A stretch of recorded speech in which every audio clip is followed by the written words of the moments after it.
Welcome to Dr. Creepen's dungeon.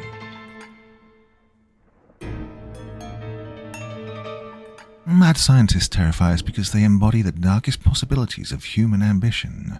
Brilliant minds unshackled by morality, driven by an insatiable hunger for knowledge and power.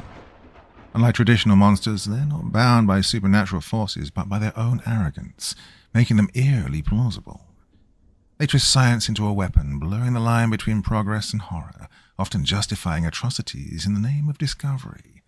Their unpredictability, whether coldly calculating or consumed by obsession, makes them especially dangerous, reminding us that the greatest threats come not from the unknown, but from our own creations, as we shall see in tonight's epic collection of stories.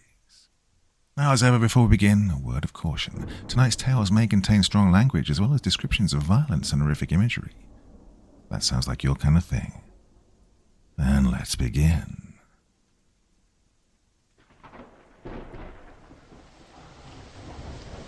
The Cave of Horror.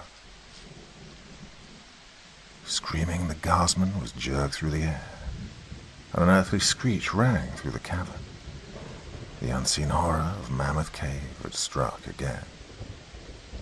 Dr. Bird looked up impatiently as the door of his private laboratory in the Bureau of Standards swung open. But the frown on his face changed to a smile as he saw the form of Operative Carnes of the United States Secret Service framed in the doorway. "Hello, Carnes," he called cheerfully. "Take a seat and make yourself at home for a few minutes. I'll be with you as soon as I finish getting this weight." Carnes sat on the edge of a bench and watched with admiration the long, nervous hands and the slim, tapering fingers of the famous scientist. Dr. Bird stood well over 6 feet and weighed 206 pounds stripped. His massive shoulders and heavy shock of unruly black hair combined to give him the appearance of a prize fighter, until one looked at his hands. Acid stains and scars could not hide the beauty of those mobile hands, the hands of an artist and a dreamer. An artist Dr. Bird was, albeit his artistry expressed itself in the most delicate and complicated experiments in the realms of pure and applied science that the world has ever seen, rather than in the commoner forms of art.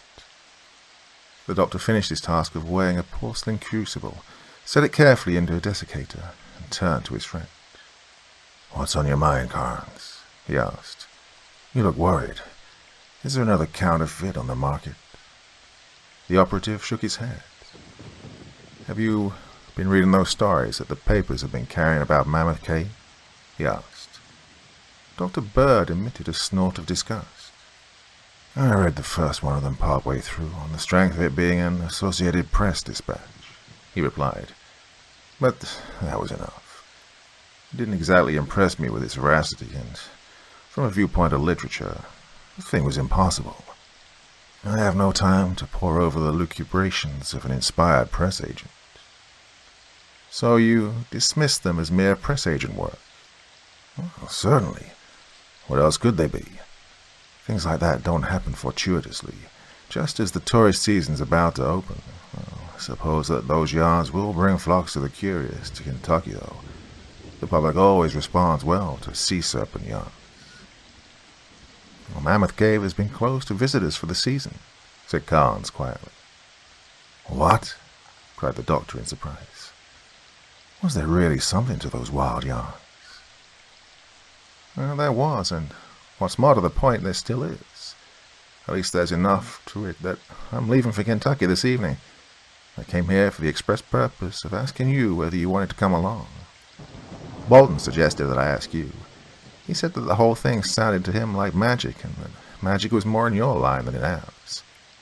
He made out a request for your services, and I have it in my pocket now. You interested?" "How does the Secret Service cut in on it?" asked the doctor. "Seems to me that it's a state matter. Mammoth Cave isn't a national park." "Apparently you haven't followed the papers. It was a state matter until the governor asked for federal troops. Whenever the regulars get into trouble, the federal government's rather apt at taking a hand." "I didn't know that regulars had been sent there. Hey, tell me more about the case." "Will you come along?"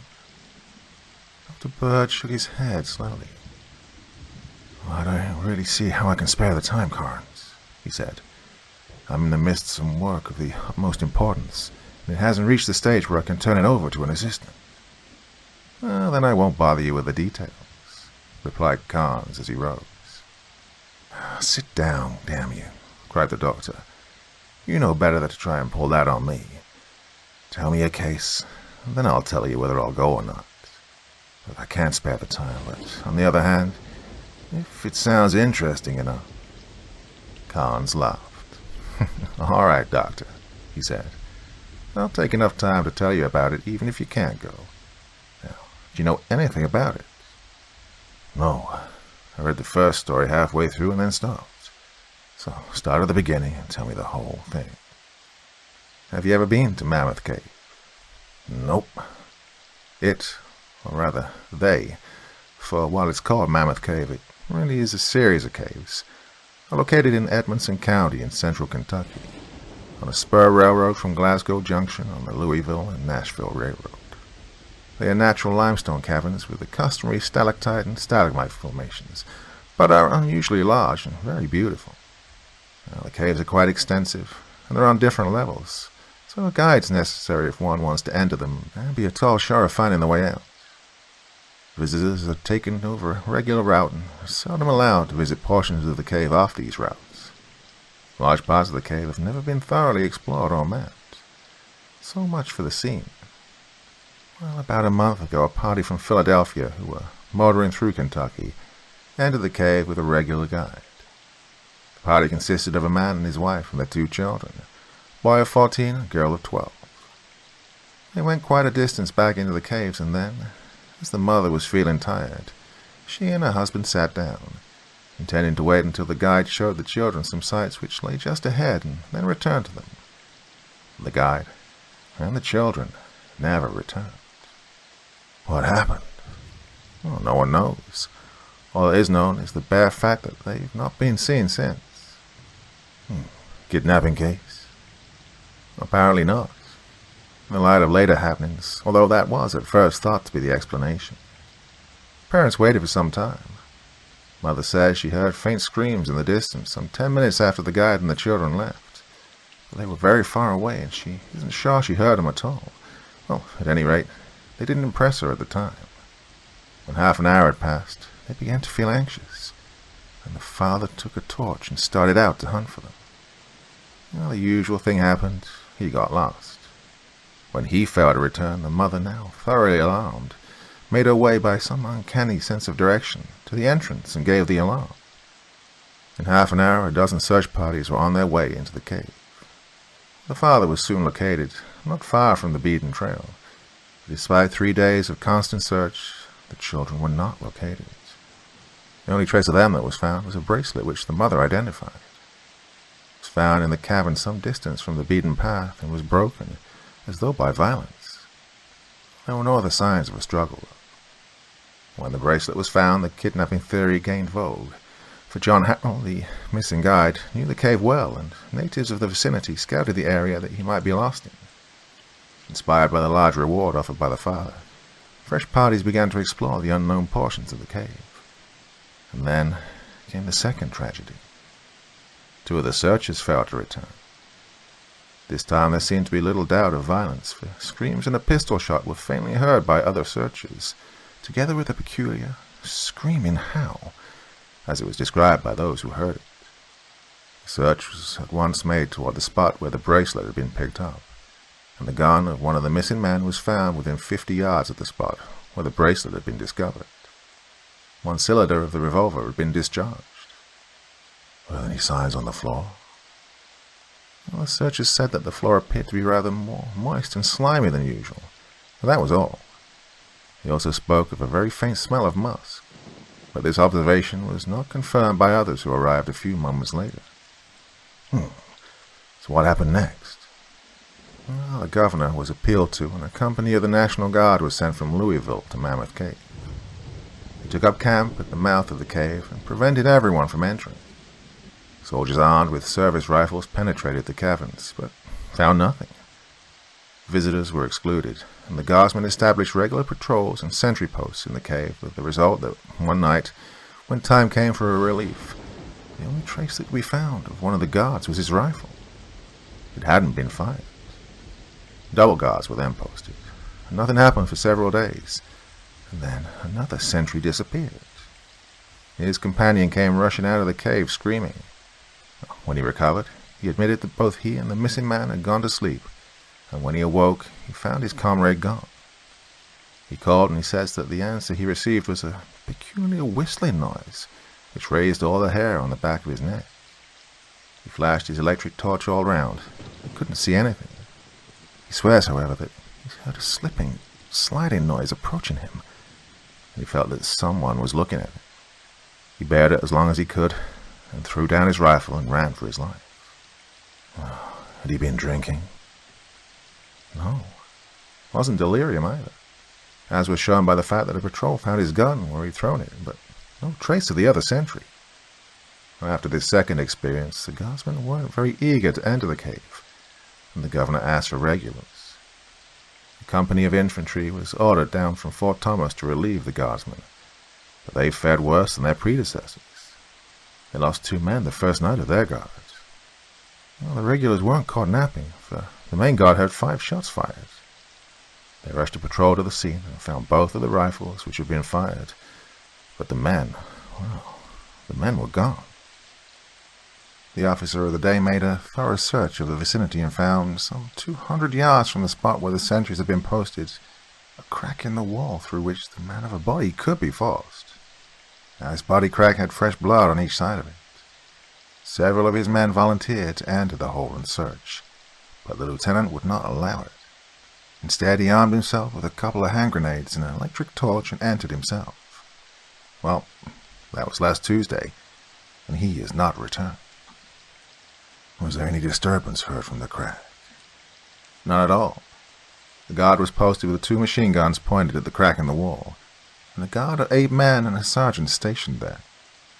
Last night, about 6 o'clock, while the guards were sitting around their guns, a faint smell of musk became evident. No one paid a great deal of attention to it, but suddenly, for no apparent reason at all, one of the men on guard duty was jerked into the air, feet upwards. He gave a scream of fear, and an unearthly screech answered him.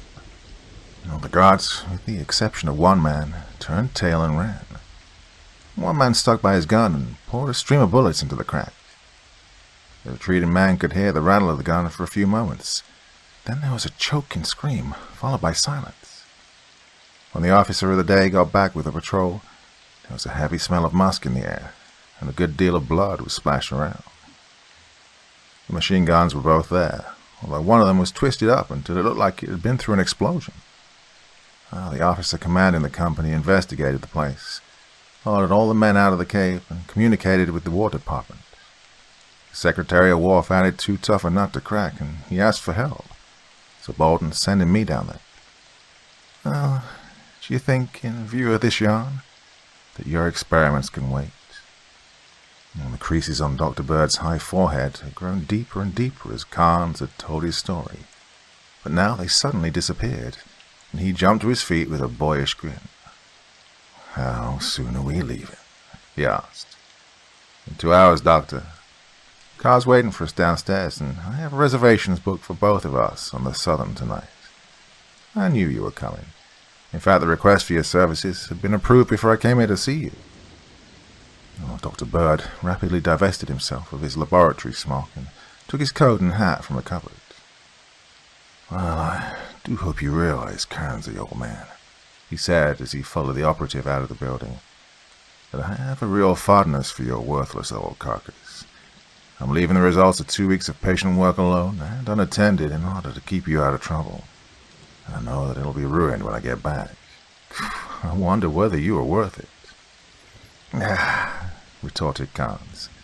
"I'm mighty glad to have you along, but you needn't rub it in by pretending that it's affection for me that's dragging you reluctantly into this mess. With an adventure like this ahead of you, leg irons and handcuffs wouldn't be able to keep you away from Mammoth Cave, whether I was going or not." It was late afternoon before Dr. Bird and Carnes dismounted from the special train which had carried them from Glasgow Junction to Mammoth Cave. They introduced themselves to the major commanding the guard battalion which had been ordered down to reinforce the single company which had borne the first brunt of the affair, and then interviewed the guards who had been routed by the unseen horror which was haunting the famous cave.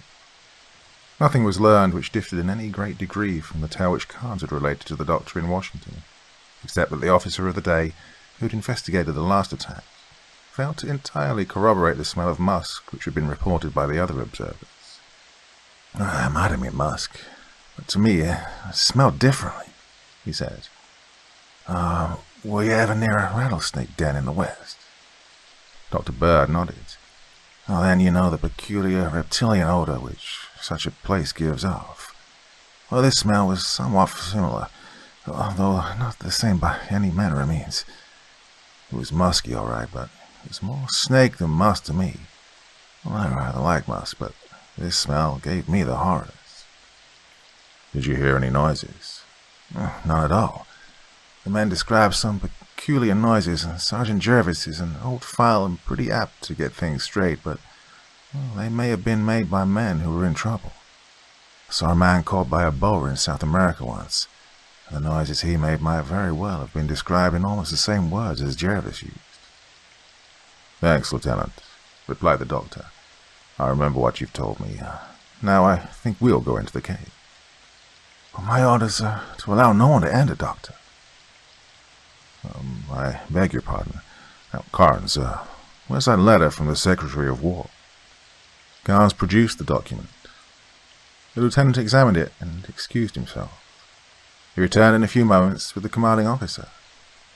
"In the face of that letter, Dr. Bird," said the major, "I have no alternative but to allow you to enter the cave, but I will warn you that it is at your own peril. I'll give you an escort if you wish.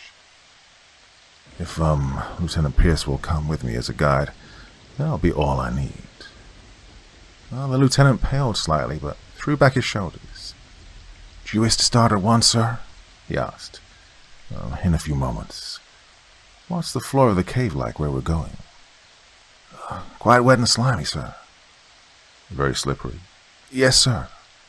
"Well, in that case, before we go in, we want to put on some baseball shoes with cleats on them, so that we can run if we have to. Can you get us anything like that?" "In a few moments, sir." "Good. Now, as soon as we get them, we'll start. In the meantime, may I look at that gun that was found?" The Browning machine gun was laid before the doctor. He looked it over critically and sniffed delicately at it.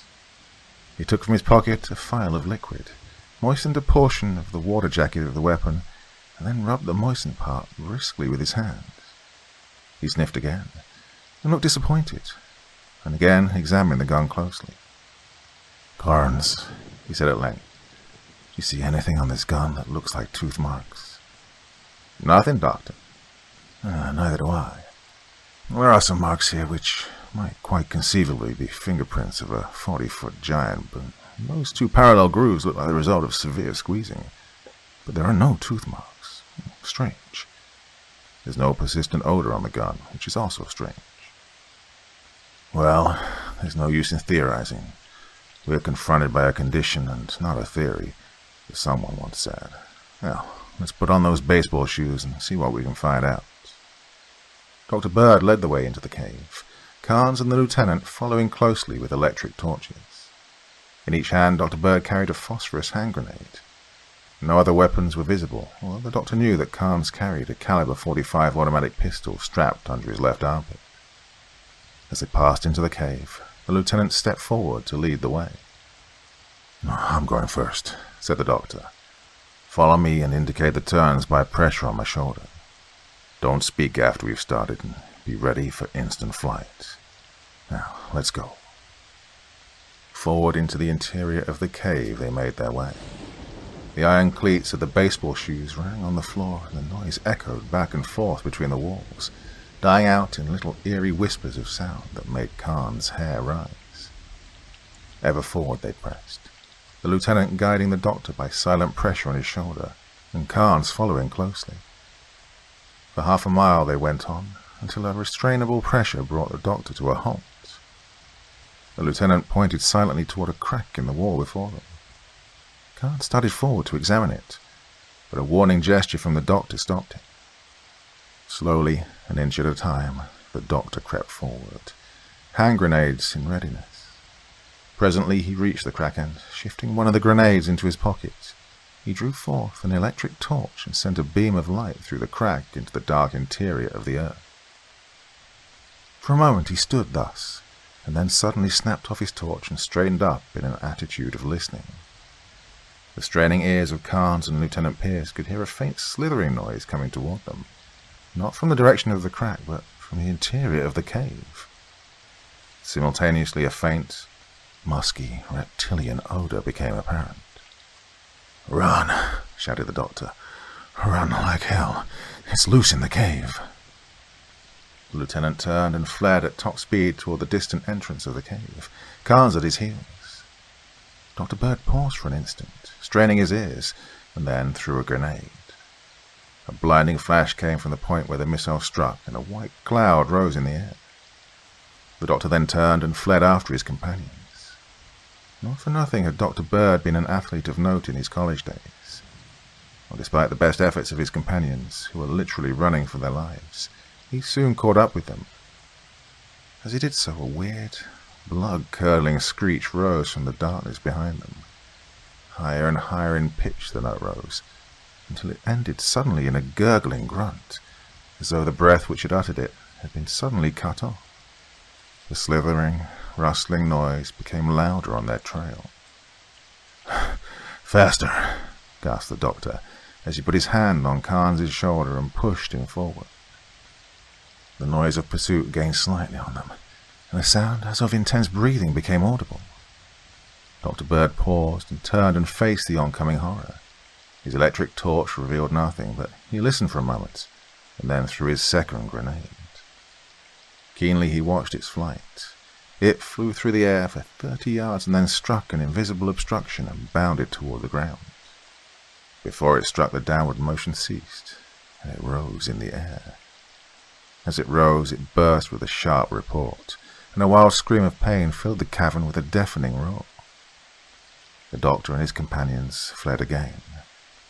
By the time he overtook them, the entrance to the cave loomed before them. With sobs of relief, they burst out into the open. The guards sprang forward with raised rifles, but Dr. Bird waved them back. "There's nothing after us, man," he panted. "Well, we got chased a little way, but I tossed our pursuer a handful of phosphorus, and it must have burned his fingers a little, judging from the racket he made. Well, at any rate, it stopped the pursuit." The major hurried up. "Did you see it, Doctor?" he asked. "No, I didn't. No one has ever seen it or anything like it. I heard it, and from his voice I think it is a bad cold. At least it sounded hoarse, so I gave it a little white phosphorus to make a poultice for his throat. But I didn't get a glimpse of it." "For God's sake, Doctor, what is it?" "I can't tell you yet, Major. So far as I can tell, it's something new to science, and I'm not sure just what it looks like. However, I hope to be able to show it to you shortly. Now, is there a telegraph office here?"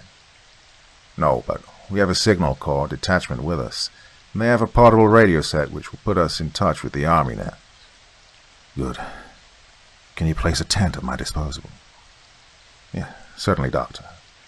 "All right, I'll go there, and I'd appreciate it if you'd send the radio operator to me. I want to send a message to the Bureau of Standards to forward me some apparatus which I need." "I'll attend to it, Doctor. You have any special advice to give me about the guarding?" "Yes, have you, or can you get any livestock?" "Livestock?" "Yeah, cattle preferred, although hogs or sheep will do at a pinch. Yeah, sheep will do quite well." "I'll see what I can do, Doctor." "Get them by all means, if it's possible to do so. Don't worry about paying for them. Secret Service funds are not subject to the same audit that the Army funds get. If you can locate them, drive a couple of cattle or half a dozen sheep well into the cave and tether them there. If you don't get them, have your sentries posted well away from the cave mouth, and if any disturbance occurs during the night, tell them to break and run. Well, I hope he won't come out, but I can't tell for sure." The herd of cattle was soon located, and 2 of the beasts were driven into the cave. 2 hours later, a series of horrible screams and bellowings were heard in the cave. Following their orders, the sentries abandoned their posts and scattered, but the noise came no nearer to the mouth, and in a few minutes, silence again reigned. "I hope that'll be all that'll be needed for a couple of days," said the doctor to the commanding officer.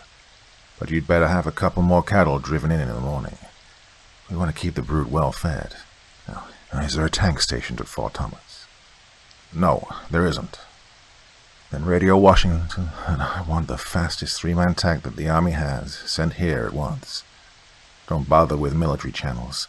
Radio direct to the Adjutant General, quoting the Secretary of the Treasury as authority. Tell them that it's a rush matter. Assign the message Bird, if you're afraid of getting your tail twisted." Twice more before the apparatus which the doctor had ordered from Washington arrived, cattle were driven into the depths of the cave. And twice more there were screams and bellowings from the cave, repeated. Each time, searching parties found the cattle gone in the morning. A week after the doctor's arrival, a special train came up, carrying 4 mechanics from the Bureau of Standards, together with a dozen huge packing cases. Under the direction of the doctor, the cases were unpacked and the apparatus put together. Before the assembly had been completed, the tank, which had been requested, arrived from Camp Meade, and the Bureau mechanics began to install some of the assembled units in it. The first apparatus, which was installed in the tank, consisted of an electric generator of peculiar design, which was geared to the tank motor. The electromotive force thus generated was led across a spark gap with points of metallic substance. The light produced was concentrated by a series of parabolic reflectors, directed against a large quartz prism, and thence through a lens which was designed to throw a slightly divergent beam. "This apparatus," Dr. Bird explained to the Signal Corps officer, who was an interested observer, "is one which was designed at the Bureau for large-scale production of ultraviolet light. There's nothing special about the generator, except that it's highly efficient and gives an almost constant electromotive force. The current thus produced is led across these points, which are composed of magnalloy, a development of the Bureau. We found on investigation that a spark gave out a light which was peculiarly rich in ultraviolet rays when it was passed between magnesium points. However, such points could not be used for the handling of a steady current because of lack of durability and ease of fusion, so a mixture of graphite, alundum, and metallic magnesium were pressed together with a binder which will stand the heat. And thus we get the triple advantages of ultraviolet light production, durability, and high resistance. The system of reflectors catches all of the light thus produced, except the relatively small portion which goes initially in the right direction, and directs it on this quartz prism where, due to the refractive powers of the prism, the light is broken up into its component parts. The infrared rays and that portion of the spectrum which lies in the visible range, or that is, from red to violet inclusive, are absorbed by a black body, leaving only the ultraviolet portion free to send a beam through this quartz lens. "I thought that a lens would absorb ultraviolet light," objected the signal officer. "A lens made of glass will, but this lens is made of rock crystal, which is readily permeable to ultraviolet. The net result of this apparatus is that we can direct before us, as we move in the tank, a beam of light which is composed solely of the ultraviolet portion of the spectrum. In other words, an invisible light." "Yes, that is, invisible to the human eye. The effect of this beam of ultraviolet light in the form of severe sunburn would be readily apparent if you expose your skin to it for any length of time, and the effects on your eyesight of continued gazing would be apt to be disastrous. It would produce a severe ophthalmia and temporary impairment of the vision, somewhat the same symptoms as are observed in snow blindness." "I see. I ask, what is the object of the whole thing?" "Surely. Before we can successfully combat this peculiar visitant from another world, it's necessary that we gain some idea of the size and appearance of it. Nothing of the sort has before made its appearance, so far as the annals of science go, and so I'm forced to make some rather wild guesses at the nature of the animal. You're probably aware of the fact that the property of penetration possessed by all waves is a function of their frequency, or perhaps I should say, of their wavelength." "Certainly." "The longer rays of visible light will not penetrate as deeply into a given substance as the shorter ultraviolet rays. His visitor is evidently from some unexplored and, indeed, unknown cavern in the depths of the earth where visible light has never penetrated. Apparently, in this cavern the color of the inhabitants is ultraviolet, and hence invisible to us. You are beyond my depth, Doctor. Oh, pardon me. You understand, of course, what color is. Well, when sunlight, which is a mixture of all colors from infrared to ultraviolet inclusive, falls on an object, certain rays are reflected and certain others are absorbed. If the red rays are reflected and all others absorbed, the light appears red to our eyes. If all the rays are reflected, the object appears white, and if all are absorbed, it appears black. Yeah, I understand that. The human eye cannot detect ultraviolet. Suppose then that we have an object, either animate or inanimate, the surface of which reflects only ultraviolet light. What would be the result?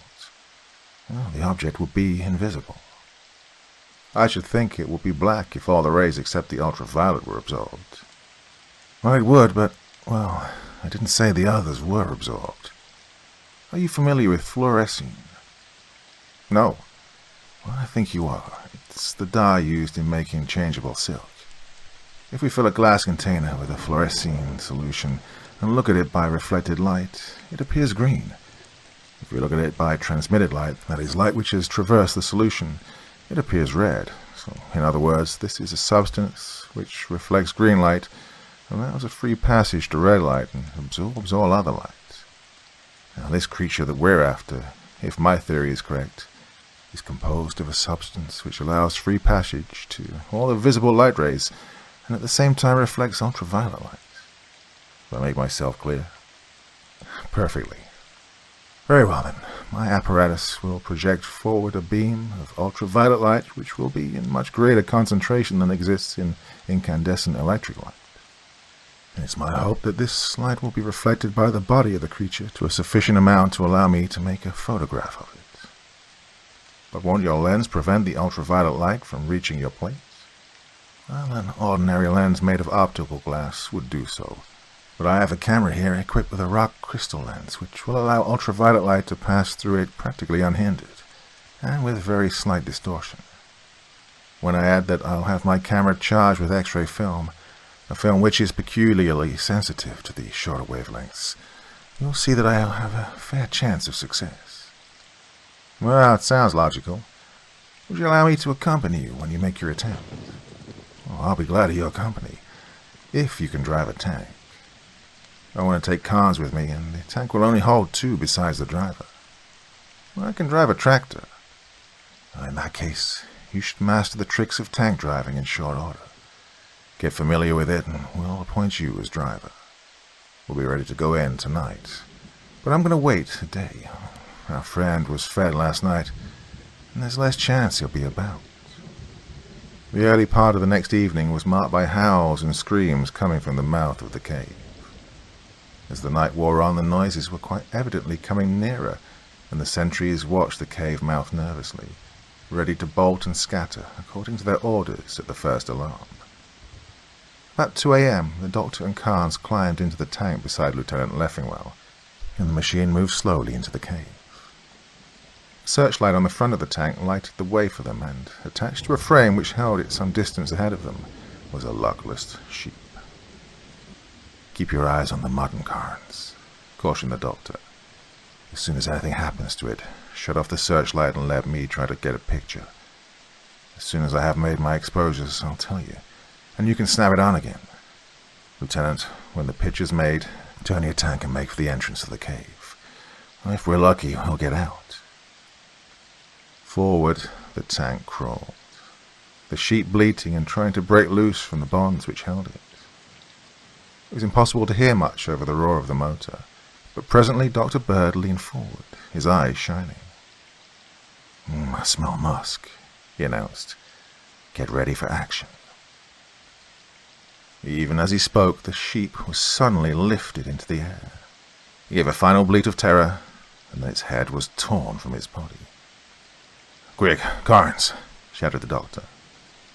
The searchlight went out, and Carnes and the lieutenant could hear the slide of the ultraviolet light which Dr. Bird was manipulating open. For the next 2 or 3 minutes, the doctor worked with his apparatus. "All right," he cried suddenly. "Lights on, and get out of here."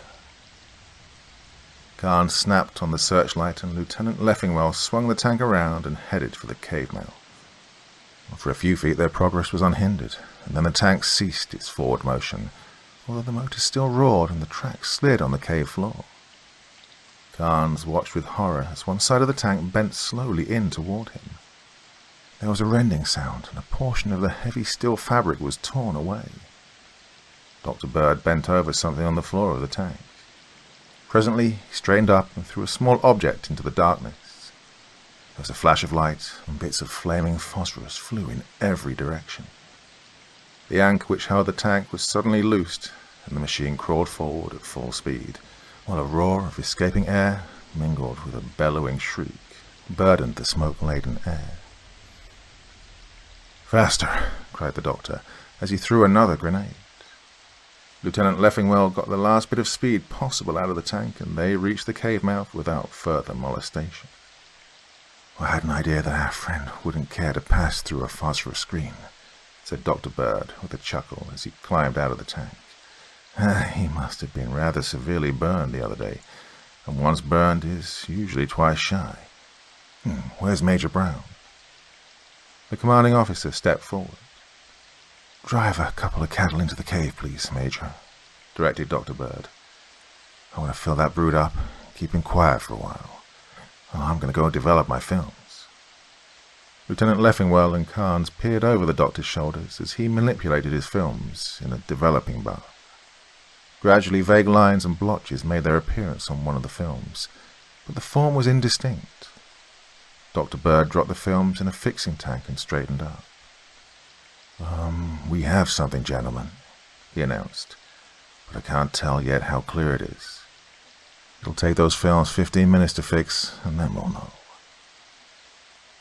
A quarter of an hour later, he lifted the first film from the tank and held it to the light. The film showed a blank. With an exclamation of disappointment, he lifted a second and third film from the tank, with the same result. Then he raised the fourth one. "Good Lord," gasped Carl. In the plate could be clearly seen the hindquarters of the sheep held in the grasp of such a monster as even the drug-laden brain of an opium smoker never pictured. Judging from the sheep, the monster stood at about 20 feet tall, and its frame was surmounted by a head resembling an overgrown frog. Enormous jaws were open to seize the sheep, but, to the amazement of the 3 observers, the jaws were entirely toothless. Where teeth were to be expected, long parallel ridges of what looked like bare bone appeared, without even a rudimentary segregation into teeth. The body of the monster was long and snake-like, and was borne on long, heavy legs ending in feet with 3 long toes, armed with vicious claws. The crowning horror of the creature was its forelegs. They were of enormous length, thin and attenuated-looking, and ended in huge misshapen hands, knobbly and blotched, which grasped the sheep in the same manner as human hands. The eyes were as large as dinner plates, and they were glaring at the camera with an expression of fiendish malevolence which made Carnes shudder. "How does that huge thing ever get through that crack we examined?" demanded the lieutenant. Dr. Bird rubbed his head thoughtfully. "It's not an amphibian," he muttered, "as is plainly shown by the shape of the limbs and the lack of a tail, and yet it appears to have scales of the true fish type. It corresponds to no recovered fossil, and I'm inclined to believe it is unique. Well, the nerve organization must be very low, judging from the lack of forehead and the general conformation. It has enormous strength, and yet the arms look feeble." "It can't get through that crack," insisted the lieutenant. "Apparently not," replied the doctor. "Oh, wait a moment, though. Look at this." He pointed to the great disproportion between the length and diameter of the forelegs, and then to the hind legs. "Either this is grave distortion, or there's something mighty strange about the conformation. No animal could be constructed like that. He turned the film so that an oblique light fell on it. As he did so, he gave a cry of astonishment. "Look here," he said sharply. "It does get through that crack. Look at those arms and hands."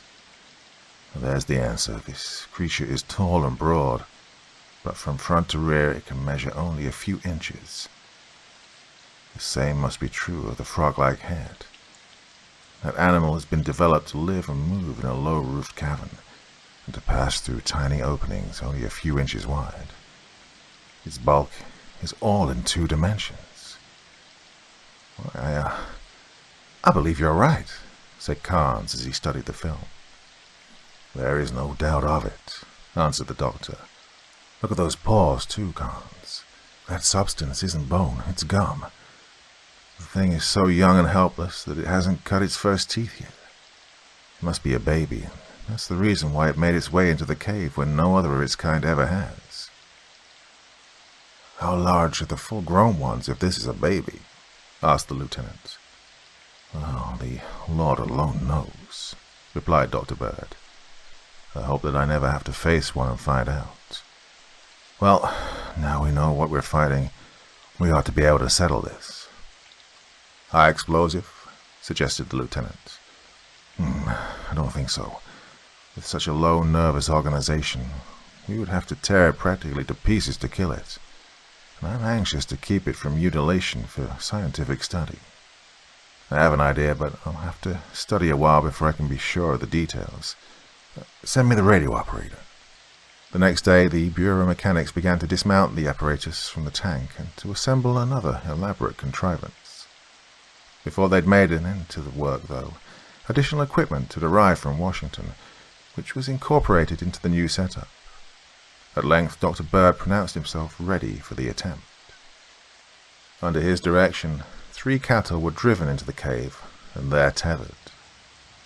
They were there the next morning unharmed, but the second night the now familiar bellowing and howling came from the depths of the cave, and in the morning 2 of the cattle were gone.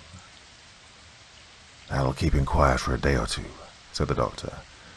"So now, to work." The tank made its way into the cave, dragging after it 2 huge cables which led to an engine-driven generator outside the cave. These cables were attached to the terminals of a large motor which was set up in the cave near the place where the cattle were customarily tethered. This motor was the actuating force which turned 2 generators, one large and one small. The smaller one was mounted on a platform on wheels, which also contained the spark gaps, the reflectors, and other apparatus which produced the beam of ultraviolet light which had been used to photograph the monster. From the larger generator led 2 copper bars. One of these was connected to a huge copper plate which was laid flat on the floor of the cave. The other led to a platform which was erected on huge porcelain insulators some 15 feet above the floor. Huge condensers were set up on this platform, and Dr. Bird announced himself in readiness. The steer was dragged into the cave and up a temporary runway which led to the platform containing the condensers, and there tied with a copper bus bar from the larger generator, fastened to 3 flexible copper straps which led around the animal's body. When this was completed, everyone except the doctor, Carnes, and Lieutenant Leffingwell had left the cave.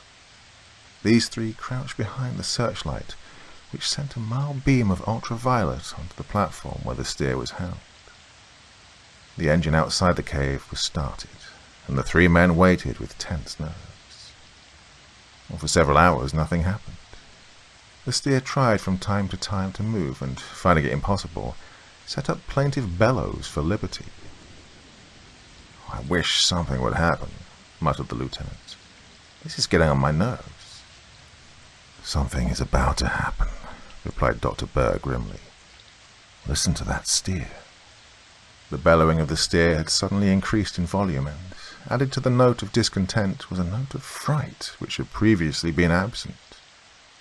Dr. Bird bent over his ultraviolet searchlight and made some adjustments.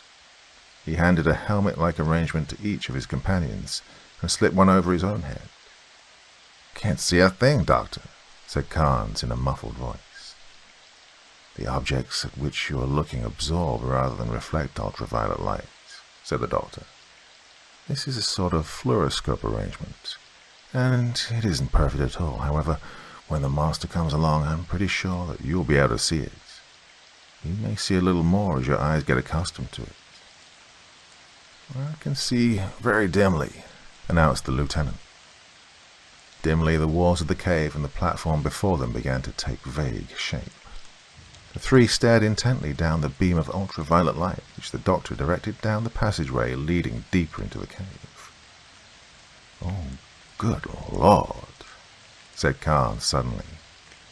Slowly into the field of vision came the hideous figure they'd seen on the film.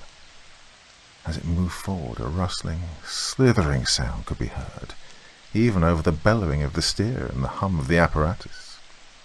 The odor of musk became evident. Along the floor toward them the thing slid. Presently it reared up on its hind legs, and its enormous bulk became evident. It turned somewhat sideways, and the correctness of Dr. Bird's hypothesis as to its peculiar shape was proved. All of the bulk of the creature was in 2 dimensions. Forward it moved, and the horrible human hands stretched forward, while the mouth split in a wide, toothless grin. Nearer the doomed steer the creature approached, and then the reaching hands closed in on the animal. There was a blinding flash, and the monster was hurled backward as though struck by a thunderbolt, while a horrible smell of musk and burned flesh filled the air. "After it! Quick!" cried the doctor as he sprang forward. Before he could reach the prostrate creature, it moved, and then, slowly at first but with rapidly gaining speed, it slithered over the floor in retreat. Dr. Bird's hand swung through an arc, and there was a deafening crash as a hand grenade exploded on the back of the fleeing monster. An unearthly scream came from the creature, and its motion changed from a steady forward glide to a series of convulsive jerks. Leffingwell and Carnes threw grenades, but they went wide of their mark, and the monster began again to increase its speed. Another volley of grenades was thrown, and one hit scored, which slowed the monster somewhat but did not arrest the steady forward movement. "Any more bombs?" demanded the doctor. "Damn," he cried as he received negative answers. "The current wasn't strong enough. It's going to get away." Carnes jerked his automatic from under his armpit and poured a stream of bullets into the fleeing monster. Slower and slower the motion of the creature became, and its movements again became jerky and convulsive. "Keep it in sight," cried the doctor. "We may get it yet." Cautiously the 3 men followed the retreating horror, Leffingwell pushing before him the platform holding the ultraviolet ray apparatus. The chase led them over familiar ground. "There it is. There's the crack," cried the lieutenant. "Too late," replied the doctor. He rushed forward and seized the lower limb of the monster and tried with all his strength to arrest its flight. But despite all that he could do, it slid sideways through the crack in the wall and disappeared. A final backward kick of its leg threw the doctor 20 feet against the far wall of the cave. "Are you hurt, Doctor?" cried Carnes. "No, I'm all right. Put on your masks and start the gas, quick. That may stop it before it gets in too far." The 3 adjusted their gas masks and thrust the mouths of 2 gas cylinders which were on the light truck into the crack and opened the valves. The hissing of the gas was accompanied by a thrashing, writhing sound from the bowels of the earth, but after a few minutes the sound retreated and finally died away into an utter silence. "And that's that," cried the doctor, half an hour later, as they took off their gas masks outside the cave. "He got away from us. Carnes, how soon can we get a train back to Washington?" "What kind of a report are you going to make to the Bureau, Doctor?" asked Carnes as they sat in the smoker of a southern train, headed for the capital. "Well, I'm not going to put in any report, Carnes," replied the doctor. "I haven't got the creature or any part of it to show, and no one would believe me. I'm going to maintain a discreet silence about the whole matter. But you have your photograph to show, Doctor, and you have my evidence and Lieutenant Leffingwell's. Oh, the photograph might have been faked, and I might have doped both of you. In any case, your words are no better than mine. No, indeed, Carnes. When I failed to make the current strong enough to kill it outright, I made the first of the moves which bind me to silence, although I thought that 200,000 volts would be enough. The second failure I made was when I missed him with my second grenade, although I doubt if all 6 would have stopped him. And my third failure was when we failed to get a sufficient concentration of cyanide gas into that hole in a hurry. The thing is so badly crippled that it'll die, but it may take hours or even days for it to do so. It's already made its way so far into the earth that we couldn't reach it by blasting without danger of bringing the whole place down on our heads. Even if we could blast our way into the place it came from, I wouldn't dare open a path which would allow Lord only knows what terrible monsters to invade the earth. When the soldiers have finished stopping that crack with 10 feet of solid masonry, I think the barrier will hold, even against that critter's papa and mama and all its relatives. And then Mammoth Cave will be safe for visitors again. Well, that latter fact is the only report which I will make. Well, it is one hell of a story to go to waste, said Khan soberly. Well, tell it then, if you wish. You get laughed at for your pains. No, Carnes, you must learn one thing. A man like Bolton, for instance, will implicitly believe that a 4-leaf clover in his watch charm will bring him good luck, and that carrying a buckeye keeps rheumatism away from him. But tell him a sober fact like this, attested to by 3 reliable witnesses and a good photograph, and you'll just get laughed at for your pains. Well, I'm going to keep my mouth shut. So be it then, replied Carnes with a sigh.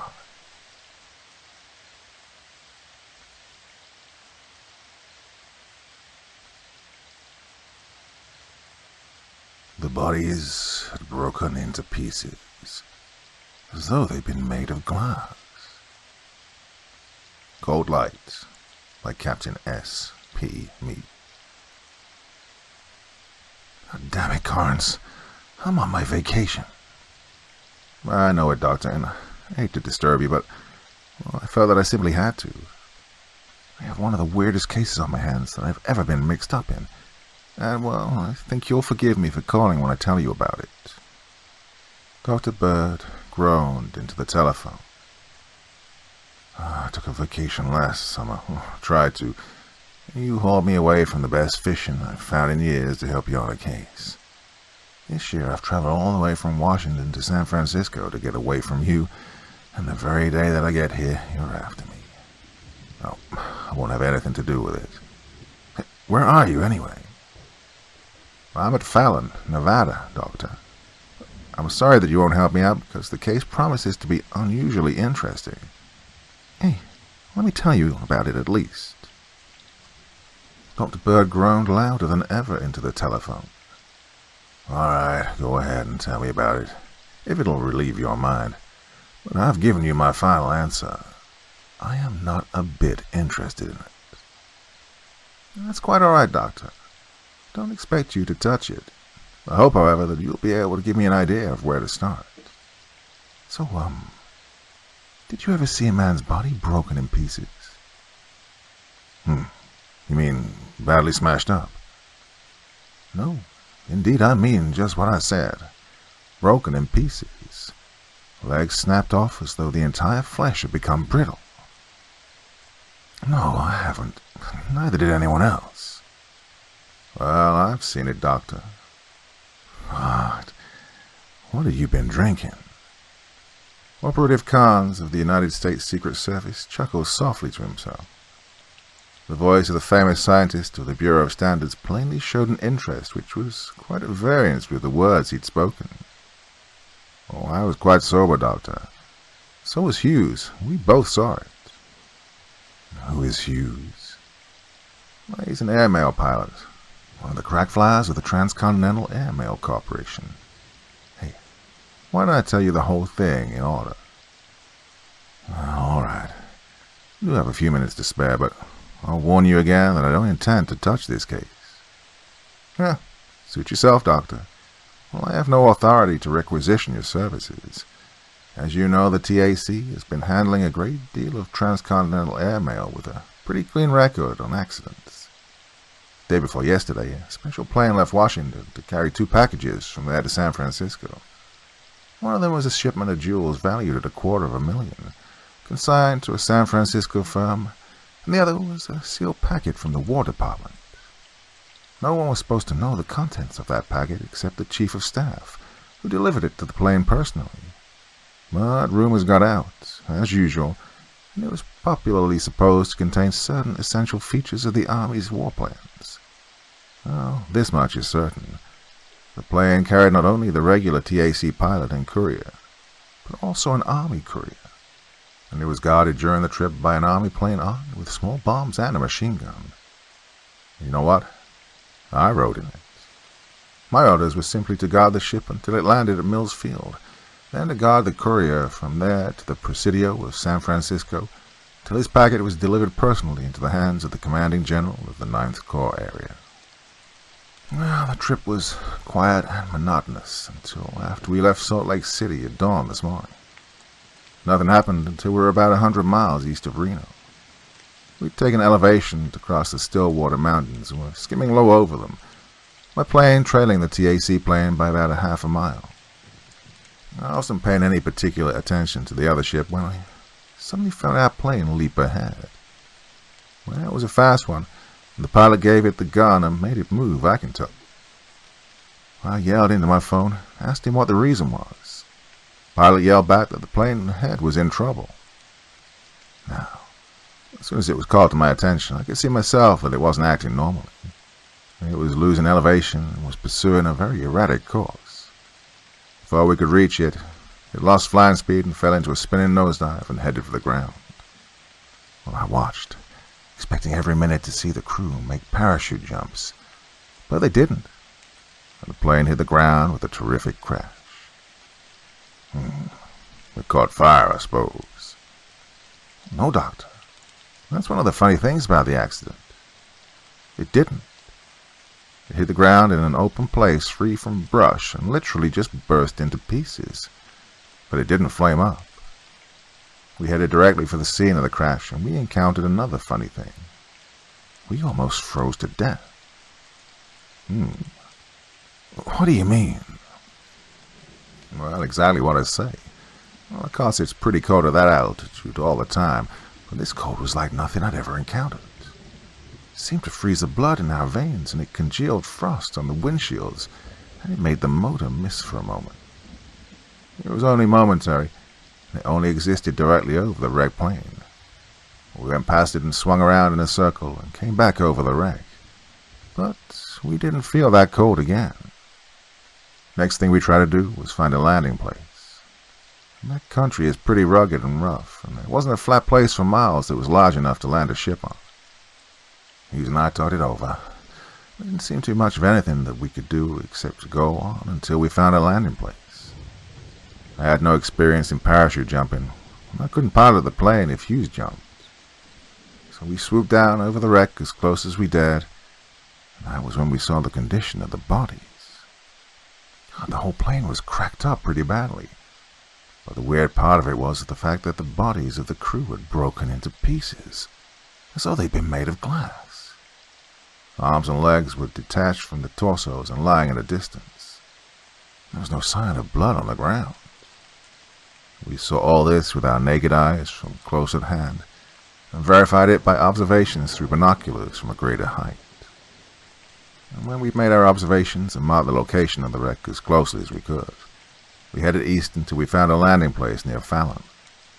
Hughes dropped me here and went on to Reno, or to San Francisco if necessary, to report the accident and get more planes to aid in the search. Well, I had no idea as to what to do, but, well, it seemed to be in your line, and as I knew you were at St. Francis, I called you up. Tell me, what are your plans now? Well, I made none until I talked to you.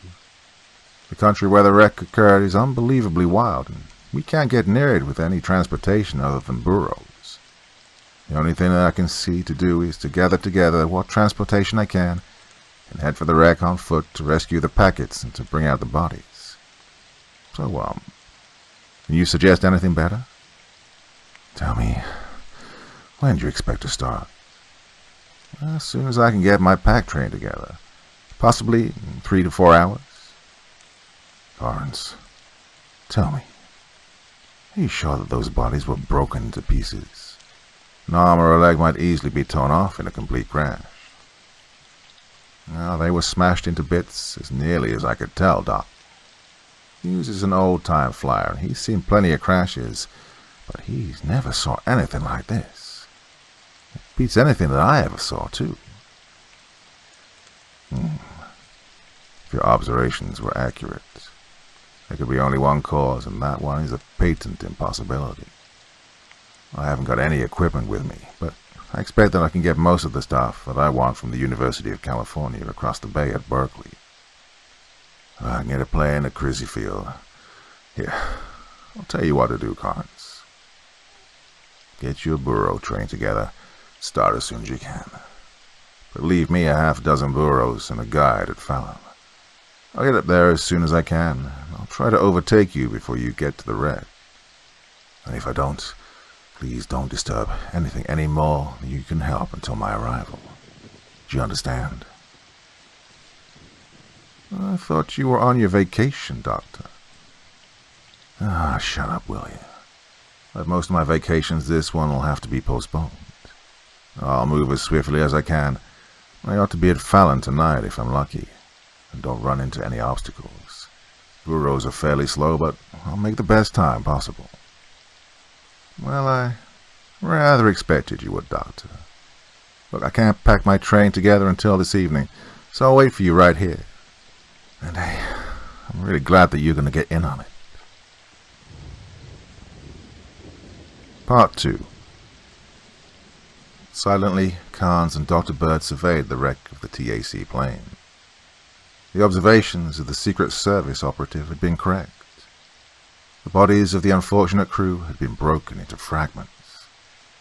Their limbs had not been twisted off as a freak of the fall, but had been cleanly broken off, as though the bodies had suddenly become brittle and shattered on their impact with the ground.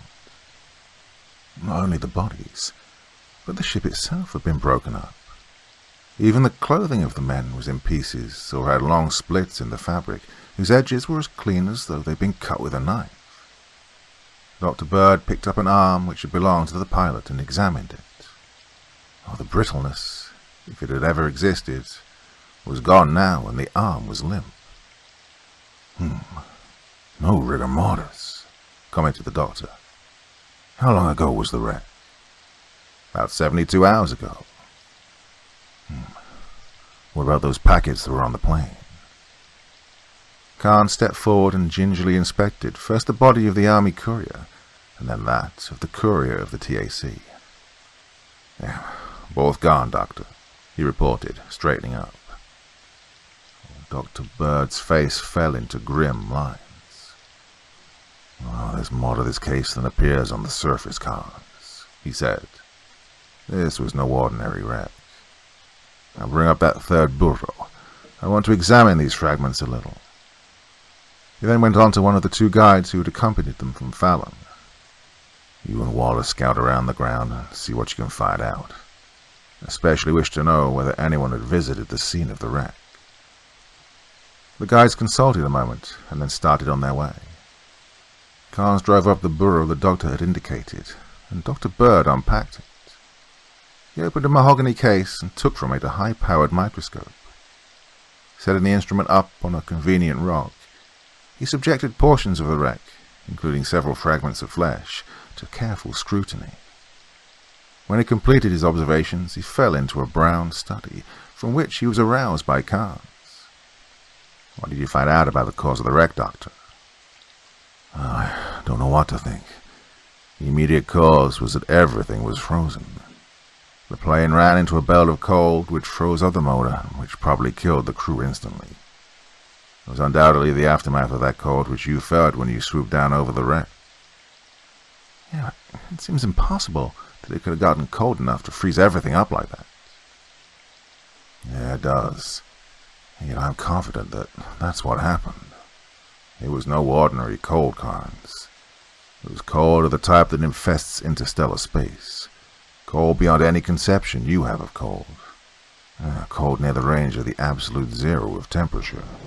Nearly 450 degrees below zero on the Fahrenheit scale. At such temperatures, things which are ordinarily quite flexible and elastic, such as rubber or flesh, become as brittle as glass and would break in the manner which these bodies have broken. An examination of the tissues of the flesh shows that it has been submitted to some temperatures very low in the scale, probably below that of liquid air. Such a temperature would produce instant death and the other phenomena which we can observe here. Yeah, but what could cause such a low temperature, Doctor? Well, that I don't know yet, although I do hope to find out before we're finished. Cold is a funny thing, Carnes. Ordinarily, it's considered as simply the absence of heat, yet I've always held it to be a definite negative quantity. All through nature we observe that every force has its opposite or negative force to oppose it. We have positive and negative electrical charges, positive and negative or north and south magnetic poles. We have gravity and its opposite apergy, and I believe cold is really negative heat.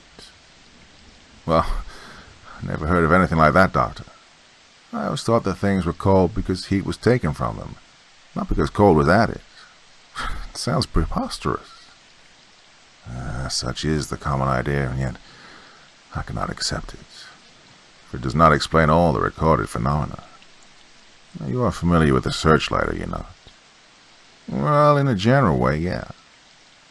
Well, a searchlight is merely a source of light, and, of course, of heat, which is placed at the focus of a parabolic reflector so that all of the rays emanating from the source travel in parallel lines. Now, a searchlight, of course, gives off heat. If we place a lens of the same size as the searchlight aperture in the path of the beam and concentrate all the light and heat at one spot, the focal point of the lens, the temperature at that point is the same as the temperature of the source of the light, less what has been lost by radiation. You understand that, do you not? Why, certainly.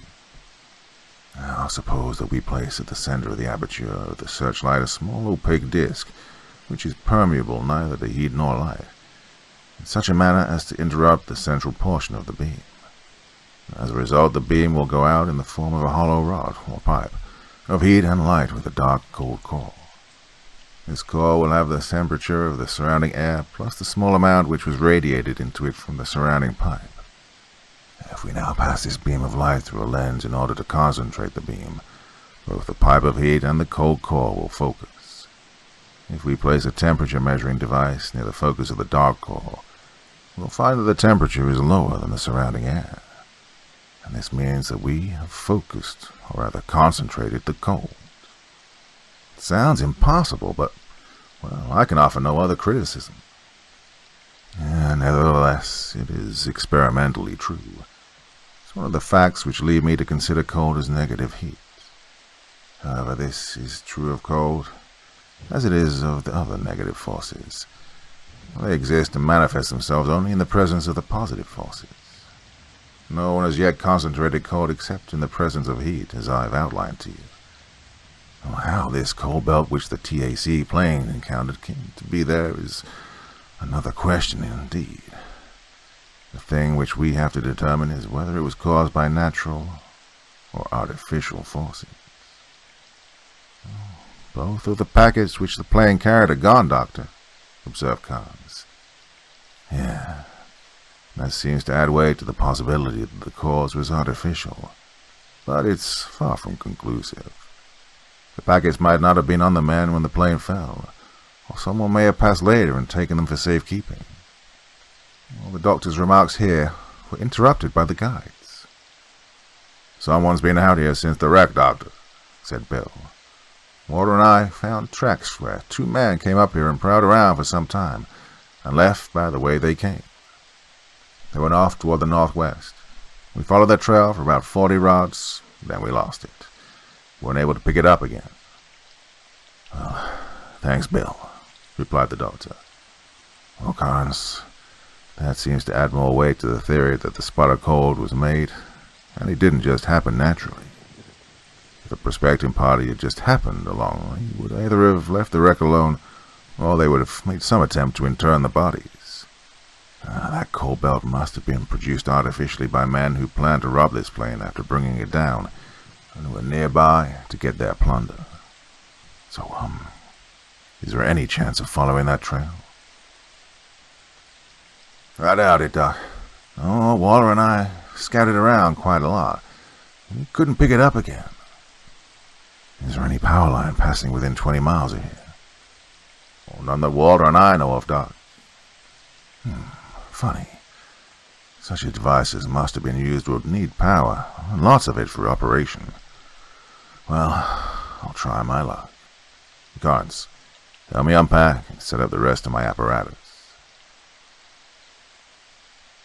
With the aid of the operative, Dr. Bird unpacked 2 of the bureaus and extracted from cases, where they were carefully packed and padded, some elaborate electrical and optical apparatus. The first was a short telescope of large diameter, which he mounted on a base in such a manner that it could be elevated or depressed and rotated in any direction. At the focal point of the telescope was fastened a small knot of wire, from which one lead ran into the main piece of the apparatus, which he'd sat on a flat rod.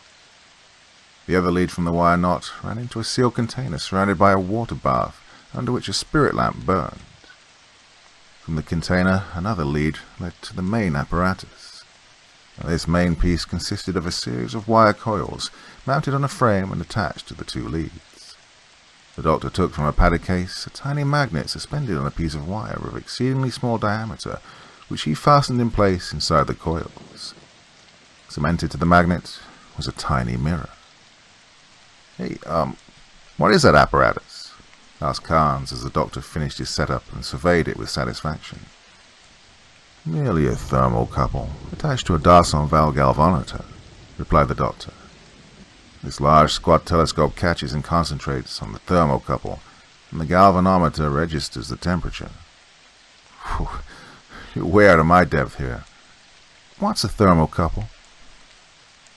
A juncture of 2 wires made of dissimilar metals, in this case of platinum and of platinum-iridium alloy. There's another similar junction in this case, which is kept at a constant temperature by the water bath. When the temperatures of the 2 junctions are the same, the system is in equilibrium.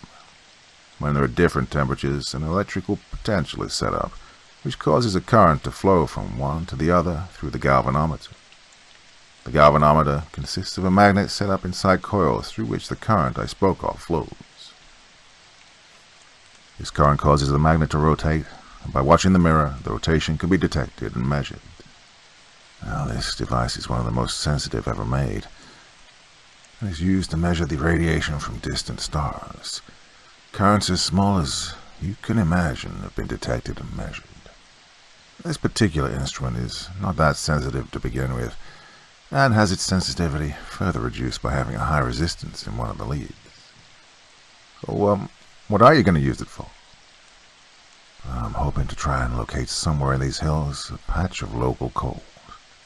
It may not work, but I have hopes. If you'll manipulate the telescope so as to search the hills around here, I'll watch the galvanometer. Part 3. For several minutes, Carnes swung the telescope around.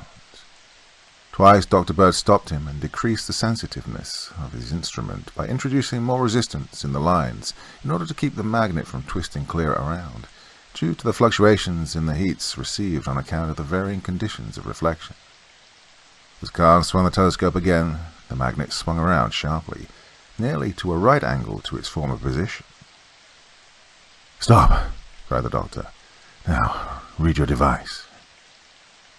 Carnes read the compass bearing on the protractor attached to the frame which supported the telescope.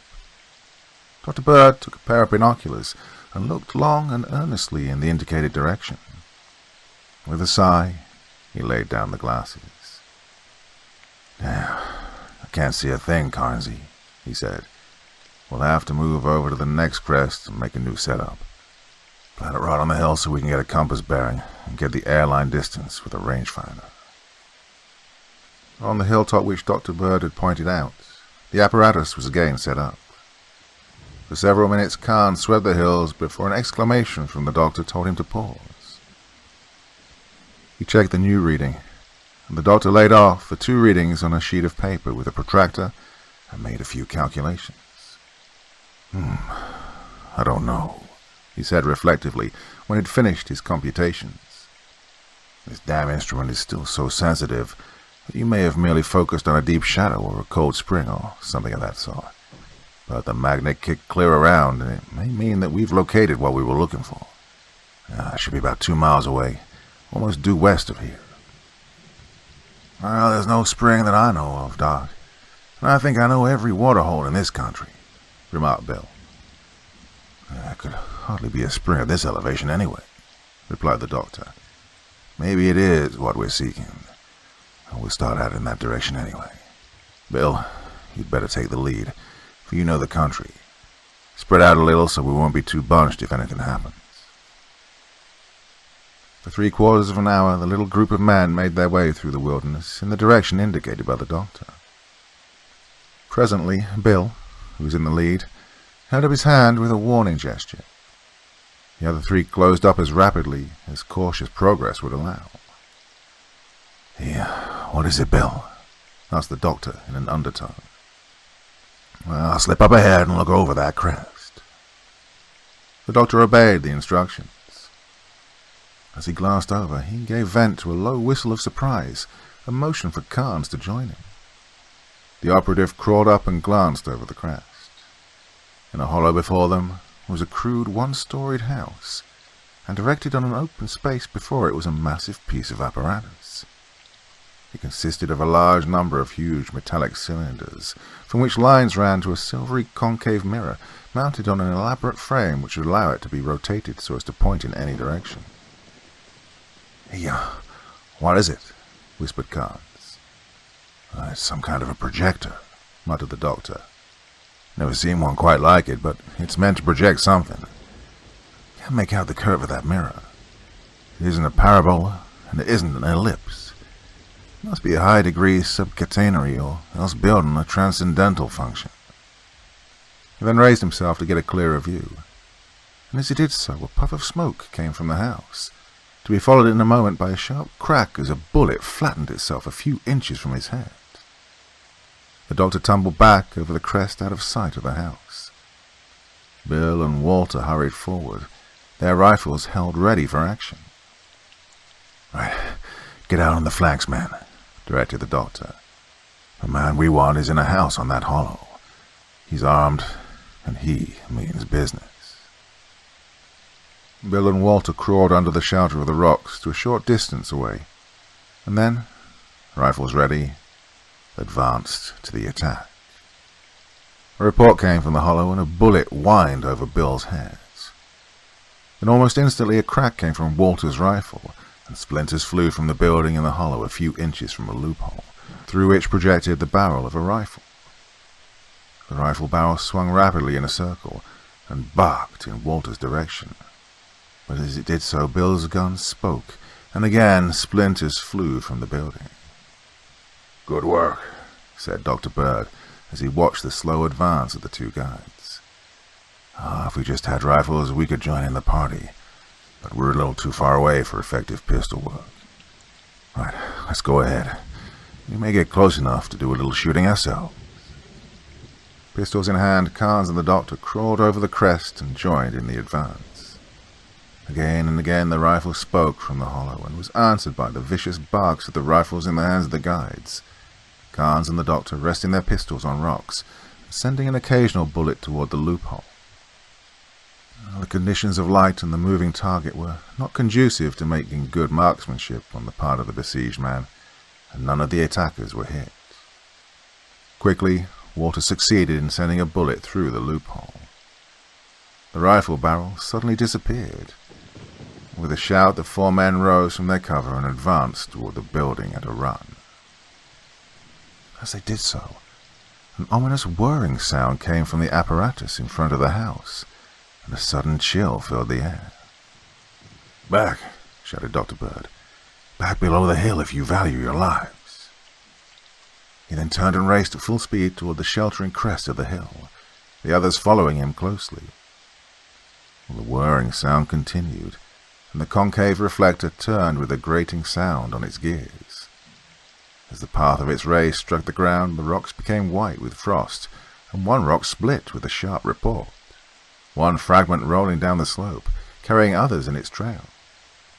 With panic-stricken faces, the four men raced toward the sheltering crest, but remorselessly the reflector swung around in their direction. The intense cold numbed the racing men, cutting off their breath and impeding their efforts for speed. "Stop!" cried the doctor suddenly. "Right, fire at that reflector. It's our only chance." He then set the example by turning and emptying his pistol futilely at the turning mirror. Bill, Walter, and Carnes all followed his example.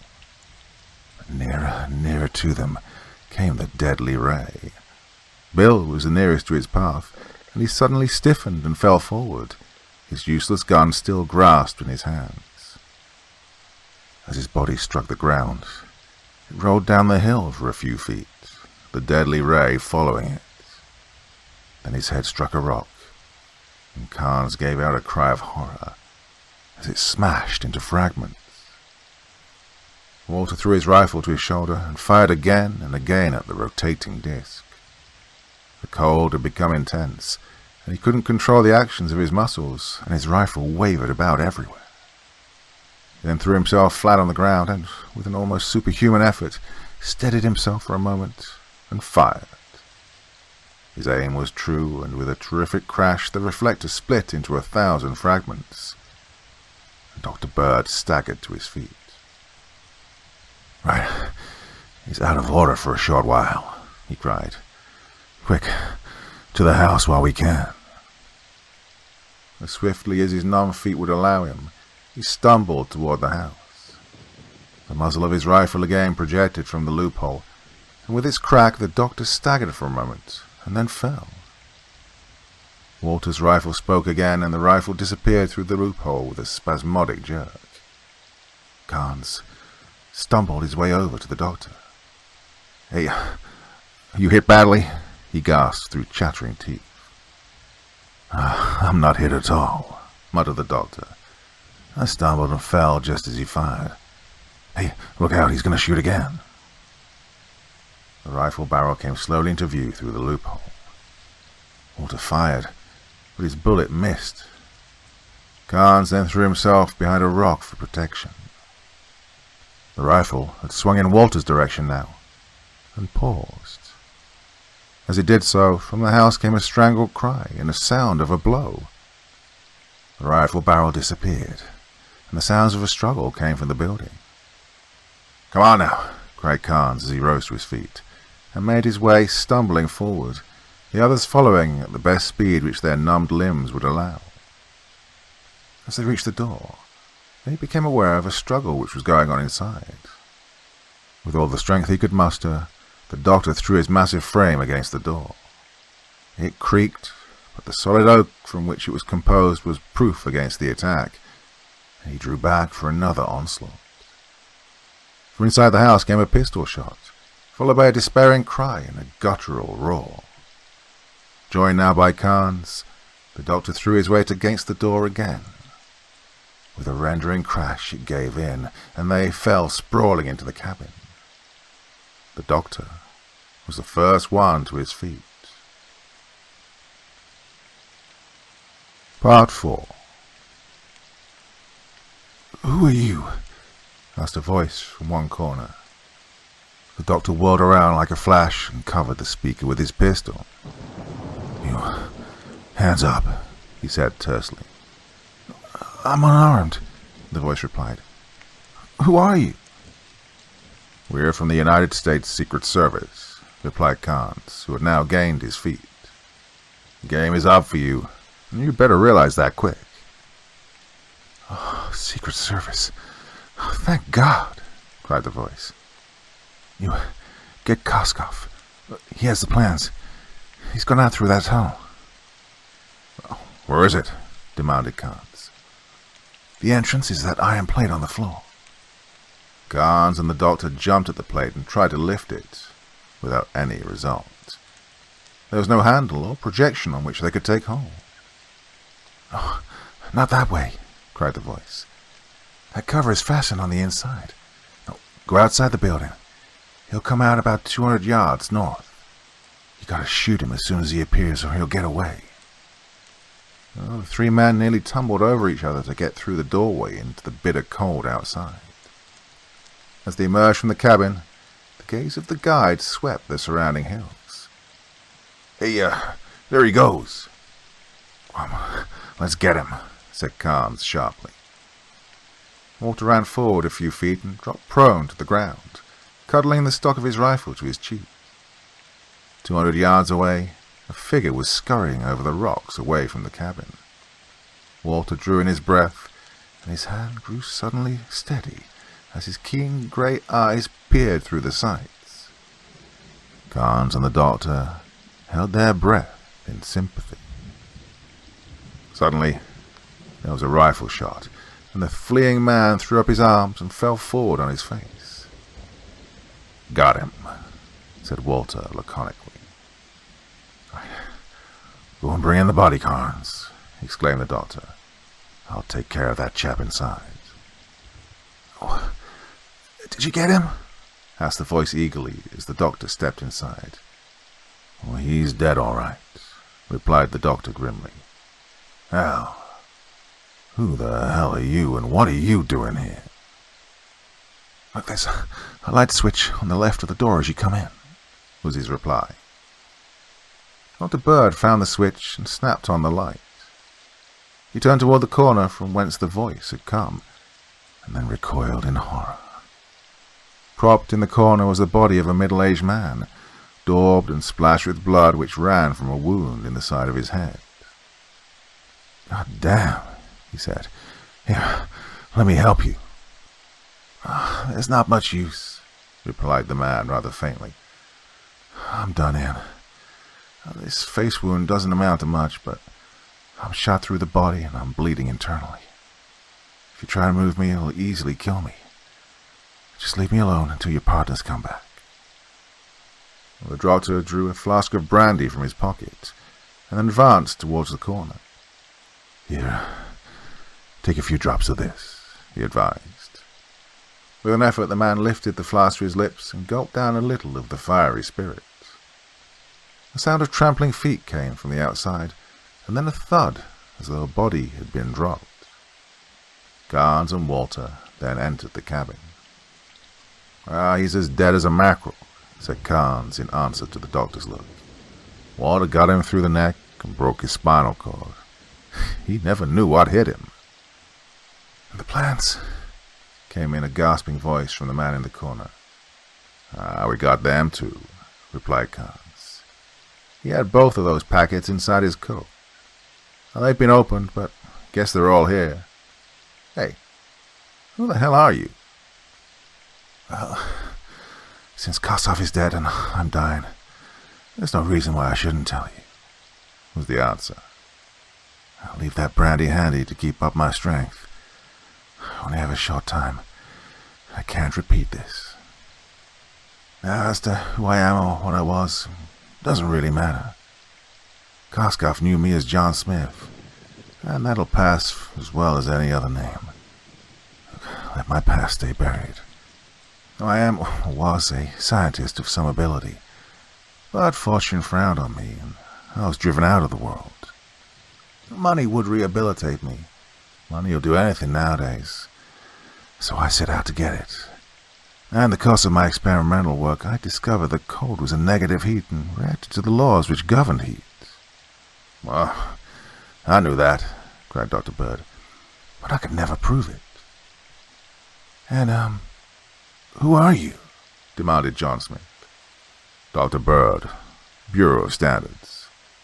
"Ah, Bird, yeah, I've heard of you. You can understand me when I say that as heat, positive heat is a concomitant of ordinary light. I found that cold, negative heat is a concomitant of cold light. Hey, is my apparatus in good shape outside?" The reflector is smashed. I'm sorry. You would have enjoyed studying it. I presume that you saw that it's a catenary curve. Yeah, I rather thought so. It was, and it was also adjustable. I could vary the focal point from a few feet to several miles. With that apparatus, I could throw a beam of negative heat with a focal point which I could adjust it well. Close to the apparatus, I could obtain a temperature almost down to absolute zero. But at the longer ranges, it wasn't so cold due to leakage into the atmosphere. Well, even at 2 miles, I could produce a local temperature of 300 degrees below zero. Tell me, what was the source of your cold? Liquid helium. Those cylinders contain, or rather they did contain, for I expect that Koskov had to empty them. I used to have helium in a liquid state. Hey, where's your compressor? I didn't have to use one. Developed a cold light under whose rays helium would liquefy and remain in a state of equilibrium until exposed to light rays. Those cylinders had merely enough pressure to force the liquid out to where the sun could hit it. Then they turned to gas, dropping the temperature at the first focal point of the reflection to absolute zero. When I had this much done, Koskov and I packed the whole apparatus here, and we were ready for work. We were on the path of the transcontinental airmail. I bided my time until an especially valuable shipment was to be made. My plans, which were perfectly, were to freeze the plane in midair and then rob the wreck. I heard of a jewel shipment the TAC was to carry, and I planned to get it. When the plane came over, Koskov and I brought it down. The unsuspected presence of another plane upset us a little. I started to bring that one down, too. But we'd been all over this country, and I knew there was no place that a plane could land, so I let it go on in safety. Well, thank you for that, replied Carnes with a grimace. Well, we robbed the wreck, and we found 2 packets. One, the jewels I was after, the other a sealed packet, which proved to contain certain War Department plans. That was when I learned who Koskov really was. I'd hired him in San Francisco as a good mechanic who had no principles. He was to get 1/4 of the loot. When we found these plans, though, he told me who he really was. He was a Russian secret agent, and he wanted to deliver the plans to Russia. Well, I may be a thief and a murderer, but I'm not yet ready to betray my country, so I told him so. He offered me almost any price for those plans, but I wouldn't listen. We had a serious disagreement. Well, he overpowered me and bound me. We had a radio set here. He called San Francisco and sent some coded message. Think he was waiting here for someone to come. If we followed our original plans, we'd have been miles from here before you even arrived. He had me bound and helpless, as he thought, but I worked my bonds loose a little.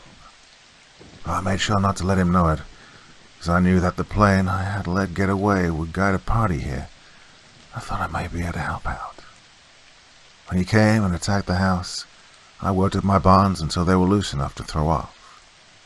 I saw Koskov stop my cold apparatus to working, and then he quit because he ran out of helium. When he started shooting again, I worked my way out of my bonds, and I tackled him to the ground. He was a better man than I gave him credit for, or else he suspected me. But just about the time I grabbed him, he whirled around and struck me over the head with his gun barrel, and he tore my face open. The blow stunned me. When I came to, I was thrown into this corner. I was going to have another try at it, but I guess you rushed him too fast. He turned and ran for the tunnel, but as he did so, shot me through my body. Guess I didn't look dead enough to suit him. You gentlemen broke open the door and came in. That's about it.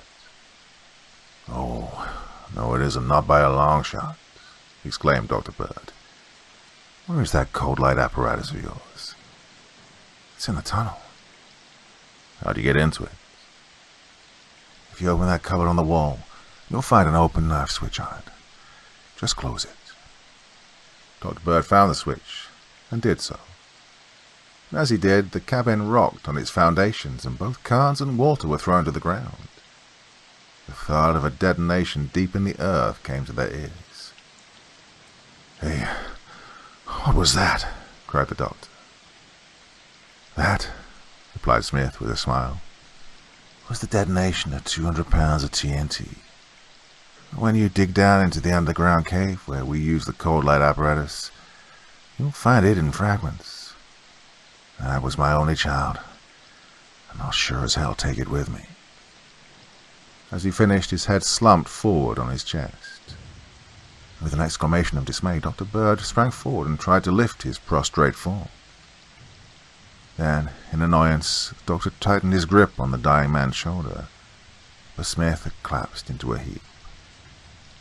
Dr. Bird bent forward and tore open his shirt and listened to his chest. He then straightened up. "He is gone," he said sadly. "I guess the results of his genius have died with him. He doesn't strike me as a man who left too much to chance. Lawrence, is that your case completed?" "Yeah, very satisfactorily, Doctor. I have both of the lost packets." "All right, then. Come back to the wreck and help me with my burros. I can make my way back to Fallon without a guide." Where are you going, Doctor?" "That, Carnes, my dear friend, is none of your goddamn business. Permit me to remind you that I am on my vacation. I haven't decided yet just where I'm going, but I can tell you one thing. It's going to be somewhere where you can't call me on the phone."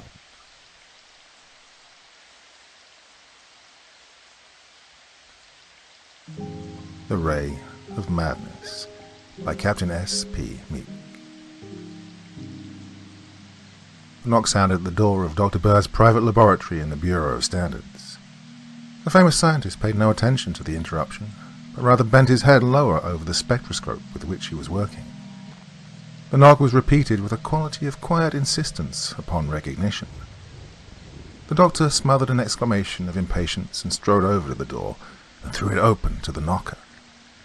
"Hello, Carnes," he exclaimed as he recognized his visitor. "Come in, sit down. Keep your mouth shut for a few minutes. I'm busy just now, but I'll be free soon." "Well, there's no hurry, Doctor," replied Operative Carnes of the United States Secret Service as he entered the room and sat on the edge of the doctor's desk. "I haven't got a case up my sleeve this time. Just came in for a little chat." "All right, glad to see you. Read the latest volume of Zeitschrift for a while? That article of Von Bayer's has got me guessing all right." Carnes picked up the indicated volume and settled himself to read. The doctor bent over his apparatus. Time and again he made minute adjustments and gave vent to muttered exclamations of annoyance at the results he'd obtained. Half an hour later he rose from his chair with a sigh and turned to his visitor once again. "Well, what do you think of Von Bayer's alleged discovery?" he asked the operative. "That's too deep for me, Doctor," replied Carnes. "All I can make out of it is that he claims to have discovered a new element named lunium, and hasn't been able to isolate it yet. Is there anything remarkable about that? Seems to me I've read of other new elements being discovered from time to time." "Well, there's nothing remarkable about the discovery of a new element by the spectroscopic method," replied Dr. Bird. "We know from Mendeleff's table that there are a number of elements which we have not discovered as of yet. Several of the ones we know were first detected by the spectroscope. The thing which puzzles me is that so brilliant a man as Von Bayer claims to have discovered it in the spectra of the moon. His name, lunium, is taken from Luna, the moon." "Why not the moon? Haven't several elements been discovered in the spectra of stars?" "Well, certainly. The classic example is Lockyer's discovery of an orange line in the spectra of the Sun in 1868. No known terrestrial element gave such a line, and he named the new element, which he deduced helium, from Helos, the Sun. Well, the element helium was first isolated by Ramsay some 27 years later. Other elements have been found in the spectra of stars, but, well, the point I'm making is that the Sun and the stars are incandescent bodies, and can be logically expected to show the characteristic lines of their constituent elements in their spectrum. But the moon is a cold body, without an atmosphere, and is visible only by reflected lines. The element, lunium, may exist in the moon, but the manifestations which von Baer has observed must be not from the moon, but from the source of the reflected light which he spectroanalyzed. Oh, you are over my depth here, Doctor. Well, I'm over my own. I've tried to follow von Baer's reasoning, and I've tried to check his findings. Well, twice this evening I thought I caught a momentary glimpse of the screen of my fluoroscope of the ultraviolet line which he reports of characteristic of lunium, but I'm not yet certain. Haven't been able to photograph it yet. He notes in his article that the line seems to be quite impermanent and fades so rapidly that an accurate measurement of his wavelength is almost impossible. However, let's drop the subject. Hey, how'd you like your new assignment? Well, that's all right. I'd rather be back on my old work, though. I haven't seen you since you were assigned to the presidential detail. Yeah, I suppose you fellas are pretty busy getting ready for Premier McDougal's visit. Well, I doubt he'll come, replied Khan soberly. Things are not exactly ideal for a visit of that sort just now. Oh, Dr. Bird sat back in his chair in surprise. Oh, I thought the whole thing was arranged. The press seems to think so at any rate. Well, everything is arranged, but arrangements may be cancelled. Don't be surprised to hear that they were. Carnes, replied Dr. Bird gravely, you've either said too much or too little. There's something more to this than appears on the surface. If it's none of my business, don't hesitate to tell me so and I'll forget what you said. But if I can help you any, speak up. Carnes puffed meditatively at his pipe for a few minutes before replying. Oh, it's really none of your business, Doctor, he said at length. Yet I know that a corpse is a chatterbox compared to you when you're told anything in confidence. And I really do need to unload my mind. It's been kept from the press so far, but I don't know how long it can be muzzled. Well, in strict confidence, the President of the United States acts as though he were crazy. Well, quite a section of the press has claimed that for a long time, replied Dr. Bird with a twinkle in his eye. I don't mean crazy in that way, Doctor. I mean, really crazy. Bugs, nuts, bats in his belfry. Dr. Bird then whistled softly. Yeah, sure, Carnes, he asked. Well, as sure as may be. Both of his physicians think so. Well, they were non-committal for a while, especially as the first attack waned and he seemed to recover. When his second attack came on more violently than the first, and the president began to act queerly, they had to take the presidential detail into their confidence. He's been quietly examined by some of the greatest psychiatrists in the country, but none of them have ventured on a positive verdict as to the nature of the malady. Well, they admit, of course, that it exists, but they won't classify it. Well, the fact that it's intermittent seems to have them stumped. He was bad a month ago, but then he recovered and became, to all appearances, normal for a time. About a week ago, he began to show strange symptoms again, and now he's getting worse daily. If he goes on getting worse for another week, it'll have to be announced that the vice president should take over the duties of the head of the government. What are the symptoms? Well, the first we noticed was a failing of his memory. Coupled with this was a restlessness and a habit of nocturnal prowling. He tosses continually on his bed and mutters, and at times leaps up and rages back and forth in his bedchamber, howling and raging. Then he'll calm down and compose himself and go to sleep, only to wake in half an hour and go through the same performance. It's pretty ghastly for the man on night guard. Well, how does he act in the daytime? Well, he's heavy and lethargic. His memory becomes a complete blank at times, and he talks wildly. Those are the times we must guard against. Overwork? Queried the doctor. Not according to his physicians. His physical health is splendid, and his appetite unusually keen. He takes his exercise regularly and suffers no ill health except for a little eye trouble. At this, Dr. Bird leapt to his feet. Right, tell me more about his eye trouble, Carnes, he demanded. Why, I don't know much about it, Doctor. Admiral Clay told me that it was nothing but a mild ophthalmia which should yield readily to treatment. That was when he told me to see the shades of the president's study were partially drawn to keep the direct sunlight out. Ophthalmia be damned. Tell me, what do his eyes look like? Well, they are rather red and swollen and a little bloodshot. Well, he has a tendency to shut them while he's talking. He avoids light as much as possible. Well, I hadn't noticed anything strange about it. Carnes, did you ever see a case of snow blindness? The operative looked up in surprise. Well, yes, I have. Had it myself once in Maine. Well, now that you mention it, his case does look like snow blindness, but such a thing is absurd in Washington in August. Dr. Bird rummaged in his desk and drew out a book, which he consulted for a moment. Now, Carnes, he said, I want some dates from you, and I want them accurately. Don't guess, for a great deal may depend on the accuracy of your answers. Now, when was this mental disability on the part of the President first noticed? Carnes drew a pocket diary from his coat and consulted it. The 17th of July, he replied.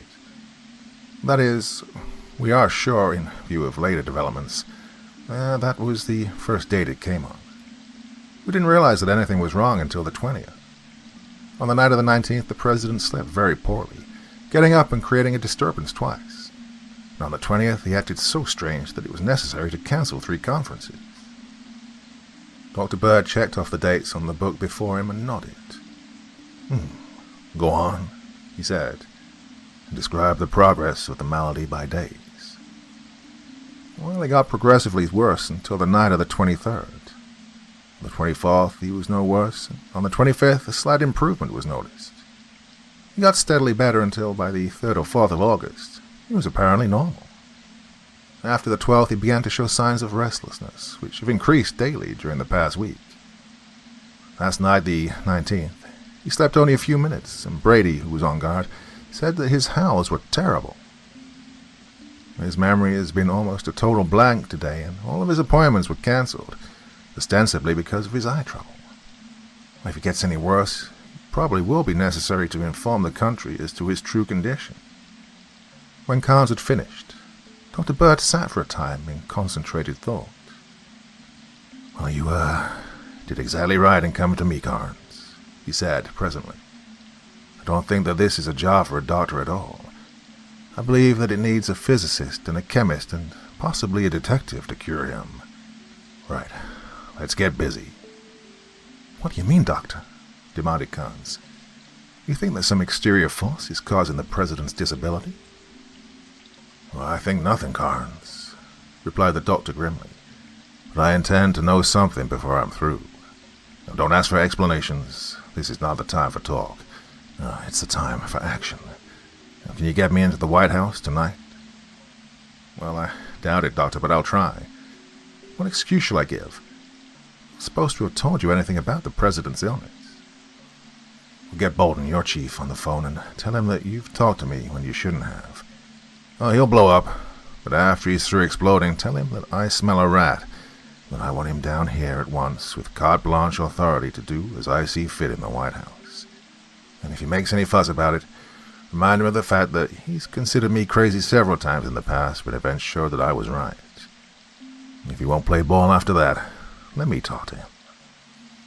All right, Doctor, replied Carnes as he picked up the scientist's telephone and gave the number of the home of the Chief of the Secret Service. I'll try to bully him out of it. He has a good deal of confidence in your ability. Half an hour later, the door of Dr. Bird's laboratory opened suddenly to admit Bolton. Hello, Doctor, exclaimed the Chief. What the hell have you got on your mind now? I ought to skin Carnes alive for talking out of turn, but, well, if you really do have an idea, I'll forgive him. Now, what do you suspect? Well, I suspect several things, Bolton, but I haven't got the time to tell you what they are. I want to get quietly into the White House as promptly as possible. Well, that's easy, replied Bolton. But first, I want to know what the objective of the visit is. Well, the objective is to see what I can find out. My ideas are entirely too nebulous to attempt to lay them out before you just now. You've never worked directly with me on a case before. Carnes can tell you that I have my own methods of working, that I won't spill my ideas until I have something more definite to go on than I have at present. The doctor's right, Chief, said Carnes. He has an idea all right, but wild horses won't drag it out of him until he's ready to talk. You'll have to take him on faith, as I always do. Bolton hesitated a moment, and then shrugged his shoulders. "Well, have it your own way, Doctor," he said. "Your reputation, both as a scientist and as an unraveler of tangled skins, is too good for me to boggle about your methods.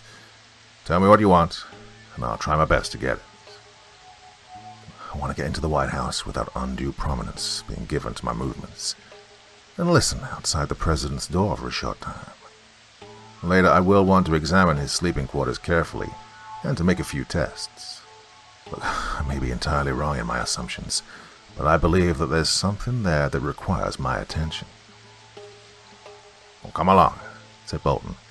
"I'll get you in and let you listen, but the rest we'll have to do to trust to luck on. You may have to wait until morning." "Well, we'll cross that bridge when we get to it," replied the doctor. "I'll get a little stuff together that we may need." A few moments later, he packed some apparatus in a bag and, taking up it and an instrument case, he followed Bolton and Carnes down the stairs and out into the grounds of the Bureau of Standards.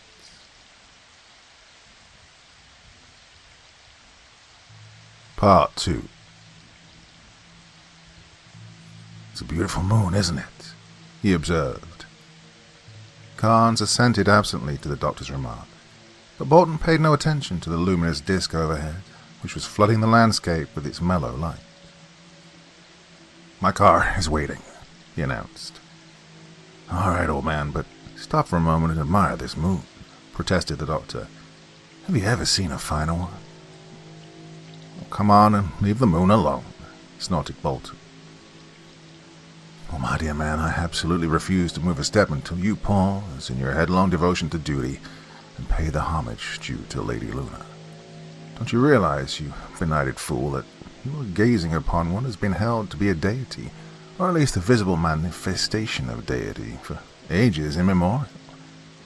Haven't you ever had time to study the history of the moon-worshipping gods? They're as old as mankind, you know. The worship of Isis was really only an exalted type of moon worship.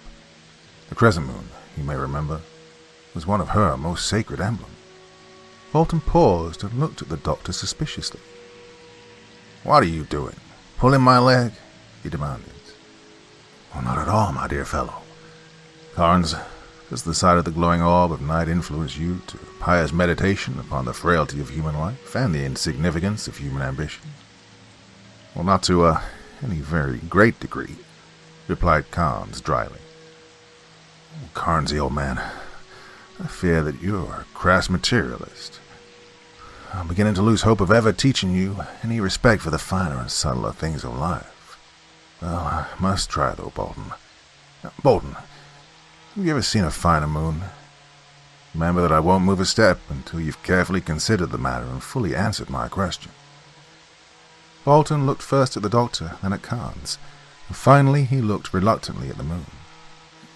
"Well, it's a fine one," he admitted. "But all full moons look large on clear nights at this time of the year." "Then you have studied the moon," cried Dr. Bird with delight. "Oh, I was sure." He broke off his speech then, suddenly, and listened. From a distance came the mournful howl of a dog. It was answered in a moment by another howl from a different direction. Dog after dog took up the chorus until the air was filled with the melancholy wailing of the animals. "See, Bolton," remarked the doctor, "even the dogs feel the chastening influence of the Lady of Night, and repent of the sins of their youth and the follies of their manhood. Or should one say doghood? Come along, I feel that the call of duty must tear us away from the contemplation of the beauties of nature." He then led the way to Bolton's car and got in without further words. Half an hour later, Bolton led the way into the White House. A word to the Secret Service operative on guard at the door admitted him and his party, and he led the way to the newly constructed solarium where the President slept. An operative stood outside the door. "What word, Brady?" asked Bolton in a whisper. He seems worse, sir. I doubt if he slept at all. Admiral Clay has been in several times, but he didn't do much good. There, listen. The President's getting up again." From behind the closed door which confronted them came sounds of a person rising from a bed and pacing the floor, slowly at first, and then more and more rapidly, until it was almost a run. A series of groans came to the watchers, and then a long, drawn-out howl. Bolton shuddered. "Ah, poor devil," he muttered. Dr. Bird shot a quick glance around. Where is Admiral Clay?" he asked. "He's sleeping upstairs. Shall I call him?" No, take me to his room." The President's naval physician opened the door in response to Bolton's knock. "Is he worse?" he demanded anxiously. "I don't think so, Admiral," replied Bolton. "I want to introduce you now to Dr. Bird of the Bureau of Standards. He wants to talk to you about the case." "Well, I'm honored, Doctor," said the physician as he grasped the scientist's outstretched hand. "Come in. Pardon my appearance, but I was startled out of a doze when you knocked. Now have a chair and tell me how I can serve you." Dr. Bird drew a notebook from his pocket. "I've received certain dates in connection with the President's malady from operative cards here," he said, "and I wish you to verify them." "Pardon me a moment, Doctor," interrupted the Admiral, "but may I ask what is your connection with the matter? I was not aware that you were a physician or a surgeon." "Dr. Bird's here by the authority of the Secret Service," replied Bolton. "He has no connection with the medical treatment of the President, but permit me to remind you that the Secret Service is responsible for the safety of the President, and so have a right to demand such details about him as are necessary for his proper protection." "I have no intention in obstructing you in the proper performance of your duties, Mr. Bolton," began the Admiral stiffly. Pardon me, Admiral," broke in Dr. Bird. "It seems to me that we're getting started wrong here. I suspect that certain exterior forces are more or less concerned in this case, and I've communicated my suspicions to Mr. Bolton here. He in turn brought me here in order to request from you your cooperation in the matter. We have no idea of demanding anything, and are really seeking help which we believe you can give us." "Pardon me, Admiral," said Bolton. "I had no intention of angering you." "I'm at your service, gentlemen," replied Admiral Clay. "Now, what information did you wish, Doctor?" "Well, at first merely a verification of the history of the case as I have it." Dr. Bird then read the notes he'd taken down from cards, and the Admiral nodded in agreement. "Those dates are correct," he said. "Now, Admiral, there are two further points on which I must get enlightenment. The first is the ophthalmia, which is troubling the patient." "Well, there's nothing to be alarmed about as far as symptoms go, Doctor," replied the Admiral. "It is a rather mild case of irritation, somewhat analogous to granuloma, but rather stubborn. He had an attack several weeks ago, and while it didn't yield to treatment as readily as I could have wished, it did clear up nicely in a couple of weeks, and I was quite surprised at this recurrent attack. But his sight is in no danger." "And have you tried to connect this ophthalmia with his mental aberrations?" "Why, no, Doctor. There is no connection." "Are you sure?" "I am certain. The slight pain which his eyes give him could never have such an effect upon the mind of so able and energetic a man as he is." "Well, we'll let that pass for a moment. My other question is this. Has he any form of skin trouble?" Well, the Admiral looked up in surprise. Yes, he has," he admitted. "Well, I'd mentioned it to no one, for it really amounts to nothing, but, well, he has a slight attack of some obscure form of dermatitis, which I'm treating. It's affecting only his face and hands." Please describe it." "It has taken the form of a brown pigmentation on the hands. On the face it causes a slight itching and subsequent peeling of the affected areas." "So, in other words, it's acting like a sunburn?" "Why, yes, somewhat. It's not that, however, for he's been exposed to the sun very little lately, well, on account of his eyes." "I noticed that he's sleeping in the new solarium which was added last winter to the executive mansion. Can you tell me with what type of glass it's equipped?"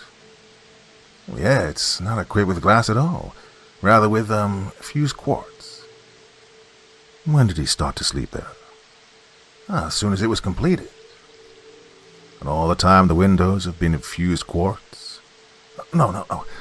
They were glazed at first, but the glass was removed and the fused quartz substituted at my suggestion about 2 months ago. Well, just before this trouble started. Thank you, Admiral. You've given me several things to think about. My ideas are a little too nebulous to share as yet, but I think I can give you one piece of very sound advice.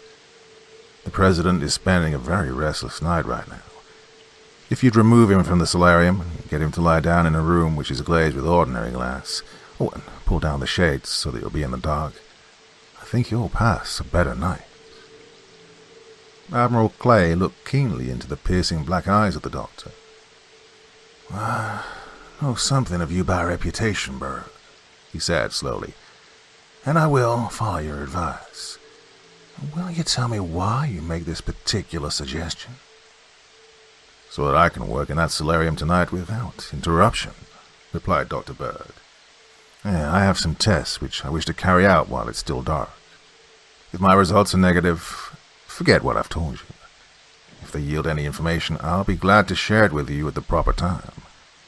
Now, get the President out of that solarium and tell me when the coast is clear. The Admiral donned a dressing gown and stepped out of the room. He returned 15 minutes later.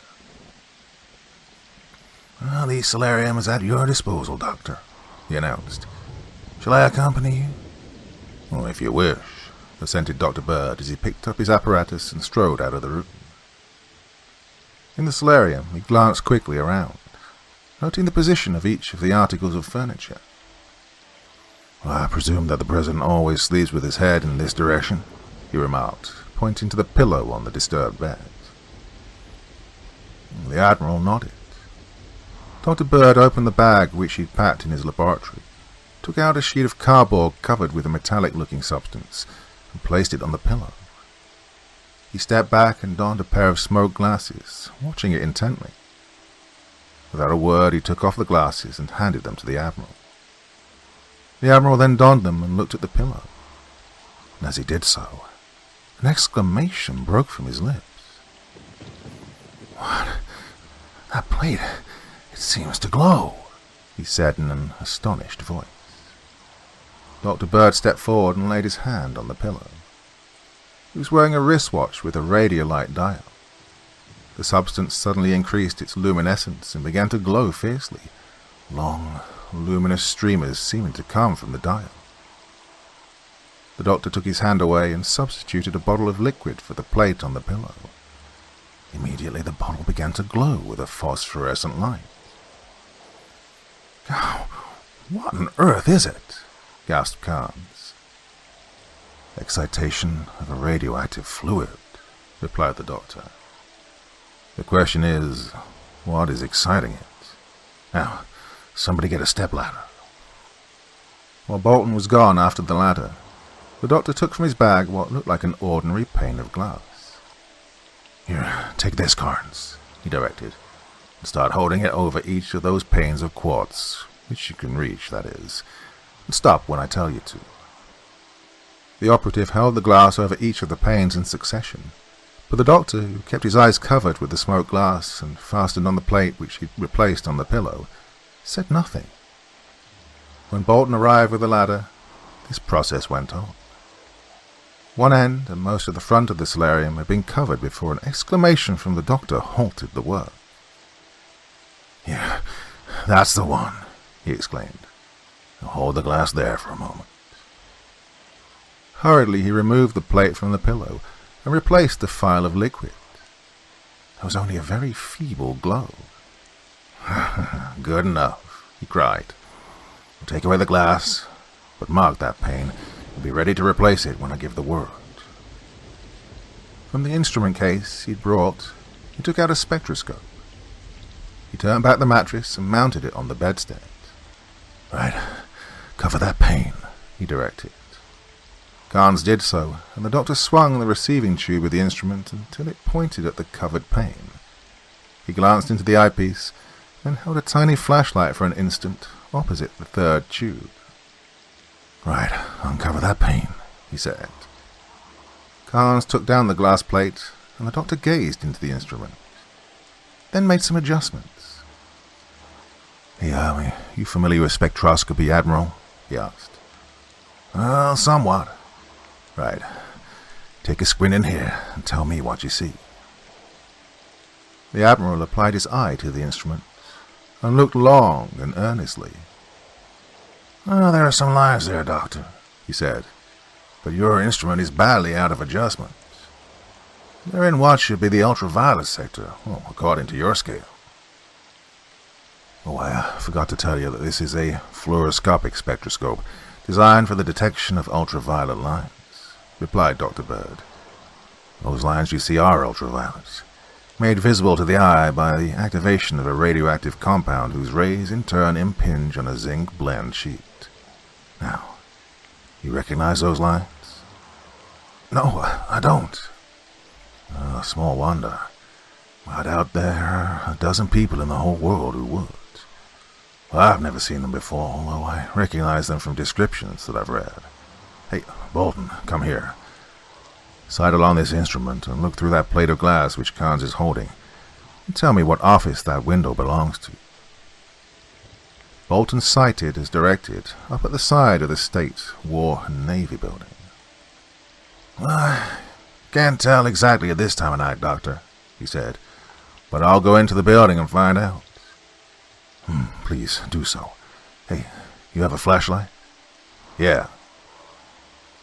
Now, flash it momentarily out of each of the suspected windows in turn, till you get an answering flash from here. When you do, flash it out of each pane of glass in the window, until you get another flash from here. Then come back and tell me what the office is. Mark the pane, so we can locate it again in the morning.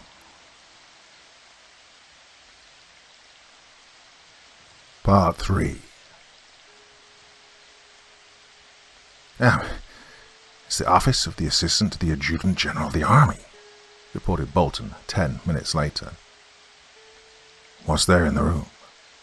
Nothing but the usual desks and chairs. I suspected as much. The window is merely a reflector. That's all we can get for tonight, gentlemen. Admiral, keep your patient quiet in a room with glass windows, preferably with the shades drawn until further notice. Bolton, meet me here with Carnes at sunrise. Have a picked detail of 10 men standing by where you can get hold of them in a hurry. In the meantime, get the Chief of the Air Service out of bed and have him order a plane at Langley Field to be ready to take off at 6 a.m. Oh, but he's not to take off, though, until I give him orders to do so. Do you understand? Everything will be ready for you, Doctor. But I confess that I don't know what this is all about. It's the biggest case you've ever tackled, old man, and I hope that we can pull it off successfully. I'd like to go over it with you now, but I'll be busy at the bureau for the rest of the night. Drop me off there, will you? At sunrise the next morning, Bolton met Dr. Bird at the entrance to the White House grounds. Where's your detail? He asked. In the State, War and Navy building. Good. I want to go to the solarium, put a light on the place where the President's pillow was last night, and mark that pane of quartz we were looking through. Then we'll join the detail.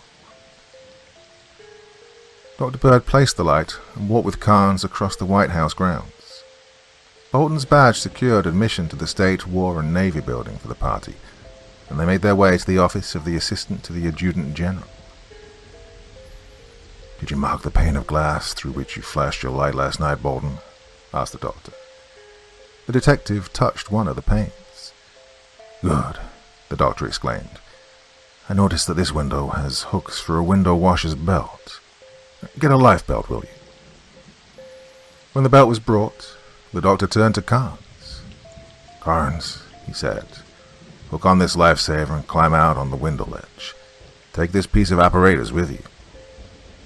He handed Carnes a piece of apparatus which looked like 2 telescopes fastened to a base, with a screw adjustment for altering the angles of the barrels. Carnes took it and looked at it inquiringly. That is what I was making at the bureau last night, explained Dr. Bird.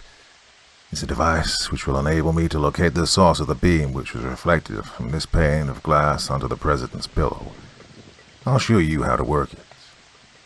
You know that when light is reflected, the angle of reflection always equals the angle of incidence? Well, you place these 3 feet against the pane of glass, thus putting the base of the instrument in a plane parallel to the pane of glass. By turning these 2 knobs, one of which gives lateral and the other vertical adjustment, you'll be able to manipulate the instrument until the first telescope is pointing directly toward the President's pillow. Now notice that the 2 telescope barrels are fastened together and are connected to the knobs, so that when the knobs are turned, the scopes are turned in equal and opposite amounts. When one is turned from its present position 5 degrees to the west, the other automatically turns 5 degrees to the east. When one is elevated, the other is correspondingly depressed. Thus, when the first tube points down toward the pillow, the other will point toward the source of the reflected beam. Clever, noted Bolton. It's rather crude and may not be accurate enough to locate the source exactly, but at least it will give us a pretty good idea of where to look. Given time, a much more accurate instrument could have been made, but 2 telescopic rifle sights and a theodolite base were all the materials I could find to work with. Now, climb out, Carnes, and do your thing. Carnes climbed out of the window and fastened the hooks of the lifesaver to the rings set in the window casings. He sat the base of the instrument against the pane of glass and manipulated the telescope knobs as Dr. Bird signaled from the inside. The scientist was hard to please with the adjustment, but at last the crosshairs of the first telescope were centered on the light in the solarium. He changed its position and stared through the second tube. The angle is too acute and the distance too great for accuracy, he said with an air of disappointment. The beam comes from the roof of a house down along Pennsylvania Avenue, but I can't tell from here which one it is. Now, take a look, Bolton. The chief of the Secret Service stared through the telescope. I couldn't be sure, Doctor, he replied. I can see something on the roof of one of the houses, but I can't tell what it is, and I couldn't tell the house when I got in front of it. It won't do to make a false move here, said the doctor. Now, did you arrange for that plane? It's waiting your orders at the field, Doctor. Good. I'll go up to the office of the Chief of Air Service and get in touch with the pilot over the Chief's private line. There are some orders that I wish to give him and some signals to be arranged. Dr. Bird returned a few minutes later. All right, the plane is taking off now and will soon be over the city, he announced. We'll take a stroll down the avenue until we're in the vicinity of the house, and then wait for the plane. Carnes will take 5 of your men and go down behind the house, and the rest of us will go in the front. Now, which building do you think it is, Bolton? About the 4th from the corner. All right, the men going down the back will take station behind the house next to the corner, and the rest of us will get in front of the same building. When the plane comes over, watch it. If you receive no signal, go to the next house and wait for him to make a loop and come over you again. Continue this until the pilot throws a white parachute over. That's the signal that we're covering the right house. When you get that signal, Carnes, leave 2 men outside and break in with the other 3. Get that apparatus on the roof and the men who are operating it. Bolton and I will attack the front door at the same time. Right. Does everybody understand? Murmurs of assent came from the detail. All right, let's go. Carnes, lead out with your men and go half a block ahead so that the 2 parties will arrive in position at about the same time. Carnes left the building with 5 of the operatives. Dr. Bird and Bolton waited for a few minutes and then started down Pennsylvania Avenue, the 5 men of their squad following at intervals. For 3/4 of a mile, they sauntered down the street. Right, that should be it, Doctor, said Bolton. I think so. And here comes our plane. They watched the swift scout plane from Langley Field swing down low over the house and then swoop up into the sky again without making a sound. The party walked down the street 1 house more and then paused. Again, the plane swept over them without a sign. As they stopped in front of the next house, A white parachute flew from the cockpit of the plane, and the aircraft, its mission accomplished, veered off to the south towards its hangar. "Ah, this is the place," cried Bolton. "Haggerty and Johnson, you two cover the street. Beamish, take the lower door. The rest come with me." Followed closely by Dr. Bird and two operatives, Bolton sprinted across the street and up the steps leading to the main entrance of the house. The door was barred, and he hurled his weight against it without result. "Step aside, Bolton," snapped Dr. Bird. The diminutive chief drew aside, and Dr. Bird's 200 pounds of bone and muscle crashed against the door. The lock gave, and the doctor barely saved himself from sprawling headlong onto the hall floor. A woman's scream rang out, and the doctor swore under his breath. "Right, upstairs, to the roof." Followed by the rest of the party, he sprinted up the stairway which opened before him. Just as he reached the top, his way was barred by an Amazonian figure in a green bathrobe. "Who the devil are you?" demanded an outraged voice. "Police," snapped Bolton. "Step aside." "What side is it?" demanded the fiery-haired Amazon. "The devil will stop you until you tell me your business. What the devil are you doing in the house of a respectable female at this hour of the morning?" "To one side, I tell you," cried Bolton, as he strove to push past the figure that barred his way. "Ah, you would you, little man?" demanded the woman as she grasped Bolton by the collar and shook him as a terrier would a rat. Dr. Bird stifled his laughter with difficulty and seized her by the arm. With a heave on Bolton's collar, she raised him from the ground and swung him against the doctor, knocking him off his feet. "Help! Police! Murder!" she screamed at the top of her voice. "Damn it, woman. Look, we're on it." Dr. Bird's voice was cut short by the sound of a pistol shot from the roof, followed by two others. The woman dropped Bolton and slumped into a sitting position and screamed lustily. Bolton and Dr. Bird, with the two operatives at their heels, then raced for the roof. Before they reached it, another volley of shots rang out, these sounding from the rear of the building.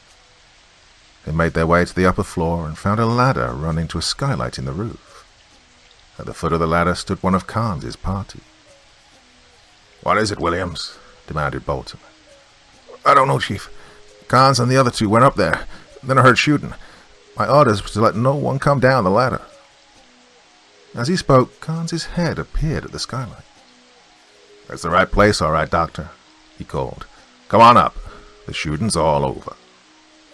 Dr. Bird mounted the ladder and stepped out onto the roof. Set on one edge was a large piece of apparatus, toward which the scientist eagerly hastened. He bent over it for a few moments, and then straightened up. "Hey, where's the operator?"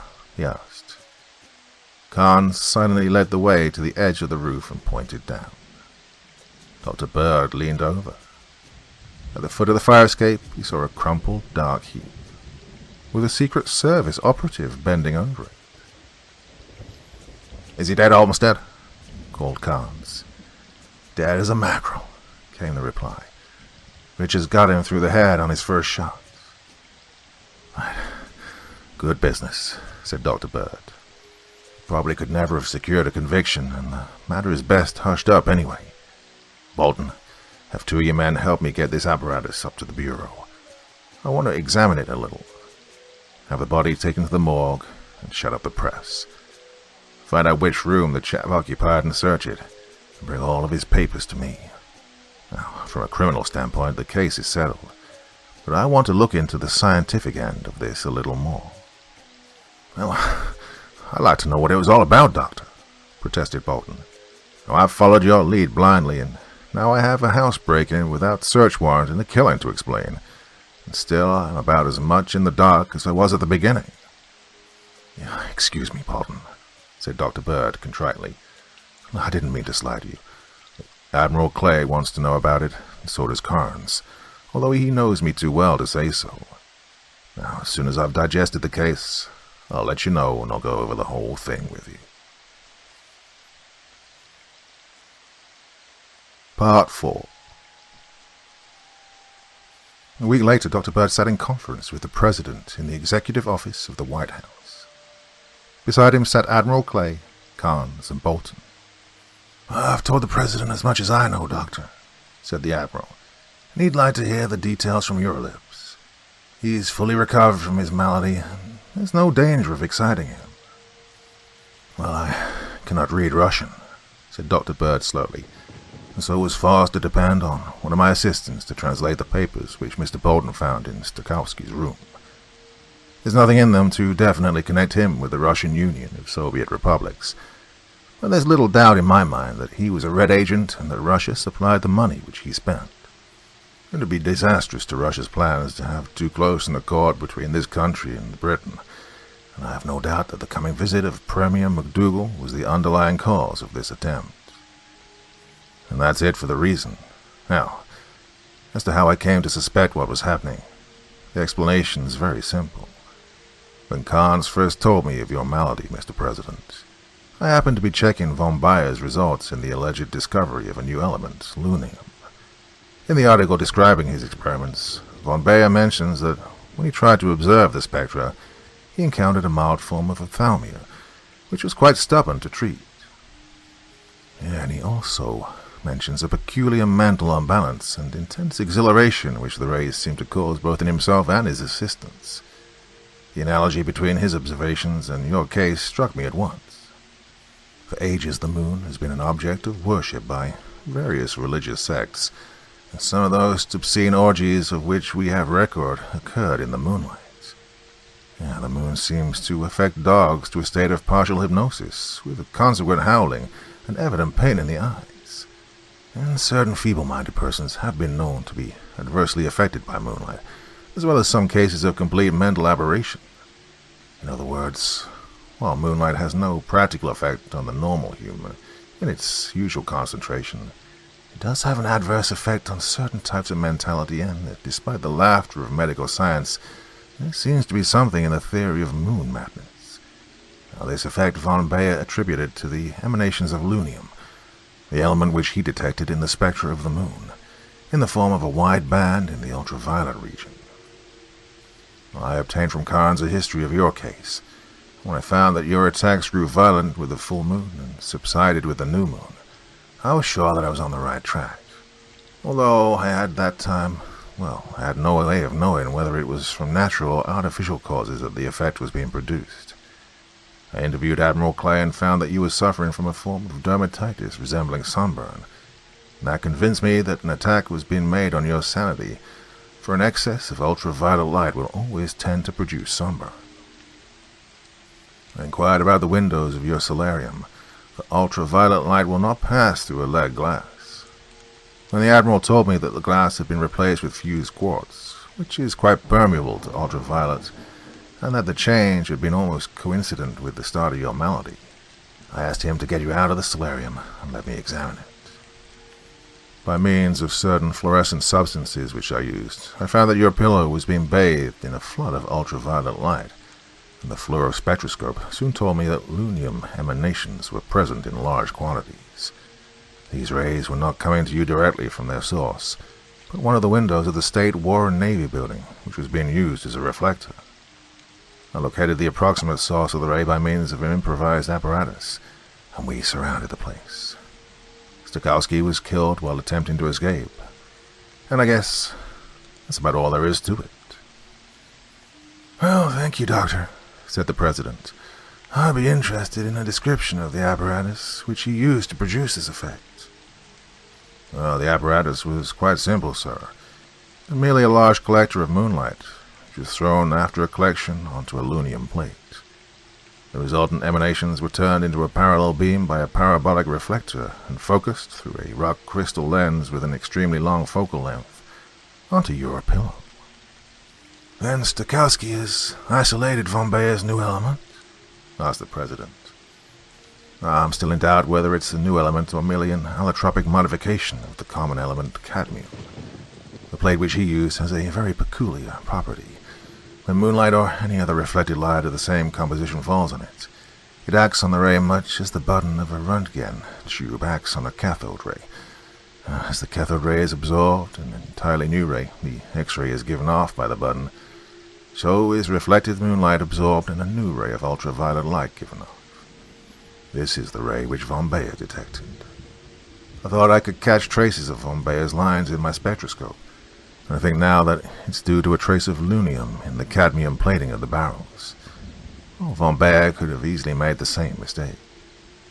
Well, von Baer's work, together with Stokowski's, opens up an entirely new field of spectroscopic research. I give a good deal to go over to Baden and get into the matter with von Baer and make some plans for the exploitation of the new field. But, well, I'm afraid that my pocket wouldn't stand the trip. Well, I think that the United States owes you that trip, Dr. Bird, said the chief executive with a smile. Make your plans to go as soon as you get your data together. I think that the Treasury will be able to take care of the expense without raising the income tax next year.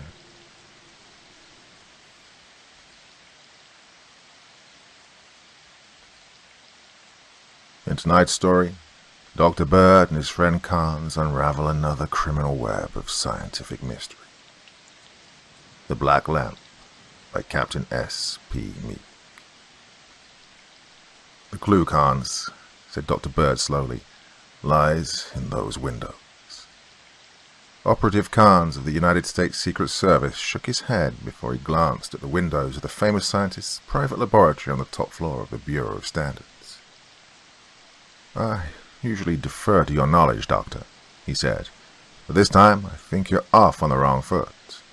If the thieves came in through the windows, what was their object in cutting that hole through the roof? The marks are very plain, and they indicate that the hole was cut in some manner from the inside. Dr. Bird smiled enigmatically. That is too evident for discussion, he replied. I grant you that the thieves entered from the roof, through that hole. After they'd secured their booty, they left by the same route. I presume that you've noticed the marks on the roof where an aircraft of some sort, probably a helicopter, landed and then took off. A much greater question is that of what they did before they landed and cut the hole. I don't follow your reasoning, Doctor. Carnes, that hole was cut through the roof with a heavy saw. In cutting it, the workers dislodged quite a little plaster which fell to the floor and must have made a great deal of noise. Why wasn't that noise heard? Well, it was heard. The watchman heard it, but knew that Lieutenant Breslau was working here, and he thought he'd made the noise. Well, surely. But why didn't Breslau hear it? How do we know that he didn't? He was taken to Walter Reed Hospital this morning with his mind an absolute blank and his tongue paralyzed. He must have seen the thieves, and they treated him in some way to ensure his silence. When he's able to talk, if he ever is, he'll probably give us a good description of them. Dr. Bird shook his head. Too thin, Connie, oh dear, he said. Breslau is a very intelligent young man. He was perfectly normal when I left him shortly after midnight last night. He was working alone in here on a device of the utmost military importance. On the desk is a push button which sets ringing a dozen gongs in the building. Surely a man of that type would have had sense enough when he saw or heard intruders cutting a hole through the roof to sound an alarm which would have brought every watchman on the grounds to his assistance. He must have been knocked out before the halt was started, probably before the helicopter's landing. How? Gas of some sort? Well, the windows were all closed and locked, and I've already ascertained that the gas and water lines have not been tampered with. Gas won't penetrate through a solid roof in sufficient concentration to knock out a man like that. It was something more subtle than gas. What was it? I don't know yet. The clue to what it was lies, as I told you, in those windows. Carnes moved over and surveyed the windows closely. I see nothing unusual about them except that they need washing rather badly. Well, they were washed last Friday, but they do look rather dirty, don't they? Suppose you take a rag and some scouring soap and clean up a pane. The detective took the proffered articles and started his task. He wet a pane of glass, rubbed up a thick lather of scouring soap, and applied it and rubbed vigorously. With clear water he washed the glass and then gave an exclamation of astonishment and examined it more closely. "Oh, this isn't dirt, Doctor," he cried. "The glass seems to be fogged." Dr. Bird chuckled. So it seems, he admitted. Now look at the rest of the glass around the laboratory.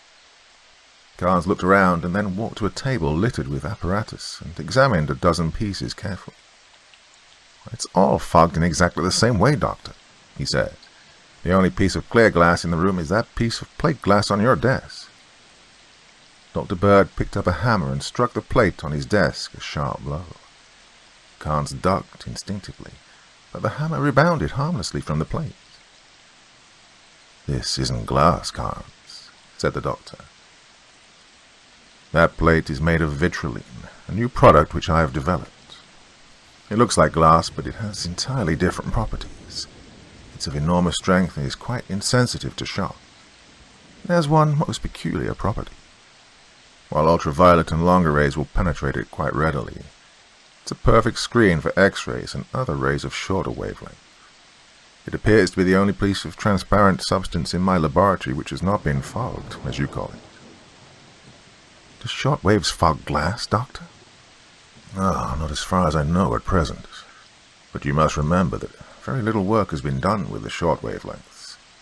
In the vast range of waves whose lengths lie between zero and that of the X-ray, only a few points have been investigated and definitely plotted. There may be in that range a wavelength which will fog glass.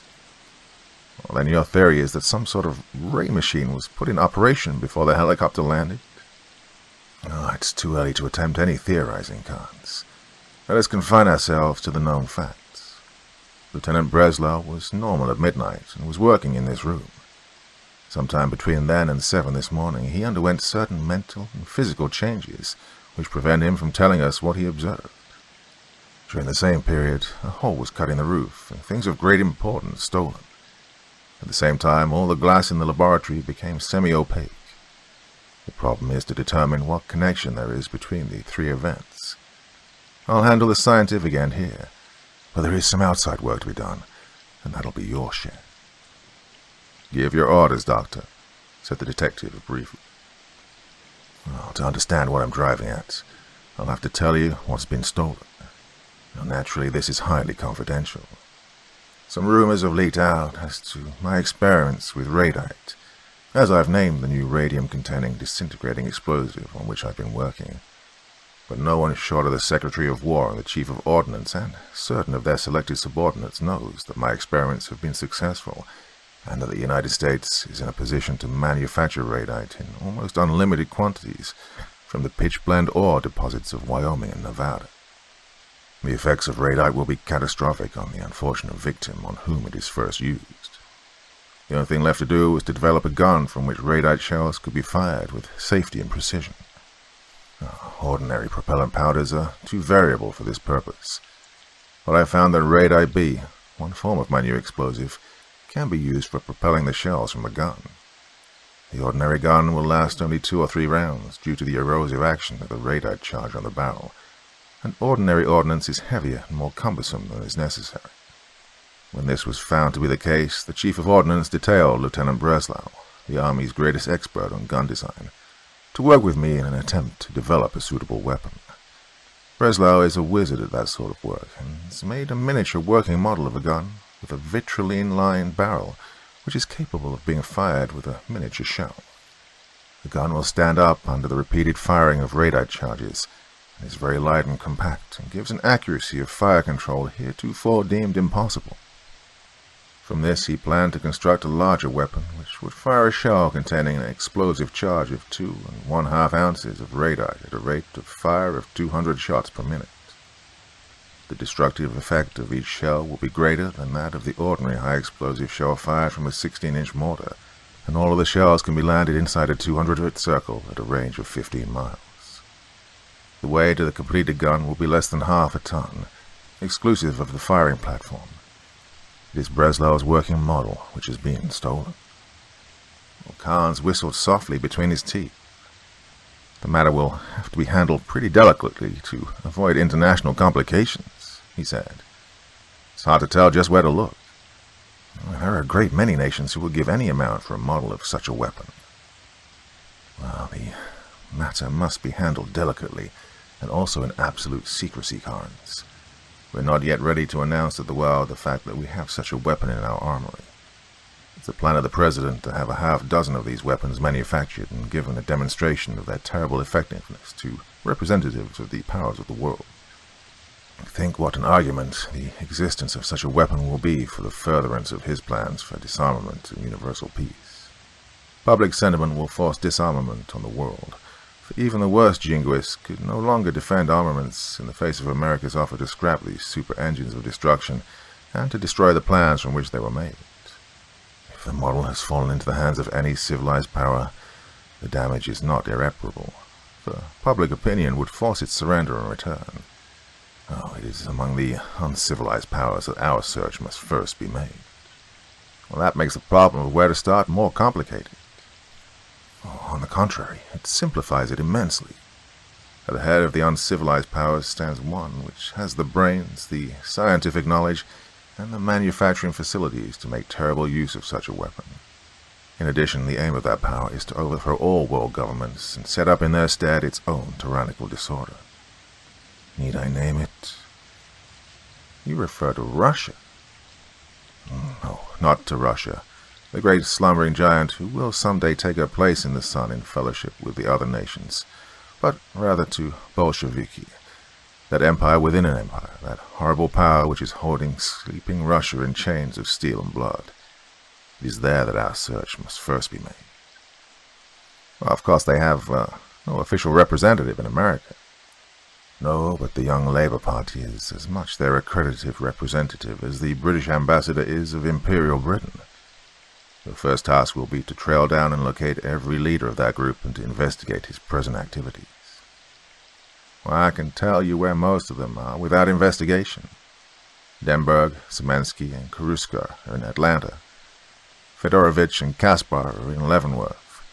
Saranov is dead, well, presumably. My doctor, I saw with my own eyes the destruction of the submarine in which he was riding. Did you see his dead body? No. Neither did I, and I'll never be sure until I do. Once before we were certain of his death, and he bobbed up with a new fiendish device. We cannot eliminate Saranov. All right, I'll include him in my plans. Do so. Besides, a hypothetical Saranov, there are half a dozen or more of the old leaders of the gang who are alive and at liberty, so far as we know. They fled the country after the Coast Guard broke up their alien smuggling scheme, but some of them may have returned.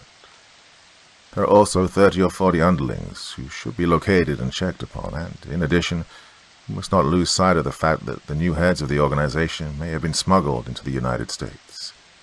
It's no simple task that I'm setting you, Carnes, but I know that you and Bolton will see it through if anyone can. Thanks, Doctor. We'll do our best. Now, if I'm not speaking out of turn, what are you planning on doing in the meantime? I'm going to start Taylor off on an ultra-shortwave generator and try a few experiments along that line. Breslaw is at Walter Reed, and they're doing all they can for him, but, well, until I can get some definite information as to the underlying cause of his condition, they are more or less shooting in the dark. How are they treating him? By electric stimulations and vibratory treatments, and by keeping him in a darkened room. By the way, Carnes, if I am correct in my line of thought, it would be well to have an extra guard put over Karuska. He's the only real expert in ordnance that the young Labour Party had, and if they have Breslau's model, they'll need him to supervise the construction of a gun. I'll attend to that at once, Doctor. Is there anything else? No, not that I know of. I'm going out to Tacoma Park this afternoon and have another look at Breslau. But it's too soon to hope for any change in his condition. Aside from the time I'll be out there, you can find me either here or at my home, in case anything develops. I'll get on that job at once, Doctor. Thanks, man. Remember that speed must be the keynote of your work. The telephone bell at the head of Dr. Bird's bed woke into noisy activity. The doctor roused himself and took down the instrument sleepily. A glance at the clock showed him that it was 4 in the morning, and he muttered a malediction on the one who had called him. "Hello," he said into the receiver. "Dr. Bird speaking." "Doctor?" came a crisp voice over the wire. "Wake up. This is Carnes talking. Something has broken loose." All trace of sleep vanished from Dr. Bird's face, and his eyes glowed momentarily with a particular glitter which Carnes would at once have recognized as indicative of the keenest interest. What's happened, Carnes?" he demanded. "I telephoned Atlanta this morning and arranged to have an extra guard put over Karuska, as you suggested. The matter was simplified by the fact that he and 9 others were confined in the prison infirmary. The warden agreed to do as I told him, and, in addition to the other guards, a special man was placed in the ward near Karuska's bed. At 2 a.m., the lights in the ward went out." "Accidentally, or were they put out?" "Well, they haven't found that out yet. At any rate, they're all out right now. But Karuska and all the other inmates and all the guards at that particular ward have gone crazy." "The hell you say?" Well, not only that, also partially paralyzed. The description I got over the telephone corresponds exactly with the condition of Lieutenant Breslaw as you described it to me. Now here's the most interesting part of the whole affair. The special guard over Karuska was only lightly affected, has already recovered and is in a position to tell you exactly what happened. I got a garbled account of the affair from the warden. Something about a goldfish bowl or something like that. The warden wouldn't take it seriously enough to give me details. I didn't press for them much, for I knew that you'd rather get them at first hand. I certainly would. I'll be ready to leave for Atlanta in less than 10 minutes. I expected that, Doctor. The car's already on its way to pick you up. I'll meet you at Langley Field, where a plane has already been tuned up and will be ready to take off by the time we get there. Good work, Hans. I'll see you at the field. The car was waiting for Carnes and Dr. Bird when the Langley Field plane slid down to a landing at Atlanta. At the penitentiary, Dr. Bird went direct to the infirmary where Karuska had been confined. As he entered, he shot a keen glance around and gave an exclamation of satisfaction. "Look at the windows, Carnes," he cried. Carnes went over to the nearest window and moistened his fingertip and applied it experimentally to the glass. The moisture produced no effect, for the glass of the windows was permanently clouded, as was that of the doctor's laboratory.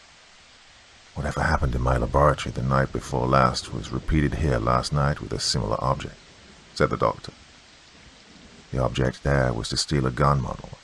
Here it was to steal a man who could construct a full-size gun from the model. I understand that one of the guards escaped the fate which overtook the rest of the persons in the infirmary." "Not altogether, Doctor," replied the warden. "I think that his mind is somewhat affected, for he tells a wild yarn and insists on trying to wear a goldfish bowl on his head.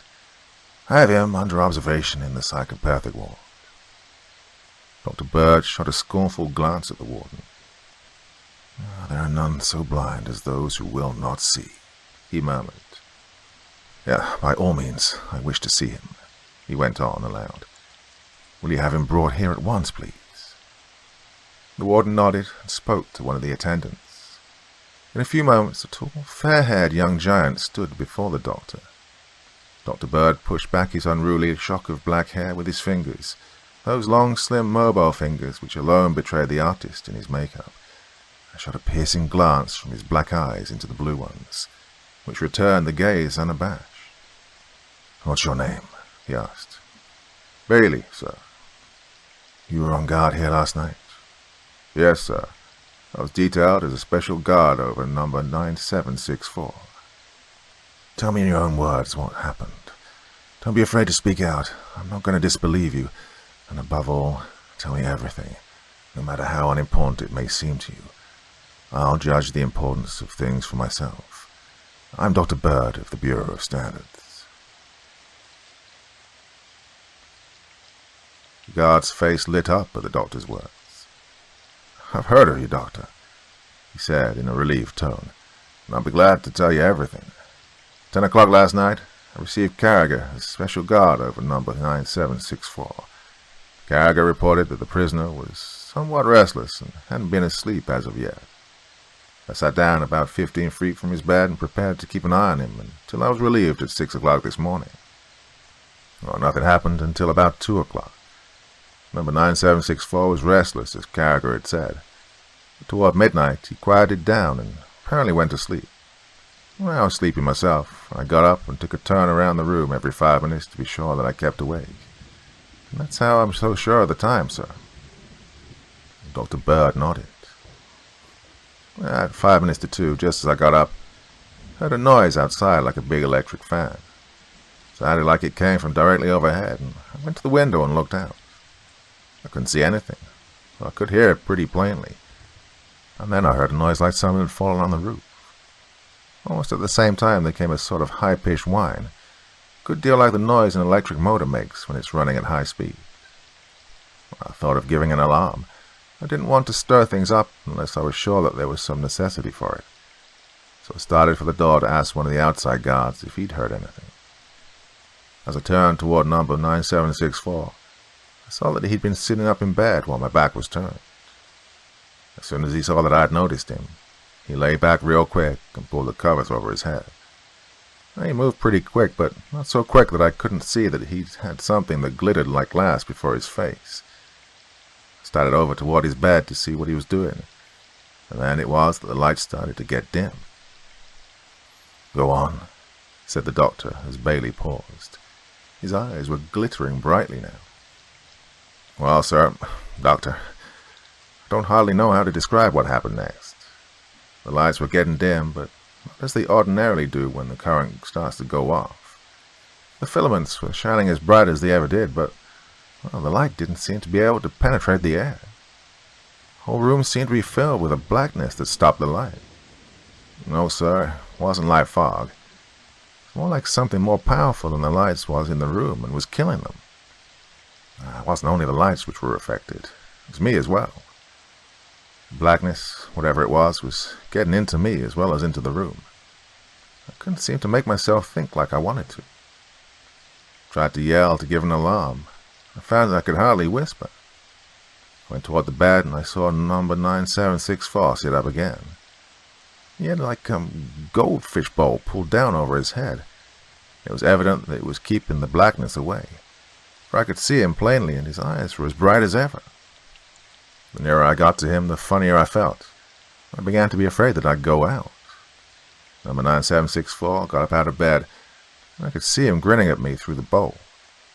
He reached up and adjusted that bowl, and all of a sudden I realized that whatever was knocking me out was not affecting him because he had that thing on. Well, I jumped for him with the idea of taking the bowl off and putting it on my own head. He saw what I was up to and fought like a cornered rat, but the blackness hadn't affected my muscles. Yeah, I'm a pretty big man, sir, and number 9764 is a little runt. Yeah, it didn't take me long to get the bowl off his head and pull on over mine. As soon as I did that, I seemed to be able to think clearer. When I was sitting on number 9764, I was ready to tap him with a persuader if he started anything, but, well, I didn't have to. In a few minutes, he stopped struggling and lay perfectly quiet. Well, the lights kept getting dimmer and dimmer until they went out altogether. The room became pitch dark. Well, it wasn't exactly as if the lights had gone out, sir. Well, I seemed to know that they were still there, and were burning as bright as ever, but they couldn't penetrate the blackness in the room, if you understand what I mean. I think I do, said Dr. Bird slowly. It was a good deal as if you'd seen a glass filled with a pale red liquid, and someone had dumped black ink into the fluid and hid the red color. You'd know that the red was still there, but you wouldn't be able to see it through the black. Yeah, that's exactly what it was like, Doctor. You described it better than I can. Well, at any rate, after it got real dark, I heard a low whistle from the roof. Number 9764 made a struggle to get up for a moment, then lay quiet again. The whistle sounded again, then I heard someone call, "Caruso!" Everything was quiet for a while, then the same voice called again, said some stuff in a foreign language I couldn't understand. Well, I kept perfectly quiet to see what would happen. About 10 minutes the whole room remained perfectly dark, as I've said, and all the while I could hear that whining noise. All of a sudden it began to sound in a lower note, and then I could see the lights again. Very dimly, like the black ink you spoke of, was fading out. The note got lower until it stopped altogether, and the lights came on brighter until they were normal again. Then I heard a scraping noise on the roof, and the noise I had heard first, like a big electric fan. Well, I looked at the clock, and it was 2:20. For a few minutes I wasn't able to collect my wits. When I got up off of number 9764 at last, he stared at me as though he didn't know a thing, and I heaved him back into his bed and ran to the door to summon an outside guard. I could still talk in a husky whisper, but not loud, and I wasn't surprised when no one heard me. Well, my orders were not to let number 9764 out of my sight, and this was an emergency, so I left the ward and found a guard. It was Madigan. He was standing on his beat, staring at nothing. When I touched him, he looked at me, and there was the same vacant look in his eyes that I'd seen in the prisoners. I talked to him in a whisper, but he didn't seem to understand. So I left him and went to a telephone and called for help. Mr. Lawson, the warden, got here with guards in a couple of minutes, and I tried to tell him what had happened, but I couldn't talk loud, and I was afraid to take the fishbowl off my head. What happened next? Mr. Lawson took me to his office, and on the way we passed under an arc light. As soon as I got under it, I began to feel better. My voice became stronger. I saw that it was doing me some good, and I stopped under it for an hour before my voice got back to normal. It seemed to clear the fog from my brain, too, and I was able, about 4 o'clock, to tell everything that had happened. Mr. Lawson seemed to think that my brain was affected as well as the others, and he sent me to the hospital. And, well, that's all, Doctor. Do you feel perfectly normal now? Yes, sir. Well, there's no need for confining this man longer, Mr. Lawson. He's as well as he ever was. Clarence, get the Walter Reed Hospital on the telephone. Tell them that I said to treat Lieutenant Breslau with light rays, rich in ultraviolets. Tell them to give him an overdose of them and not to put goggles on him. Keep him in the sun all day and under sun-ray arcs at night until further orders. Mr. Lawson, give the same treatment to the men who were disabled last night. If you haven't enough sun-ray arcs in your hospital, put them under an ordinary arc light in the yard. Bailey, you still got that fishbowl? It's in my office, Doctor, said the warden. Good enough. Send for it at once. And by the way, you have 2 more communists here, Denberg and Szymanski, haven't you? I think so. Oh, I'll have to consult the records before I can be positive. Well, I'm sure that you have. Look the matter up and let me know. The warden hurried away to carry out the doctor's orders, and an orderly appeared in a few moments with a hollow globe made of some crystalline, transparent substance. Despite its presence in the infirmary the evening before, there was no trace of clouding apparent. Dr. Bird took it and examined it critically. He rapped it with his knuckles and then stepped to the door and hurled it down violently to the concrete floor of the yard. The globe rebounded without injury, and he caught it. Vitriline, or a good imitation of it, he remarked to Carnes. After you get through talking to the hospital, get Taylor on the wire. There's plenty of loose vitriline in the bureau, and I want him to send about 50 square feet of it by a special plane at once. As Carnes left the room, the warden reappeared. The men are all lying in the sun now, Doctor, he said. I find that we have the 2 men you mentioned confined here. They're both in Tier A, Building 6. Is that an isolated building? No, it's one wing of the old main building. On which floor? The 2nd floor. It's a 6-story building. Have they been moved there recently? They've been there for nearly a year. In that case, there'll be little chance of another attack of this sort tonight. At the same time, I would advise you to station extra guards there tonight, and every night until I notify you otherwise. Caution them to watch the lights carefully, and to give an alarm at once if they appear to get dim. In that case, send men to the roof with rifles with orders to shoot to kill anyone they find there. I'm going back to Washington. I'm going to take Karuska, your number 9764, with me. You'd better have one of the guards in the corridor where Denberg and Szymanski are. Now, wear this goldfish bowl, as you call it. A lot of plate glass, at least it will look like it, will come from Washington by plane. Cut it into sheets a foot square, and use surgeon's plaster to make some temporary glass helmets for your men. I want all your guards to wear them until I either settle this matter, or else send you some better helmets. You understand? I understand all right, but I'm afraid I can't do it. The wearing of such appliances would interfere with the efficiency of my men as guards. Brain and tongue paralysis would interfere rather more seriously, it seems to me. In any event, I have sufficient authority to enforce my request. If you are at all doubtful, call up the Attorney General and ask him. Well, the warden hesitated. If you don't mind, I think I will call Washington, Doctor, he said. I'll have to get authority to turn number 9764 over to you in any event.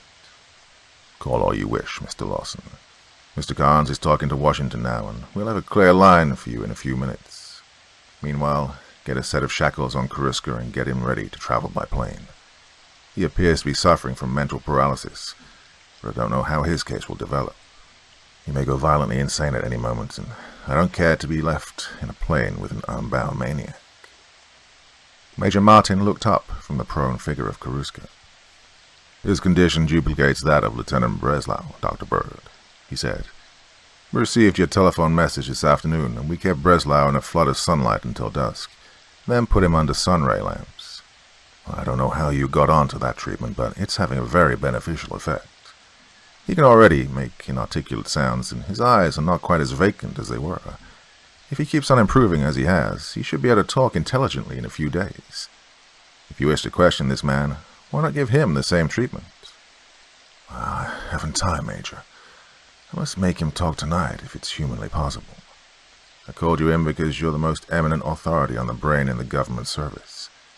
Is there any way of artificially stimulating this man's brain so that we can force the secrets of his subconscious mind from him?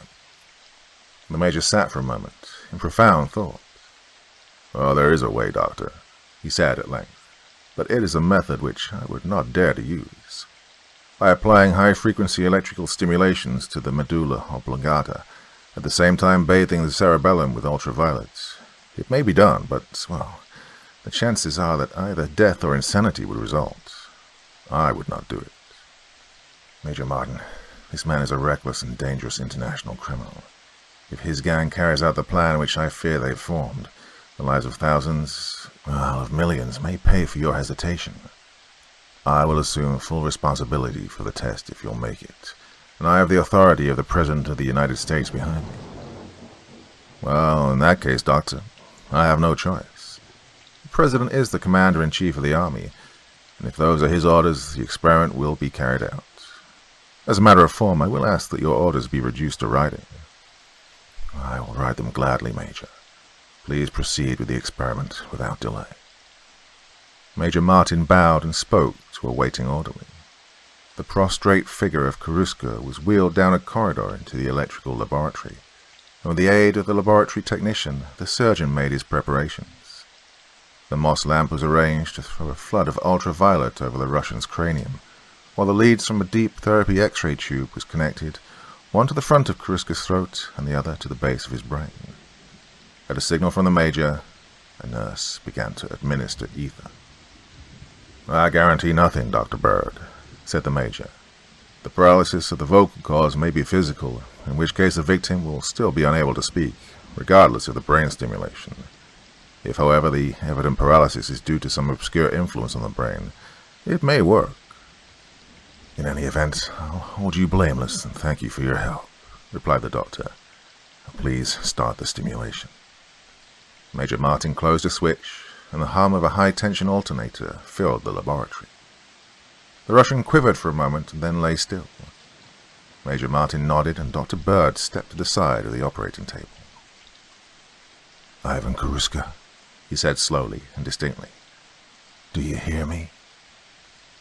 The Russian's lips quivered, and an unintelligible murmur came from them. Ivan Karuska, repeated Dr. Bird. Do you hear me? There was a momentary struggle on the part of the Russian, and then a surprisingly clear voice came from his lips. I do. Who is the present head of the Young Labour Party? Again there was a pause before the name. Saranov came from the lips of the insensible figure. Carnes gave a sharp exclamation, but a gesture from the doctor silenced him. Is Saranov alive? Yes. Is he in the United States? No, he is in London. Is he coming to the United States? Yes. When?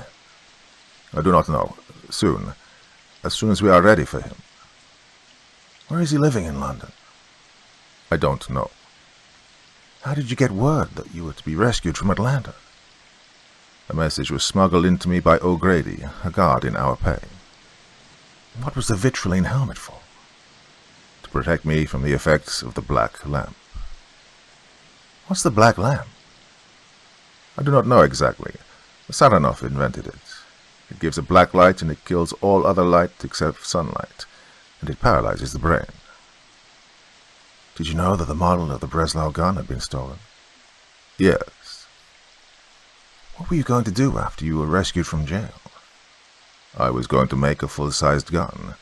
We have a disappearing gun platform built in the swamps at the juncture of the Potomac and Piscataway Creek. The gun was to be mounted there, and we would shell Washington and institute a reign of terror.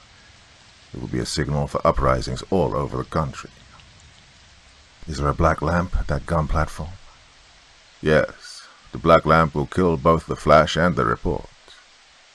Where did you get the formula for radar? We got it from one of Dr. Bird's assistants. His name... As he spoke the last few sentences, Karuska's voice had steadily risen, almost to a shriek. As he endeavored to give the name of the doctor's treacherous helper, his voice changed to an unintelligible screech, and then died away into silence. Major Martin stepped forward and bent over the prone figure. Hurriedly he tore away the electrical connections and placed a stethoscope over the Russian's heart.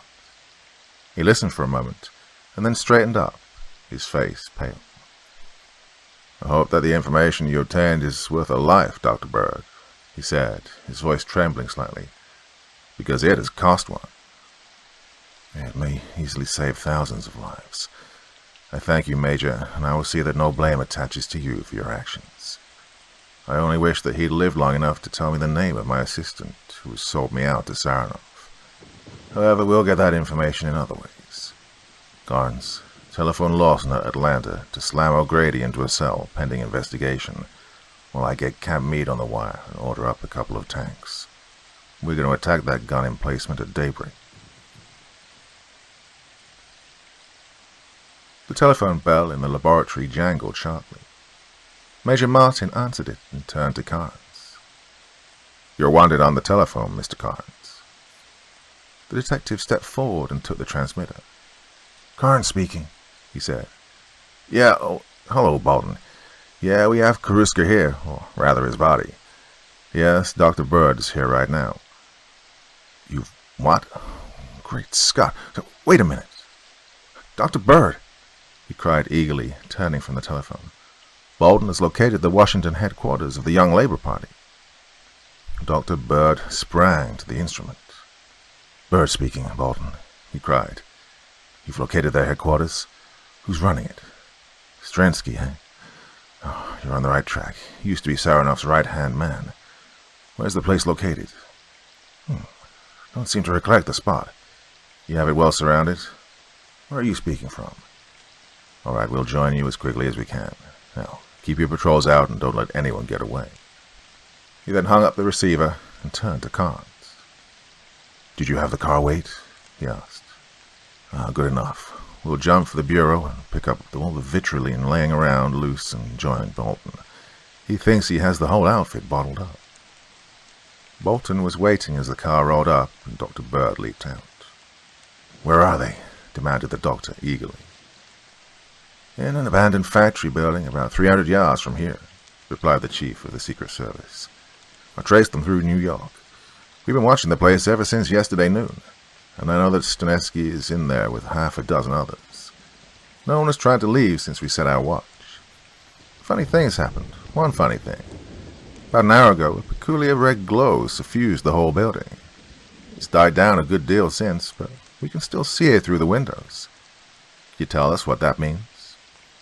No, I couldn't, Bolton, but we'll find out. How many men have you? I have 16 stationed around. That's more than we'll need.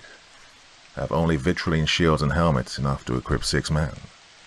Pick out your 3 best men to go with us, and we'll make a try at entering. Bolton strode off into the darkness and returned in a few moments with 3 men at his heels. Dr. Bird spoke briefly to the operatives, all of them men who had been his companions on other adventures.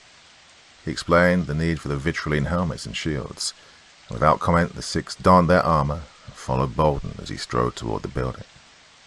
As they approached, a dull red glow could be plainly seen through the windows. and Dr. Bird paused and studied the phenomenon for a moment. "I don't know what that means, Bolton," he said softly, "but I don't like the looks of it. Stranetsky is up to some devilment or other. I wouldn't be a bit surprised to find out that he knows all about your pickets and is ready for a raid." "We'd better rush the place then," muttered Bolton. Dr. Bird nodded agreement, and with a sharp command to his men, Bolton broke into a run. Not a shot was fired as they approached, and the front door gave readily to Bolton's touch. As it opened, there came a grating sound from the roof, followed by the whir of a propeller. Dr. Bird ran out of the building and glanced up. "A helicopter," he cried. "They were expecting us and have escaped." He drew his pistol and fired ineffectually at the great bird-like ship which was rising almost noiselessly into the air. He cursed and turned again to the building. Bolton still stood in the room which they'd first entered. His flashlight showed it to be empty, but from under a door on the opposite side a line of dull red light glowed evilly. With his pistol ready in his hand, Bolton approached the door on hands and knees. When he reached it, he threw his shoulder against it and dropped flat to the floor as the door swung open. No shot greeted him, and he stared for a moment, and then rose to his feet. "Nothing in here but some glass statues," he announced. Dr. Bird followed him into the room. As he looked at what Bolton had called glass statues, he gasped and shielded his eyes. "God in heaven," he said. "Those were living men." Before them were 3 men, or what had been 3 men. All stood in strained attitudes with a look of horror frozen on their faces. The thing that made the spectators shudder was that their bodies had, by some diabolical method, been rendered semi-transparent. The dull red light which suffused the room emanated from the 3 bodies. Dr. Bird examined them closely, being careful not to touch them. "The identity of my treacherous assistant is known," he said grimly as he pointed at the middle figure. "It was Jerome. What's this?" He took an envelope from the hand of the middle figure and opened it. A sheet of paper fell out and he picked it up and read it. "My dear Mr. Bolton," ran the note, "your methods of tracing and picketing my headquarters are so crude as to be almost laughable. This base has served its purpose, and we were ready to abandon it at any event, but I couldn't resist the temptation to let you almost nab us. The 3 men whom you will find here are agents who failed in their duty. If you're interested in learning the method of their execution, you might take to heart the words of your colleague, Dr. Bird. The clue lies in those windows." Carnes glanced at the windows and gave out a cry of surprise. The glass was opaque, as had been the glass in the doctor's laboratory and the glass in the infirmary at Atlanta. The fogging, however, was much more pronounced, and the opaque glass gave faintly the same red effulgence which came from the 3 bodies. "What does it mean, Doctor?" he asked. "I don't know, Carnes," said Dr. Bird slowly. "I foresee that I am going to have to do a great deal of work on short wavelengths soon. It is doubtless the effect of some modification of the black lamp which has done it. Oh, look out!" He leapt to one side as he spoke, drawing Bolton and Carnes with him. A panel in the side of the wall opposite the doorway had slid open, silently, and through the opening poured out a beam of fiery red. Full on the 3 bodies it fell, and then spread out to fill the room. Dr. Bird had drawn the 2 nearest men out of the direct beam, but one of the Secret Service men stood full in its path. In the excitement of entering, he dropped his vitriline shield, and the livid ray fell full on his defenseless body. As they watched, an expression of horror spread over his face, and he strove to move to one side, but he was held helpless. Slowly, he stiffened, and as the ray bored through him, his body became semi-transparent, and the same dull red glow which emanated from the 3 bodies they'd found began to shine forth from him, too. Bolton strove to break from the doctor's grasp and rushed to the rescue, but Dr. Bird held him with a grip of iron. "Too late," he said grimly.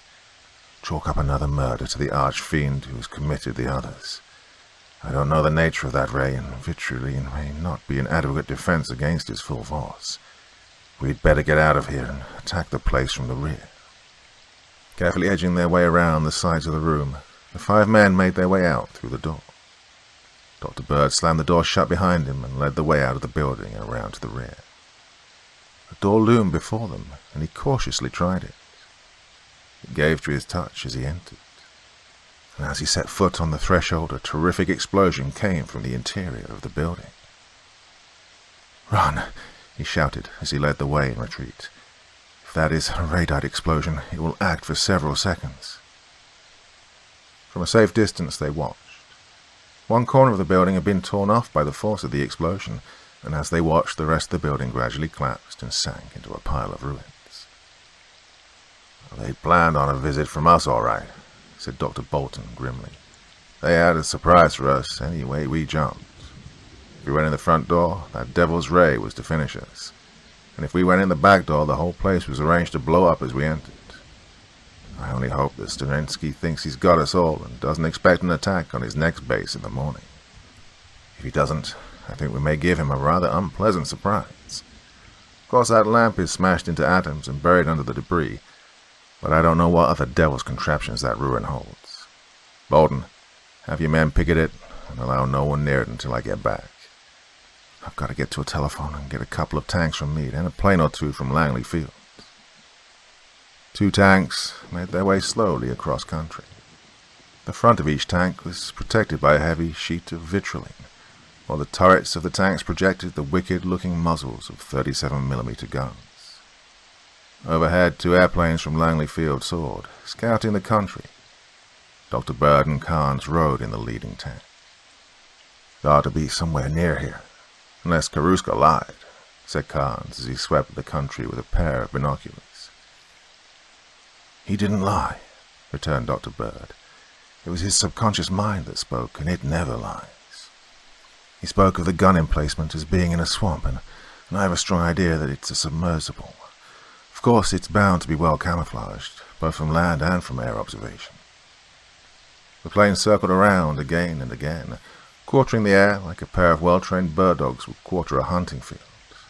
First high and then low they swooped back and forth, the tanks lumbering slowly along in the same direction.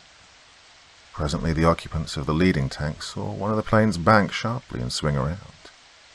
It dropped to an altitude of only a few hundred feet and turned and went back over the ground it had just crossed.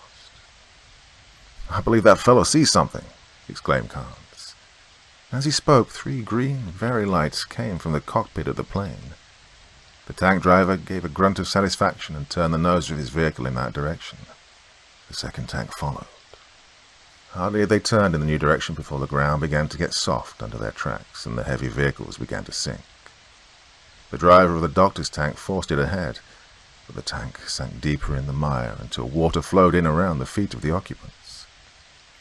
"I reckon we'll have to get out and walk pretty soon, Doctor," said the driver. Dr. Bird grunted in acquiescence. The tank made its way forward a few yards before the engine sputtered and died. The second tank stopped when the first one did, 50 yards behind it. Donning vitriolene helmets and taking vitriolene shields in their hands, the crews of both tanks climbed out into the waist-deep water and gathered around the doctor for orders. "Form a skirmish line at 10-pace intervals and cross the swamp," he directed. "We may meet with no opposition, but if there is, the more scattered we are, the safer we will be. You all have hand grenades as well as your rifles." A murmur of assent answered him, and the line formed and started across the swamp. They'd gone perhaps 100 yards when 3 red lights came from one of the planes circling overhead. "Get down!" cried the doctor, dropping to his knees into the muck. 400 yards ahead of him, a concrete platform emerged from the marsh and rose slowly into the air. It was roofed with a dome of what looked like plate glass, but which the doctor shrewdly suspected was vitriolene. On the base of the platform was 2 feet above the level of the water. The dome slid silently aside, disclosing 2 men bending over a tiny gun. Dr. Bird leveled his binoculars. "That's the Breslau gun model that was stolen as sure as I'm a foot high," he cried. "They must have made some miniature shells and be planning to fire it." Slowly a pall of intense blackness rose from the marsh and enveloped the platform and hid it from view. A whining noise came from overhead, then a crash like a thunderbolt. The blast of the explosion threw the attackers face down into the swamp, and when they arose and looked back, it was merely a gaping hole where the leading tank had been. The second tank suddenly seemed to rise into the air and fly into millions of tiny fragments, and the second thunderous blast sent them again to their knees. "Oh, radite," bellowed Dr. Bird to Carnes. "Imagine the effect if that had been a full charge fired from a completed Breslau gun. Watch the planes now. I think they're going to drop a few eggs on them." The black mist cleared as if by magic, and the platform was now in plain view. The big glass dome rolled back into place as the two planes swept over at an elevation of 2,000 feet. From each one, a small black cigar-shaped object was released and fell in a long parabola toward the earth. The glass dome, which had been closing over the gun platform, rolled quickly back, and a long beam of intense blackness pierced the heavens. First one and then the other of the falling bombs disappeared from view into it, and then the black column faded from view. The two bombs fell with increasing speed, but the dome closed over the platform before they struck. The two hit the dome at almost the same instant, and instead of the blinding crash they'd expected, the watchers saw the bombs rebound from the dome and fall harmlessly into the water. "Oh, stymied," muttered the doctor. "I wonder what other properties that confounded lamp has." He resumed his advance, Carnes and the soldiers keeping abreast of him. When they were within 200 yards of the platform, it rose again and the transparent dome rolled back.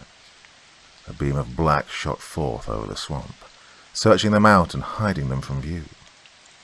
First one and then another felt the effects of the black beam, but the vitriline which the doctor had provided stood them in good stead, and, aside from a slight shortening of their breath, none of the attackers felt any the worse. "Come on, men," cried the doctor as his athletic figure ploughed forward through the breast-deep water. "That's their worst weapon, and it's harmless against us." Cheering, they fought their way toward the platform. It sunk for a moment and then rose again. As the dome swung back, a sharp crackle of machine gun fire sounded, and the water before them was whipped into foam by the plunging bullets. One of the soldiers gave a sharp cry and slumped forward into the water. "Fire at will," shouted the lieutenant in command.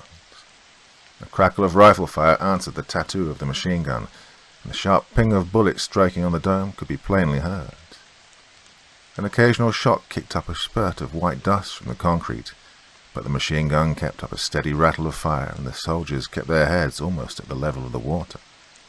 There came the roar of an airplane motor, and one of the planes swept over the platform, 100 yards in the air, with two machine guns spraying streams of bullets onto the platform. Two men abandoned their machine gun and crouched under the partially folded back dome as the second plane swept over, and Dr. Bird took advantage of the lull to advance his party a few yards nearer.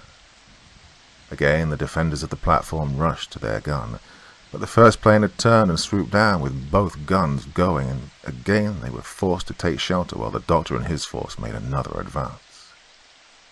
The second plane had turned and followed the first, but the defenders had had enough. The transparent dome closed over them, and the platform sank back into the marsh. With a shout, Dr. Bird led the way forward again. The attackers were within 100 yards of the platform when it again rose above the surface of the water. The guns had disappeared, but in their place stood an airship. It was a small affair with stubby wings, above which were two helicopter blades revolving at high speed. No sound of a motor could be heard. The transparent dome rolled back, and like a bullet, the little craft shot into the air, followed by a futile volley from the soldiers. Hardly had it appeared than the two airplanes bore down on it with machine guns going. The helicopter paid no attention to them for a moment, and then came a puff of smoke from its side. The leading plane swerved sharply, and the helicopter fired again. The leading plane maneuvered about, trying to get a machine gun to bear, while the second plane climbed swiftly to get above the helicopter and pour a deadly stream of fire down into it. It gained position and swooped down to the attack, but another puff of smoke came from the side of the helicopter, and there was a thunderous report and a blinding flash in the sky. As the smoke cleared away, no trace of the ill-fated plane could be seen.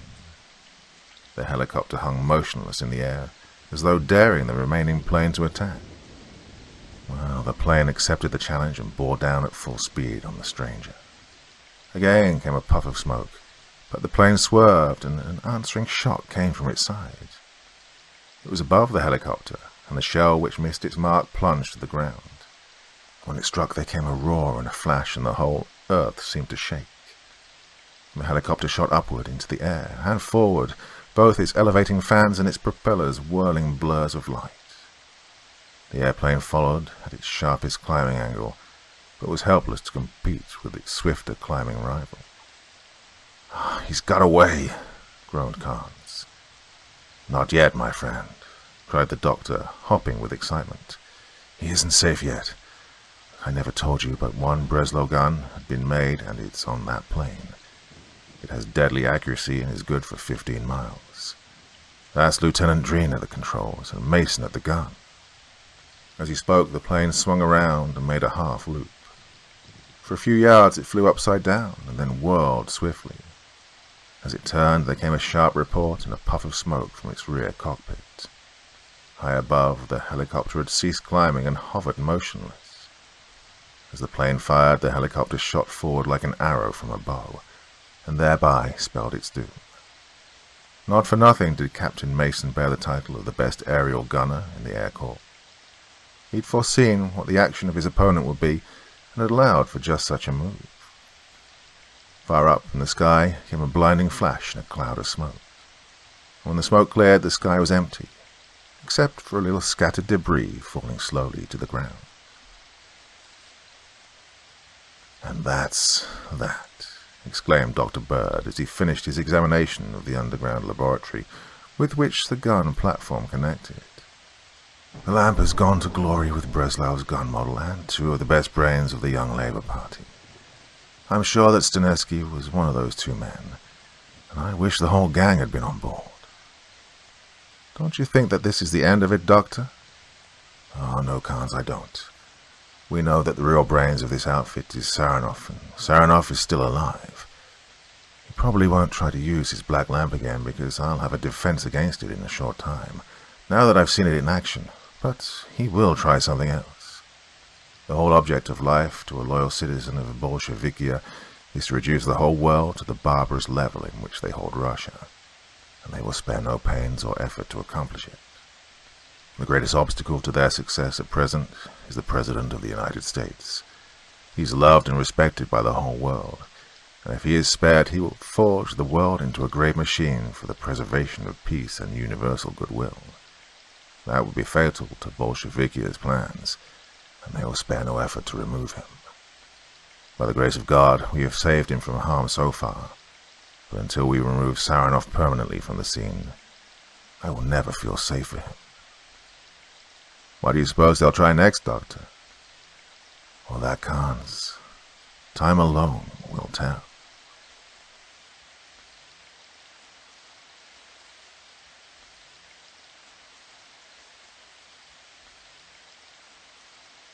The trail of mystery gold leads Carnes and Dr. Bird to a tremendous monster of the deep. The Sea Terror by Captain S. P. Meek. "Oh, beg your pardon, sir. I'm looking for Dr. Bird."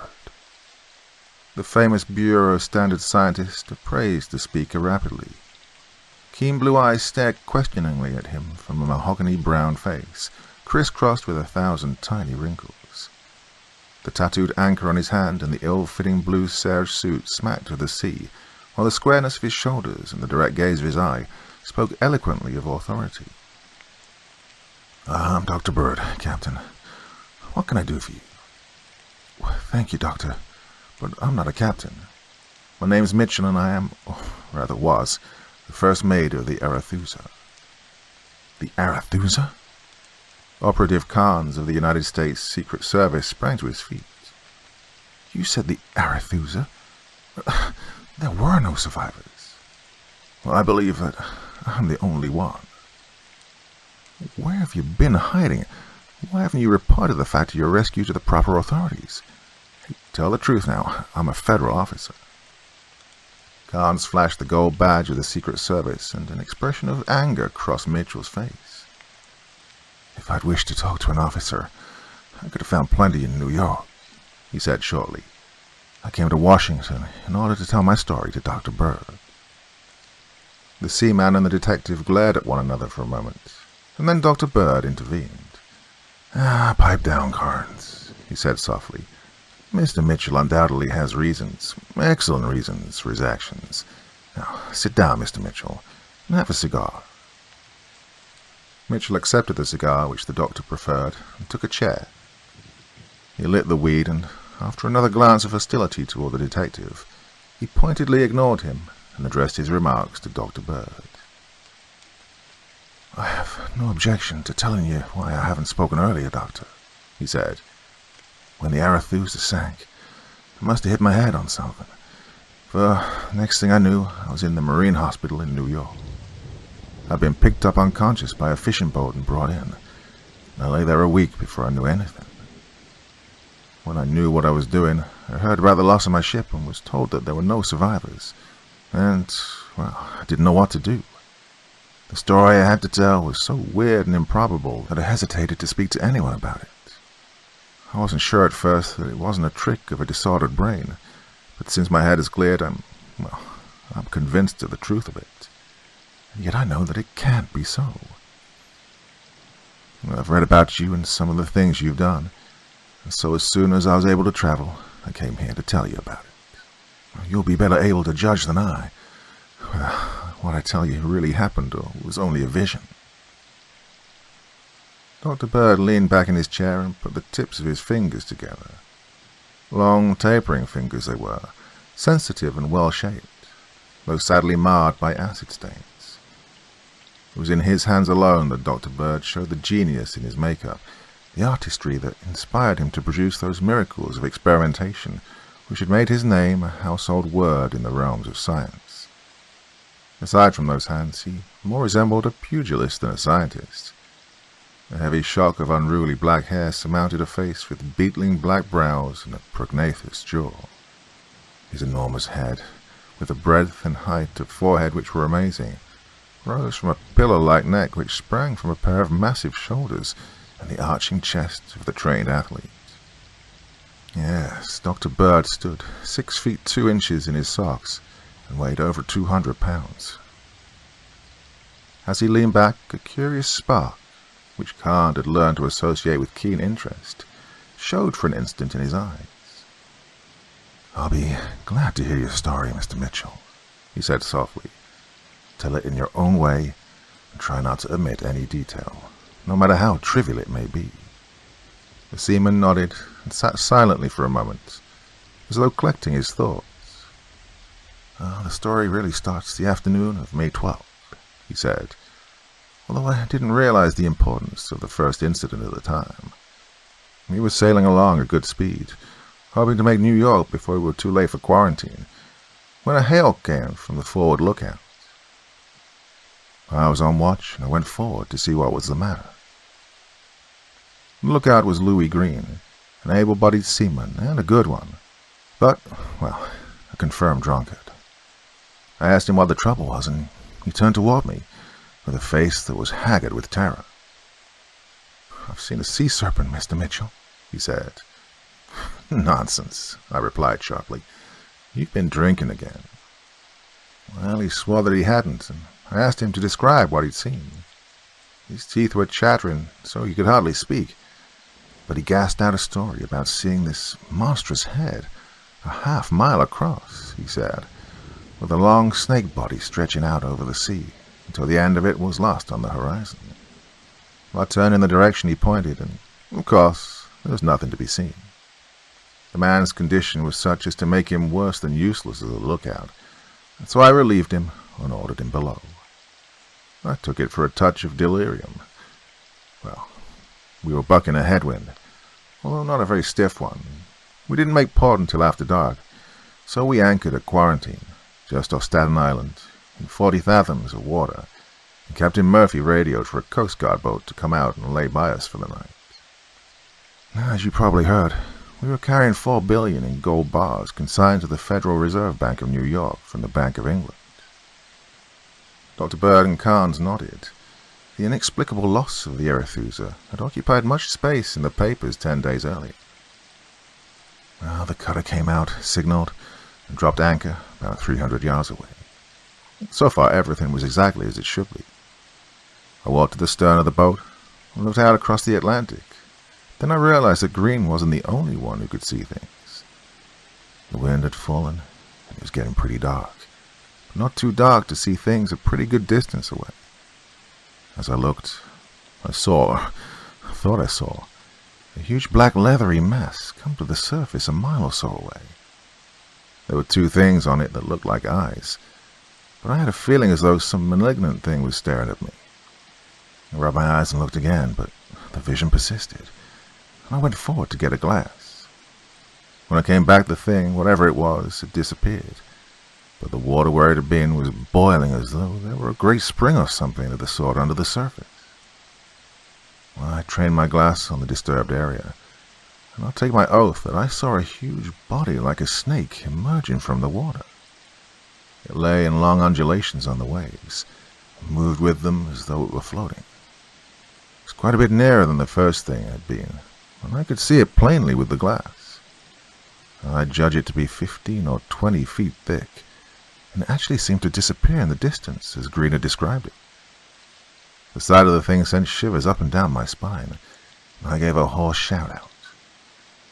The lookout hurried to my side and asked me what the trouble was, so I pointed and handed him the glass. He looked through it and handed it back to me with a curious expression. "Why, can't see nothing, sir," he said. I took the glass from him, tried to level it, but my hands were trembling so that I was forced to rest it on the rail. Yeah, the lookout was right. There was absolutely nothing to be seen, and the peculiar appearance of the sea had subsided to normal now. The lookout was staring at me rather curiously, and I knew that he was thinking the same thing about me as I'd thought about Green in the afternoon. I made some kind of an excuse and went below to pull myself together. Then I caught a glimpse of myself in the glass. I was as white as a sheet, and the sweat was running off my face in drops. Well, I pulled myself together after a while and managed to persuade myself that the whole thing was just a trick of my mind, inspired by Green's vivid description of his delirious vision of the afternoon. And 8 bells struck, and when Mr. Fulton, the junior officer, relieved me, I laid down and tried to quiet myself. I didn't have much luck. Just before I took the deck again at midnight, I slipped down to the forecastle to see how Green was coming along. He was lying in his bunk, wide awake, with staring eyes. "Hey, how you feeling, Green?" I asked. He looked up at me with an expression of a man who's looked death in the face. "Hey, ain't there no chance of docking tonight, Mr. Mitchell?" he asked. "Of course not," I said rather sharply. "What's the matter with you? You afraid your sea serpent will get us?" "He'll get us if we stay out here tonight, sir," he replied with an air of conviction. "I saw the horrible mouth on him, large enough to bite this ship in half. And it had a beak like a bird, like this parrot, sir. I saw its horrible body, too, with great black ulcers on the underside of it where the sharks had been after it. Well, for all the shark takes a man now and then, he is the seaman's friend, sir, because he kills off the sea serpents who would take ship and all." "Nonsense, Green," I said sharply. "Don't talk any more foolishness, or I'll have you reprimanded. You've been drinking so much that you're seeing things, and I won't have the crew disturbed by your crazy talk." "Oh, you won't think it's talk when those big eyes stare into yours tonight, Mr. Mitchell, and that body twists around you and squeezes the life out of you. Now, I don't care whether you call me crazy or not. I know that I'm doomed, and so is everyone else. But I won't talk about it, sir. The crew might as well rest easy while they can, for there's no escape if we stay out here tonight." "Well, be sure to keep your mouth tight then," I said, and left rather hurriedly. Now, I was in a cold sweat, for his air of conviction, together with what I'd seen, had me shaken pretty badly. I heard the watch changing up above. I knew there'd be men in the forecastle in a minute. I didn't want to face them right then.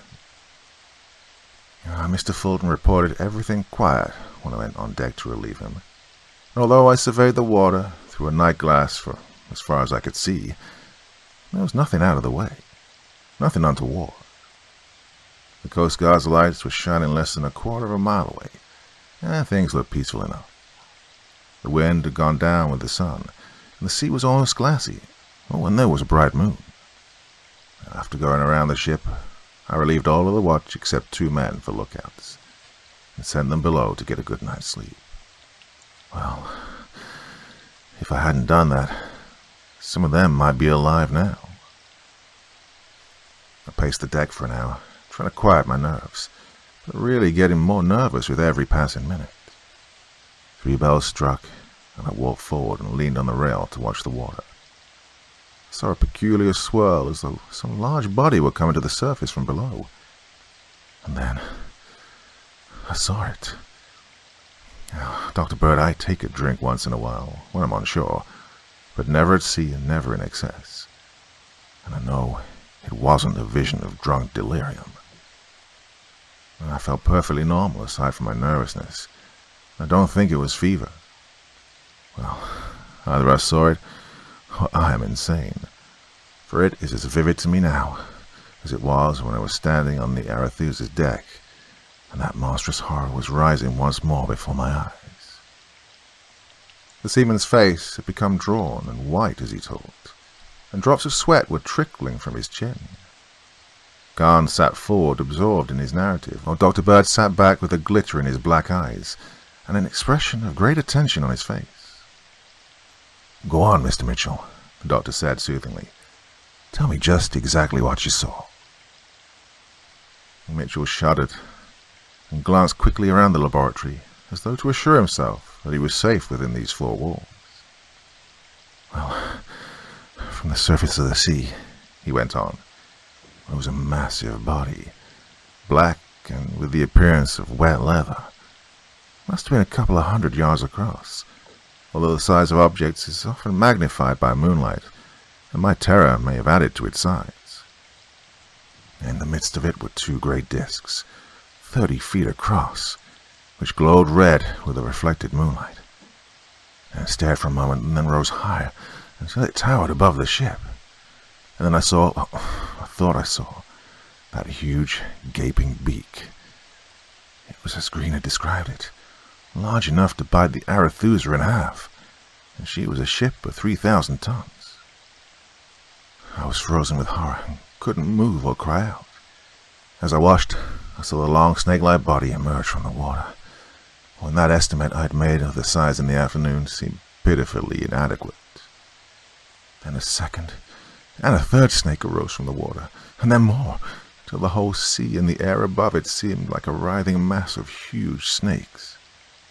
I remember wondering why the watch of the Coast Guard cutter didn't sound an alarm.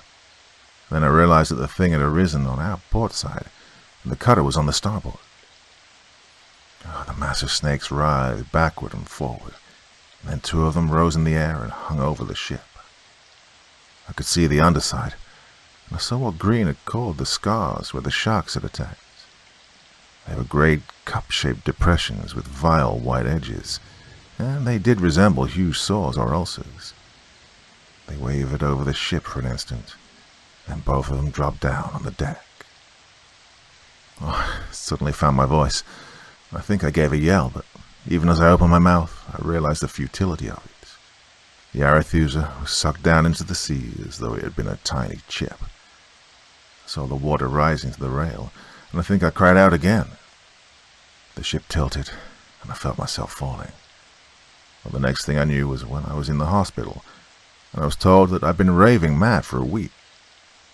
I was afraid to tell my story for fear I'd be put in an asylum, so I bit my tongue until I was discharged. Dr. Bird mused for a moment, as the seaman's voice quivered. "Oh, you cried out all right, Mr. Mitchell," he said.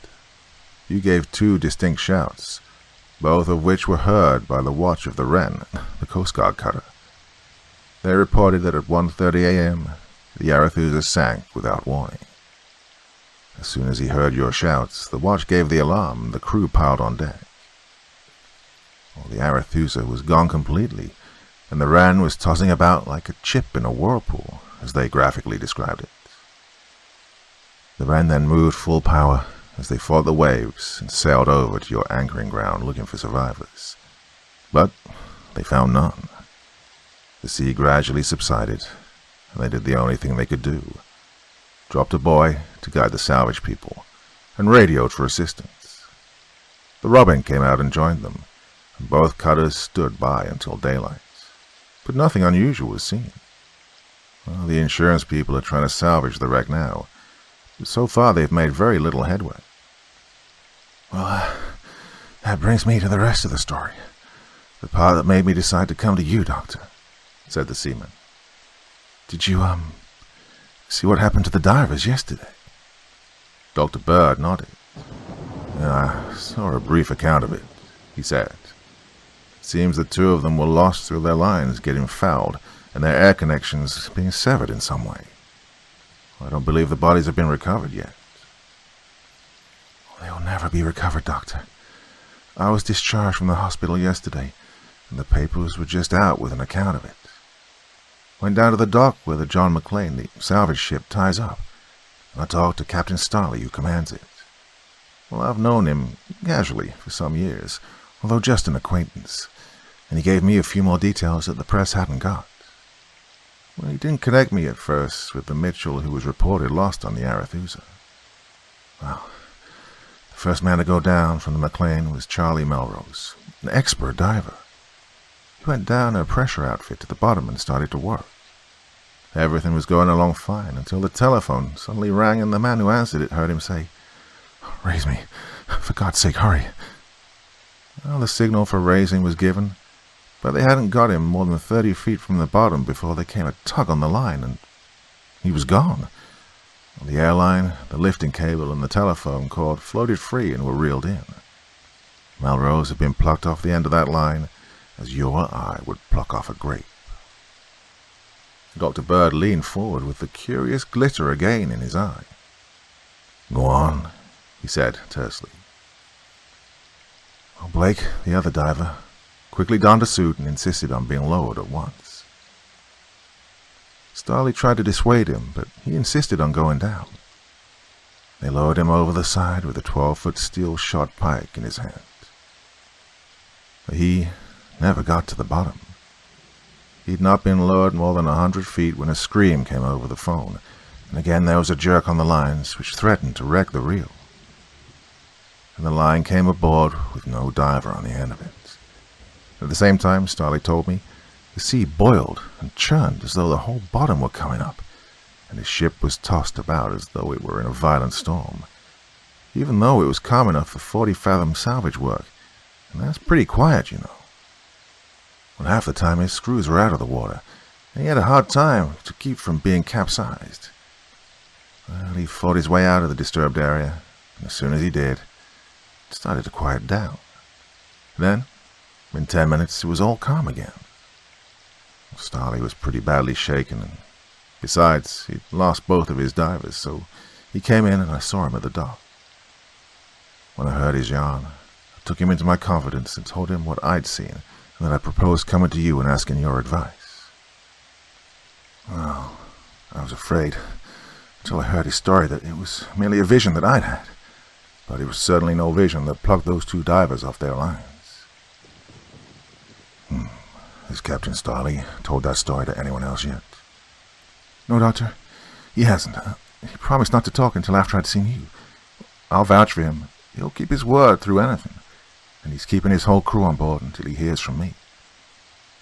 At that, Dr. Bird sprang to his feet. "Oh, Mr. Mitchell," he said energetically, "you have shown excellent judgment. Message Captain Starley that you've seen me, and he's to hold his crew on board and talk to no one until I get there. Carnes, telephone the Chief of Naval Operations and ask him to receive me in conference at once. Have him get the Secretary of the Navy in too, if he's available. And when you finish that, phone Bolton to let him know that you'll be away from Washington indefinitely." "Oh, phone Admiral Buck for you, Doctor, but I don't dare phone any such message to Bolton. God, he's been running the whole service ragged lately, and this is my first afternoon off duty in a fortnight." What's the trouble? Flood of new counterfeits? Nah, the counterfeit division's getting along all right. In fact, they've lent us a dozen men. The trouble is a sudden big increase in communist activity throughout the country, with the Young Labour Party behind it. Yeah, Bolton's been pretty jumpy since that Stokowski affair last August. He's afraid another attempt of some sort on the president. The Young Labour Party. I thought that gang was bankrupt and out of business since the Coast Guard broke up their alien smuggling scheme. They were down and out for a while, but they're in funds again. And how? Man, they must have 300 or 400 million at least. Where'd they get it? Well, that's what we've been trying to find out. Well, the leaders have presented bars of gold to a dozen banks throughout the country and demanded cash in advance. Yeah, the banks shipped the gold to the mint. And it was good gold. 925 fine. What we're trying to find out is how that gold got into the United States. Well, a shipment of that size should be easy to trace. Well, it seems so, but it hasn't been. We've accounted for every pound of every shipment that's come in through a port of entry. Yeah, and we've checked almost that close on every output of every mine in the United States. If that gold came in from Russia, it'd have to go across Europe. We can't get any trace of it from abroad. It looks as though they were making it. Dr. Bird rubbed his head thoughtfully. Well, possible, but hardly probable, he said. How much do you say they had? Over 300 million in 30-pound bars. Each bar shows signs of having a mint mark chiseled off, but that doesn't help much, for they've done too good a job. It pretty much has us confused. Again, Dr. Bird rubbed his head. Telephone Admiral Buck. Then phone Bolton and tell him exactly what I told you, that you will be away indefinitely. When he gets through exploding, tell him you're going with me and that possibly, just barely possibly, we might be on the trail of that gold shipment. On the trail of the gold? Gasped Carnes. Surely, Doctor, you don't think... Oh, once in a while I do, my old friend, replied the doctor with a chuckle, which is more than anyone in the Secret Service does. Oh, and you can tell Bolton I said that, but hang up quickly if you do. I don't want the wires of my phone melted off. No, Carnesy, I have no miraculous inspiration as to where that gold's coming from. I just have a plain, old-fashioned hunch. And that hunch is that we're going to have lots of fun and more than our fair share of danger before we see Washington again. Now, after you get through with Bolton, you might want to call the Chief of the Air Corps, ask him to have a bomber held at Langley Field, subject to my orders. Well, if he squawks any, I'll talk to him. He then turned to the phone which laid on his desk and pressed dial. Get Mr. Lambertson, he said. He's the chief technician of the Pirates Glassworks at Corner, New Jersey. Part 2. The USS Minneconsin sailed out of New York Harbor and headed down toward the lower bay. On her forward deck rested a huge globe. The bottom quarter of the sphere was made of some sort of dark, opaque substance, but the upper portion was transparent as crystal. Through the walls could be seen a quantity of apparatus resting on the opaque bottom portion. Two mechanics from the Bureau of Standards were making final adjustments to one of the pieces of the apparatus, which resembled a tank fitted with a piston geared to an electric motor. From the tank, tubes ran to 4 hollow pipes, each 1.5 inches in diameter, which ran through the skin and extended 30 inches from the outer skin of the 20-foot sphere. Dr. Bird stood near, talking with the executive officer of the ship, and from time to time giving a brief word of direction to the mechanics. It's safer than you might think, Commander, he said.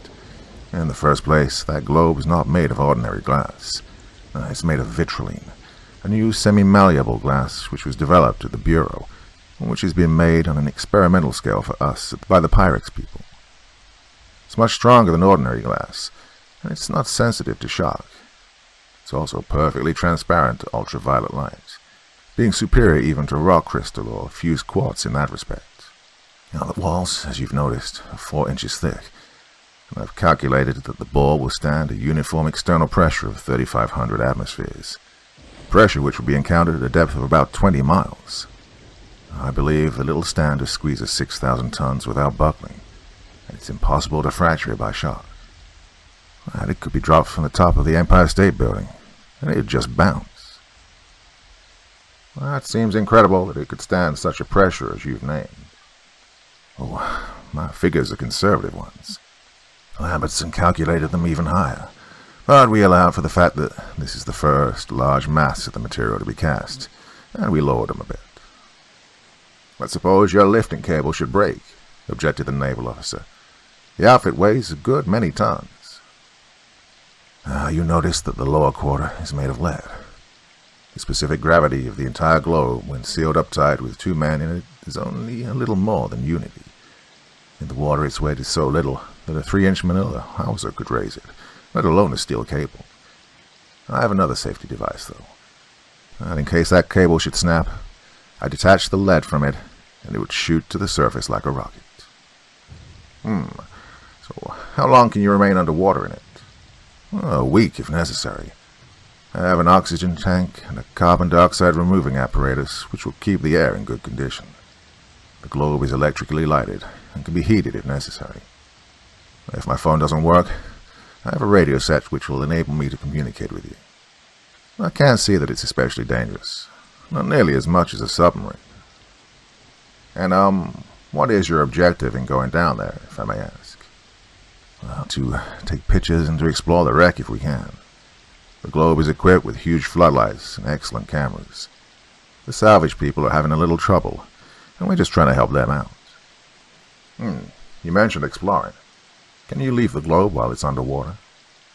Yeah, there's a docking device for doing so. A man in a diving suit can enter the lock and fill it with water. Once the external pressure is released, he can open the outer door and step out. Coming back, he seals the outer door, and the man inside blows out the lock and the compressed air, and then the inner door can be opened. It's the same principle as a torpedo tube. A jangle of bells then interrupted them, and the Minneconsin slowed down. Commander Lawrence stepped to the rail and gave a sharp order to the navigating officer on the bridge. The bells jangled again, and the ship's engine stopped. Well, we're almost over the buoy, Doctor, he said. Dr. Bird nodded and spoke to the 2 mechanics. Then, with a few final touches to the apparatus, they emerged from the globe, and Dr. Bird entered. Come on, Carnes, he called. No backing out at the last minute. Carnes stepped forward with a sickly smile and joined the doctor in the huge sphere. All right, boys, close her up. The mechanics swung the outer door into place with a crane. Both the edge of the door and the surface against which it fitted had been ground flat, and were in addition faced with soft rubber. Bolts were fastened in the door, which passed through holes in the main sphere, and Dr. Bird spun nuts onto them and tightened them with a heavy wrench. He and Carnes lifted the smaller inner door into place and bolted it tight. Bird then stepped to the phone. Lower away, he directed. From a boom attached to the Minneconsin's forward fighting top, a huge steel cable swung down, and the latch at the end of the cable was closed over a vitrilene ring, which was fastened to the top of the sphere. The cable tightened, and the globe, with the 2 men in it, was lifted over the side of the battleship and lowered gently into the water. Carnes involuntarily ducked and threw up his hand as the water closed over them. Dr. Bird laughed. Hey, look up, Carnes, he said. Carnes gasped as he looked up and saw the surface of the water above him. Dr. Bird laughed again and turned to his phone. Lower away, he said. Everything is tight. The globe descended into the depths of the sea. Darker and darker it grew, until only a faint twilight glow filled the sphere. A dark bulk loomed before them. Dr. Bird snapped on one of his huge floodlights and pointed. Hey, the Arethusa, he said. The ill-fated vessel lay on her side with a huge jagged hole torn in her midship. That's where the boilers burst, explained the doctor. Luckily, we have a hard bottom to deal with. Right, let's see if we can locate any of Mitchell's sea serpents. He turned on other floodlights and swept the bottom of the sea with them. The huge beams bored out into the water for a quarter of a mile, but nothing unusual was to be seen. Dr. Bird turned his attention again to the wreck. Well, things look normal from this side," he said after a prolonged scrutiny. "I'll have the Minnesconsin sail around it while we look it all over." In response to his phone orders, the ship above them swung around the wreck in a circle, and Carnes and the doctor viewed each side in turn. But nothing of a suspicious nature made its appearance. The sphere stopped outside the hole in the side, and Dr. Bird turned to Carnes. "Right, I'm going to put on a diving suit and explore that wreck," he said. "If there ever was any danger, it isn't apparent now, and I can't find out anything until I get inside." Don't do it, Doctor," cried Carnes. "You remember what happened to the other divers?" "We don't know what happened to them, Carnes. No matter what it was, there's no danger apparent right now. I've got to get into that ship before I can get any real information. We could have lowered an undersea camera and learned just as much as we have so far." "Well, let me go instead of you, Doctor." "Well, I'm sorry to refuse you, my friend, but frankly, I wouldn't trust your judgment as to what you'd seen if you went alone. And we can't both go." "Why not?" "If we both went, who'd work the air to let us back in? No, this is a one-man job, and I'm the one to do it. While I'm gone, keep a sharp lookout. If you see anything unusual, call me at once." "How can I call you?" "Here, on this small radio phone. A set of receivers tuned to the right wavelength are in my diving helmets. I'll be able to hear you, although I can't reply. No, I won't be gone long. I only have a small air tank, large enough to keep me going for about 30 minutes. Now help me into my suit and keep a sharp watch. Oh, and a timely warning may save my life if anything happens." With Carnes' assistance, Dr. Bird donned a deep-sea diving outfit and screwed down the helmet. He crawled through the inner door into the lock and lifted the inner door into place. Carnes fastened the door with nuts, and the doctor opened a pair of valves in the outer door and filled the lock with water. He then removed the outer door and, taking in one hand a steel-shod 12-foot pike with a hook on the end, and in the other a waterproof flashlight, he moved forward. As he left the shell, he paused for a moment, and then returned and picked up the heavy wrench with which he'd removed the nuts holding the outer door into place. He fastened the tool to the belt of his suit, and then, with a wave of his hand toward the detective, he approached the hole. The hole in the side was too high for him to reach, but he hooked the end of his spike in one of the joints of the Arethusa's plates and climbed slowly and painfully up the side of the vessel. As he disappeared into the hull, Carnes realized with a sudden start that he'd been watching his friend and neglecting the duty imposed on him of keeping a sharp watch. He turned quickly to the floodlights and searched the sea bottom. Nothing appeared, and the minutes moved as slowly as hours should. Carnes felt that he'd been submerged alone for weeks, and his nerves grew so tense that he felt that he'd scream in another instant. A sudden thought sobered him like a dash of cold water. If he screamed, Dr. Bird would think it was an alarm signal, and possibly be afraid to emerge from the vessel. His watch showed him that the doctor had been gone for 25 minutes now, and so he moved slowly to the radio transmitter. "Dr. Bird," he said slowly and distinctly, "you've been gone nearly 30 minutes. Nothing alarming has appeared, but I'll feel better when I see you coming back." He glued his eyes on the opening in the ship's side and waited. 5 minutes passed, then 10, with no signs of the doctor.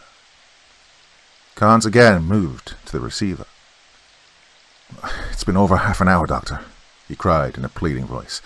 "If you're all right, for God's sake, show yourself. I'm in a frantic with worry." Another 5 minutes passed, and the sweat dripped in a steady stream from the detective's chin. Suddenly he gave a sob of relief and sank back against the side of the globe. A bulky figure showed at the edge of the hole, and Dr. Bird climbed slowly and heavily out of the hold and dropped to the sea bottom. He lay prone for a moment before he rose and made his way with evident effort toward the sphere. He entered the compartment and, with a heroic effort, lifted the outer door into place, and feebly and with fumbling fingers placed nuts on the bolts. His hands wandered uncertainly toward the valves and closed the upper one. He waved his hand toward Carnes and sank in a heap on the floor of the lock. With trembling hands, Carnes connected the air and opened the valve. Air flowed into the lock, and the water was gradually forced out.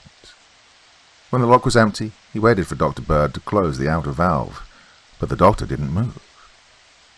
Carnes tore at the bolts which held the inner door and threw his weight against it. It held against his moves, and he thought frantically. Then inspiration came, and he disconnected the air valve. With a whistling rush, the air from the lock rushed into the sphere, and he forced open the inner door. A stream of seawater drove against his feet through the open valve, and he reached the valve to close it. The force of the water held it open for a moment, but he threw every ounce of his strength into the effort, and slowly the valve closed. It was beyond his strength to haul the heavy doctor with his pressure diving suit through the restricted confines of the inner door, so Carnes wormed his way into the lock and with trembling fingers unscrewed the helmet of the doctor's diving suit. The helmet clanged to the floor, and Carnes scooped up his hands full of water and dashed it onto the doctor's face. There was no response, and now he was panicking. He sprang for the radio to order the sphere hauled up, when his glance fell on the oxygen tank. It took him only a moment to connect a rubber hose to the tank, and in a few seconds a blast of the life-giving gas was blowing into the scientist's face. Dr. Bird gave a convulsive gasp or two and opened his eyes. Carnes shut off the oxygen, and Dr. Bird struggled to a sitting position and inhaled deep breaths. "That was close, my friend," he said faintly. "Give me a hand and I'll climb in." With the detective's aid, he climbed into the sphere, and Carnes fastened the inner door. Slowly the doctor got out of the diving suit and lay prone on the floor, his breath still coming in gasps.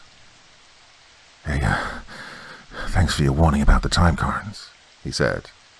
"I knew my air supply was running short, but I was caught down there and couldn't readily free myself. I thought for a while that my time had come, but, well, I guess not. By the looks of things, I freed myself just in time." "Well, did you find out anything?" asked the detective eagerly. "I did," replied Dr. Bird grimly. "For one thing, the gold is no longer in the hold of the Arethusa." "It's gone?" "Clean as a whistle, every bar of it. A hole had been cut in the vault around the combination, and the bars slid back and the door opened. The gold has been stolen." "Could it not have been stolen before the vessel sank?" The idea of that occurred to me, of course. I examined things pretty carefully. Now I know that the theft occurred after the vessel sank." "Wait, how could you tell?" "For one thing, the hole was cut with an underwater cutting torch. And for seconds, well, look here." The doctor rolled up his trousers and showed the detective his leg. Carnes cried out as he saw huge purple welts on it. "God, what caused that?" he cried. As I entered the vault, I stepped full into a steel bear trap, which was set there for the purpose of catching and holding anyone who entered. Someone's visited the Arethusa since she sank, looted her, and also arranged so that any diver who got as far as the vault would never return to the surface to tell of it. Well, luckily for me, I carried a heavy wrench and was able to free myself. I guess most divers don't carry such a thing. But, who could have done it? Well, that's what we've got to find out. We're not going to do it down here. Right, give the word to have us hauled up. And Carnes, don't mention anything about the looting of the vessel. Make sure it's understood that I couldn't get into the hold. We'll head back for New York at once. Oh, and I want to have a few small changes made in this sphere before we use it again. While I'm doing that, I want you to get hold of the Coast Guard or the Immigration Service or whoever it is that has the complete records in that case of alien smuggling. By the Young Labour Party. And when you get that information, report to me and we'll go over it. You might also drop a hint to Captain Starley that we'll stop all further attempts at salvage operations for a few days. Tell him I'll arrange to have a Coast Guard boat guard the locality of the wreck. Well, won't that be rather risky for the cutter? I think not. The gold's gone and there's no reason to apprehend any further danger in that locality. Well, at least for the present. Part 3. At 9 o'clock the next morning, Carnes and Dr. Bird sat in the office of Lieutenant Commander Minden of the United States Coast Guard, listening intently to the history of the alien smuggling case. Commander Minden spoke. Their boats would load up and clear ostensibly for Rio de Janeiro or some other South American port. But once they were in the Atlantic, they'd alter their course and head for the Massachusetts coast. Now, of course, we had no right to interfere with them on the high seas, and they never came closer than 50 miles to our coastline. When they got that close, they'd cruise slowly back and forth for a few days, and then sail away south to the port that they cleared for. When they got there, of course, there were no passengers on board. We patrolled the coast carefully while we were around, but we never got any indication of any landing of aliens, and yet we knew they were being landed in some way. We drew lines so close that a cork wouldn't get by without being seen. We even had the air patrolled, but, well, with no results. Eventually, the air patrol was the thing that gave them away, though. They'd been operating so successfully that they evidently got careless and started to load off late in the night, so they didn't reach the coast by dawn. A Navy plane was flying across the coastline about 12 miles off when they spotted a submarine running parallel with the coast, headed north. It didn't look like an American craft, and they went on and radioed Washington and found that we had no undersea craft in that neighborhood. They returned to their patrol, followed the sub for a matter of 30 or 40 miles up the coast. Then it turned in right toward the shore. The shoreline there is rocky, and at the point where the sub was heading, it falls sheer about 200 fathoms. The sub ran right at the cliff and disappeared from view. Lieutenant Commander Minden paused impressively. Garnes and Dr. Bird sat forward in their chairs, for it was evident that the crux of the story was at hand. When the plane reported what they'd seen, we knew how those aliens were being landed. The point where the sub went in gave us a good idea of the location of their base, and we threw a cordon of men around and searched. A Navy sub was sent to the scene, and they reported that there was a tunnel opening into the rock, about 100 fathoms underwater, running for, well, they had no idea how far under the land. We stayed to guard the hole while we combed the land. It took us a week to locate the place, but we traced some truckloads of food and finally found it. This tunnel ran under the land for a mile and then ended in a large cave underground. The young Labor Party had established a regular receiving depot there and took the aliens from the sub and kept them there for a day or two till they had a chance to load them into trucks and run them into Boston or some other town in the night. Once we had the place spotted, we sent a gang in and captured the whole works without any trouble. The underground cavern had no natural opening to the surface, but they had one made by blasting. We captured the whole lot and then sealed the end of the hole with rock and concrete. And that was the end of that affair. Well, thank you, Commander. You've given us a very graphic description of it. I suppose you could find the entrance which was sealed up. Easily. I led the raiding party. Oh, I forgot to mention one blunder we made, though. Evidently some word of our plans leaked out, for the sub which was guarding the outer end of the tunnel was called away by a radio message, supposed to be from the Navy Department. Gone only a short distance, though, when the commander smelled a rat and made his way back. Well, he was too late. He was just in time to see the sub emerge from the hole and head into the open sea. He gave chase, but the other sub was faster than the Navy boat and got clear away. The leader of the gang must have been on it, as we didn't get him. Who was the leader? From some records we captured, we saw his name was Ivan Saranov. Well, I never saw him, though. Saranov, said Dr. Bird thoughtfully. The name seems familiar. Where have I? God damn, I know now. He was at one time a member of the faculty of St. Petersburg. He was one of the leading biologists of his time. Carnes, we've found our man. If you're thinking of Saranov, I'm afraid you're mistaken, Doctor, said Commander Minden. Neither he nor his submarine have ever been heard of since. It's generally been conceded that they were lost at sea. We had some pretty rough weather just after that affair. Well, rough weather doesn't mean that much to a sub, Commander. I expect that he is our man. Well, at any rate, the place we want to go is the end of that tunnel. Well, at your service, Doctor. Carnes, get the location of that tunnel entrance from Commander Minden. order the Minneconsin to proceed north along the coast of that vicinity. Stand by for radio orders. I'm going to phone Mitchell Field and get a plane. We have no time to lose. The plane from Mitchell Field roared down to a landing, and Carnes, Dr. Bird and Commander Minden dismounted from the rear cockpit and looked around. They'd landed in a smooth field at the base of a rise, almost rugged enough to be called a mountain. A group of 3 men was standing near them as they got out of the plane. One of the men approached. "Dr. Bird," asked the newcomer. "I'm Tom Harron, United States Marshal. These 2 men are deputies.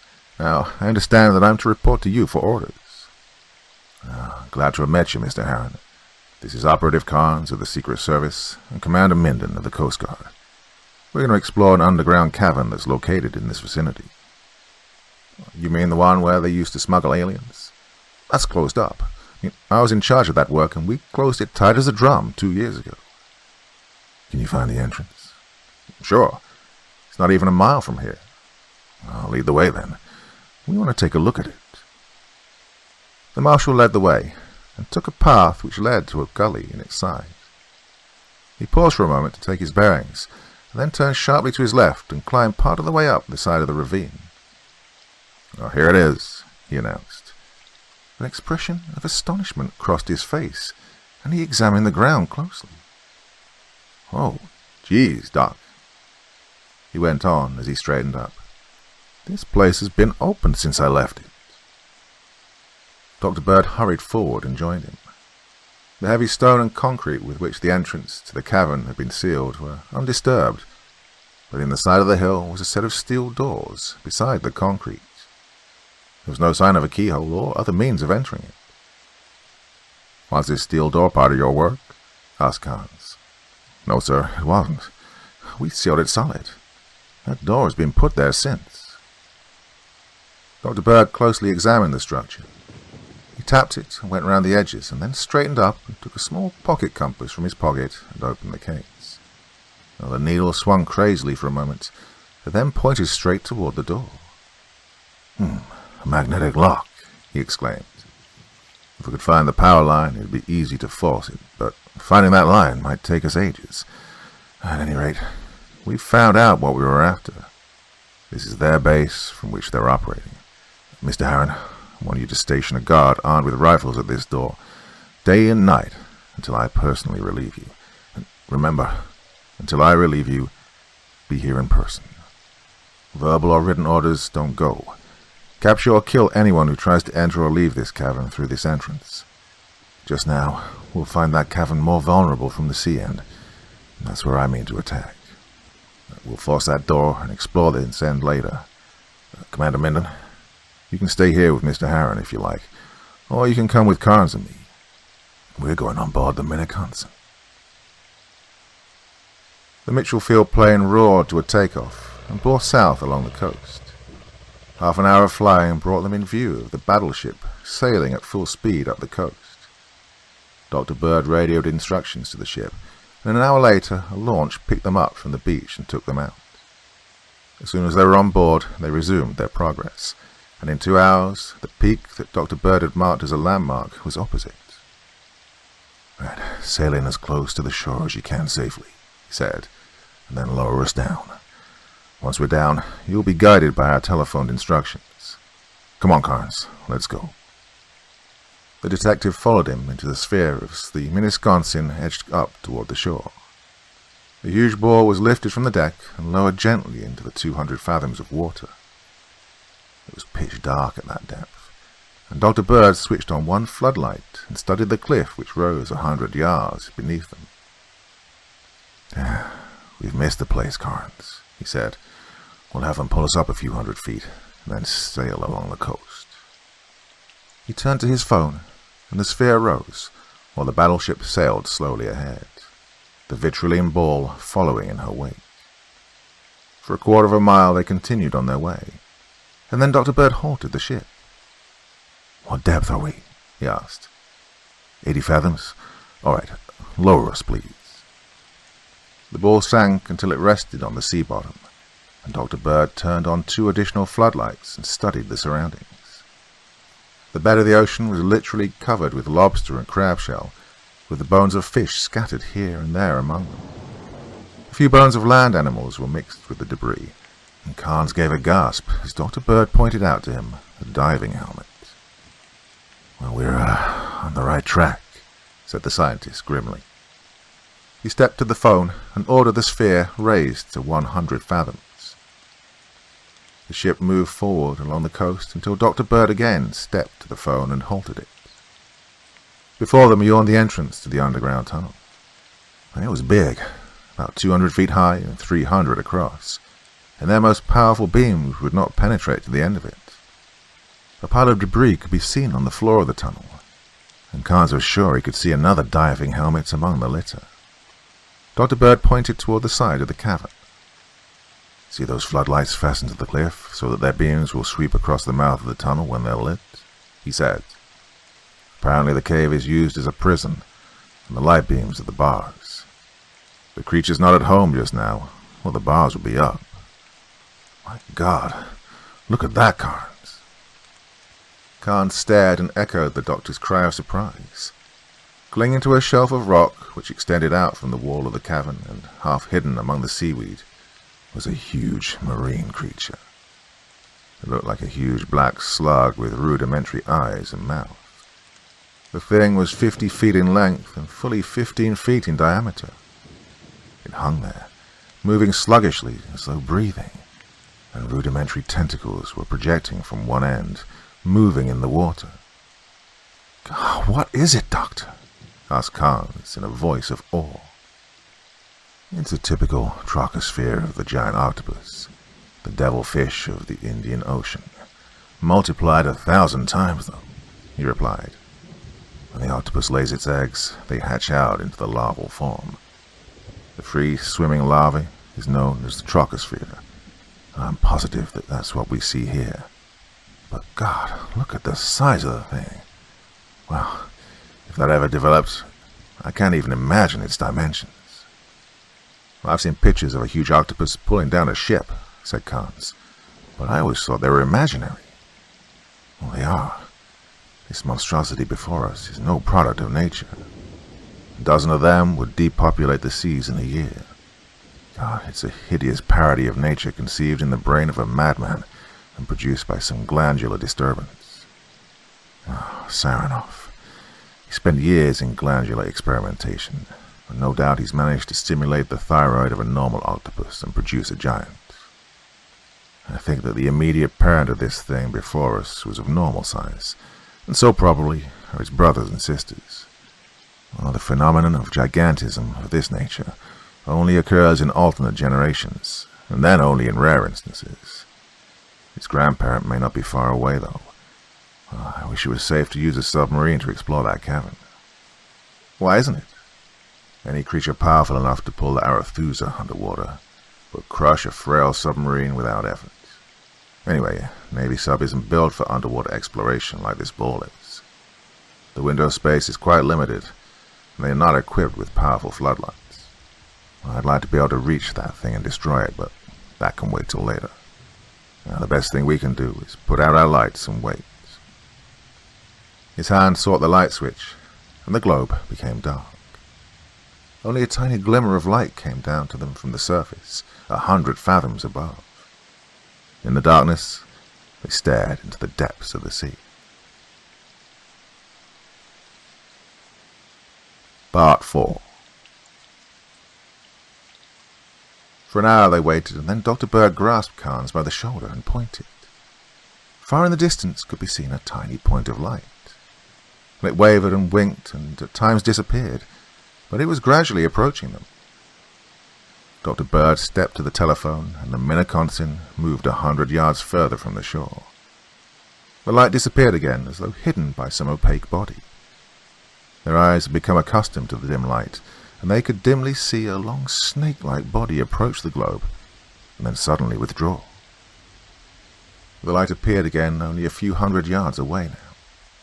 The water swirled and the sphere swayed drunkenly as some gigantic body moved past it with express train speed and entered the mouth of the cavern. The light turned toward them, and they could see the dim outlines of a small submarine on which it was mounted. Another rush of water came as the object which had entered the cave started to leave it, and the light swung around. It bore on a huge black body and was reflected with a red glow from huge eyes, and the creature backed again into the cave. Back and forth across the mouth of the cavern the light played, and the watchers caught a glimpse of a huge beak which could have engulfed a freight car. From the cavern projected twisting tentacles of gargantuan dimensions, and red eyes, 30 feet in diameter, glared balefully at them. For several minutes the light of the submarine played across the mouth of the cave, and then the floodlights on the cliff sprang into full glow and bathed the ball and the mouth of the tunnel in a flood of light. Before their horrified gaze was an octopus of a size to make them disbelieve their eyes. The submarine had moved up to within a few feet of them, and the light from it played full on the ball. The submarine maneuvered in the vicinity, keeping the ball full in the beam of its light, and then drew back, and as it did so, the floodlights on the cliff died out, and the beam of the submarine's light was directed away from them. Dr. Bird jumped to his phone. "Head straight out to sea, and full speed ahead," he shouted. "Don't try to pull us in. Tow us." The ball swayed as the Minneconsin's mighty engines responded to his orders, and the cliff wall disappeared from view. "Well, as long as they know we're here, we might as well announce our presence in style," said the doctor grimly, as he closed a switch and threw all of the sphere's huge lights into action. He turned on the lights just in time, for even as he did so, a mighty tentacle shot out of the darkness and wrapped itself around the ball. For a moment it clung there, and then was withdrawn. "The thing can't stand the light," remarked the doctor as he threw off the switch. "That sub was herding it like a cow by the use of a light beam. As long as we're lit up, we're safe from attack." "For God's sake, then, turn on the lights," cried Carnes. "Oh, I want it to attack us," replied the doctor calmly. "We have no offensive weapons, and only by meeting an attack can we harm the thing." As he spoke, there came a soft whisper of sound from the vitrilene walls, and they were thrown from their feet by a sudden jerk. Dr. Bird stumbled to the switch and closed it, and the ball was flooded with light. 2 arms were now on them, but they were slowly withdrawn as the lights glared forth. The huge outlines of the beast could be seen as it followed them toward the surface. Its great eyes glared at them hungrily. The submarine was visible only as a speck of light in the distance now. The Minneconsin's speed was picking up under the surge of her huge turbines, and the ball was nearing the surface. The sea light was enough now that they could see for quite a distance. The phone rang, and Dr. Bird replied. "Hello," he said. "What's that? You can? Well, by all means fire. Yeah, indeed. We're well out of danger. It must be 30 or 40 feet down. Well, just watch the fun now." He continued to Carnes as he turned the phone off. "Well, the beast is showing above the surface, and they're going to shell it." They watched the surface, and suddenly there came a flash of light, followed by a dull boom of sound. The huge octopus suddenly sank below them, thrashing its arms about wildly. "Direct hit," shouted Dr. Bird into the phone. "Get it again if it shows up. I want to get that thing good and mad." He turned off the lights in the ball, and the octopus attacked again. The shell had taught it to be cautious, and it kept well down, but 3 huge arms came up from the depths of the sea and wrapped themselves around the ball once more. The forward motion stopped for a moment, and then came a jerk that threw them down, and the ball started to sink. "Damn, the cable has snapped," cried the doctor. "Turn on the lights." Carnes closed the switch. The ball was so covered with the huge tentacles that they couldn't see anything, but the light had its usual effect, and they were soon released. The ball sank toward the bottom, and they could see the huge cephalopod lying below, watching them. Blood was flowing from a wound near one of its eyes, where the Minneconsin's shell had found its mark. Toward the huge monster they sank, until they lay on the bottom of the ocean, and only a few yards from it. In an instant the sea became opaque, and they couldn't see a thing. He shot his ink, cried the doctor. Here comes the real attack. Right, brace yourself. Strap yourself to the wall, so you can reach one of the motor switches. Through the darkness, huge arms came out and wrapped themselves around the ball again. The heavy vitrilene groaned under the enormous pressure which was applied to it, but it held. The ink was clearing slightly now, and they could see that the sphere was covered by the arms. The mass moved, and the huge maw opened before them. Pipes projecting from the sides of the ball were buried into the creature's flesh. Oh, goddamn. It's going to swallow us whole, gasped the doctor. Quick, Carnes, the motor switch. He closed one of them as he spoke, and the powerful little electric motors began to hum, forcing forward the piston attached to the tank connected to the hollow rods. Steadily, the little motors hummed, and the tank emptied through the rods into the body of the giant cephalopod. God, I hope this stuff works fast, groaned the doctor, as they approached closer to the giant maw. Well, I never tried giving an octopus a hypodermic injection of prussic acid before, but it ought to do the business. God, there's enough acid there to kill half of New York City. Carnes blanched as the ball approached the mouth. One by one the arms unwound until only one was holding them, and the jaws opened wider. They were almost in them, when the motion stopped. They could feel a shudder run through the arm which was holding them.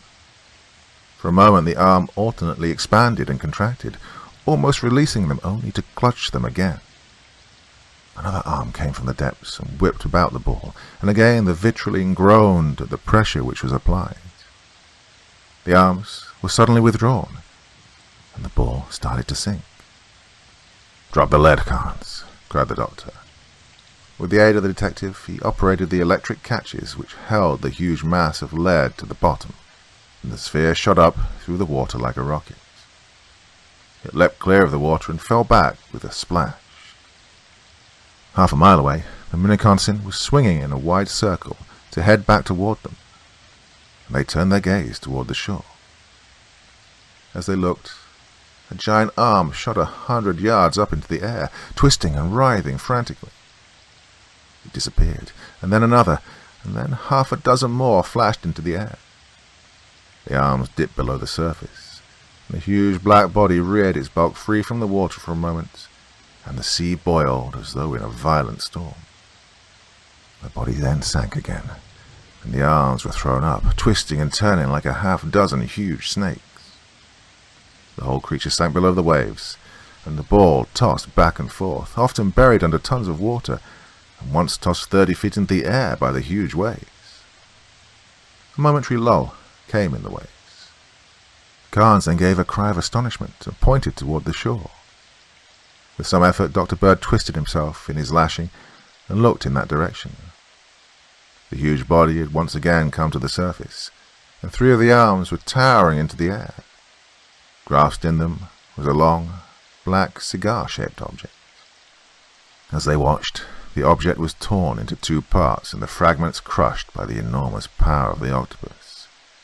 Again the arms writhed in torment, and then they stiffened out. For a moment they towered in the air, and then slowly sank below the surface of the sea. "Ah, the cyanide has worked," cried the doctor, and in its last agonies the creature has turned on its creator and destroyed him. Oh, it's a shame. Saranoff was a brilliant, although crazy, genius, and besides, I would have liked to have learned his methods. Well, I may find something when we open the land end and raid the cave. Really, he was too brilliant a man to hang for murder. Hey, once we open the cave and I get any data that's there, my connection with this case will end. Tracking down the gold and recovering it's a routine matter for Bolton, and one in which he won't need my help. But, what about that creature we saw in the cave, Doctor? Won't it hatch into another terror of the sea like the thing we just destroyed? The trochosphere? No, I'm not worried there. Won't try to leave the cave for some days yet. By that time, we'll have the land end open and the floodlights turned on. Well, they'll keep it there, it'll starve to death. We could send down a sub to feed it a torpedo, but there's no need. Nature will dispose of it in its own way. Meanwhile, I hope the Minneconsin rigs up a jury tackle pretty soon and takes us on board. God, I'm getting seasick.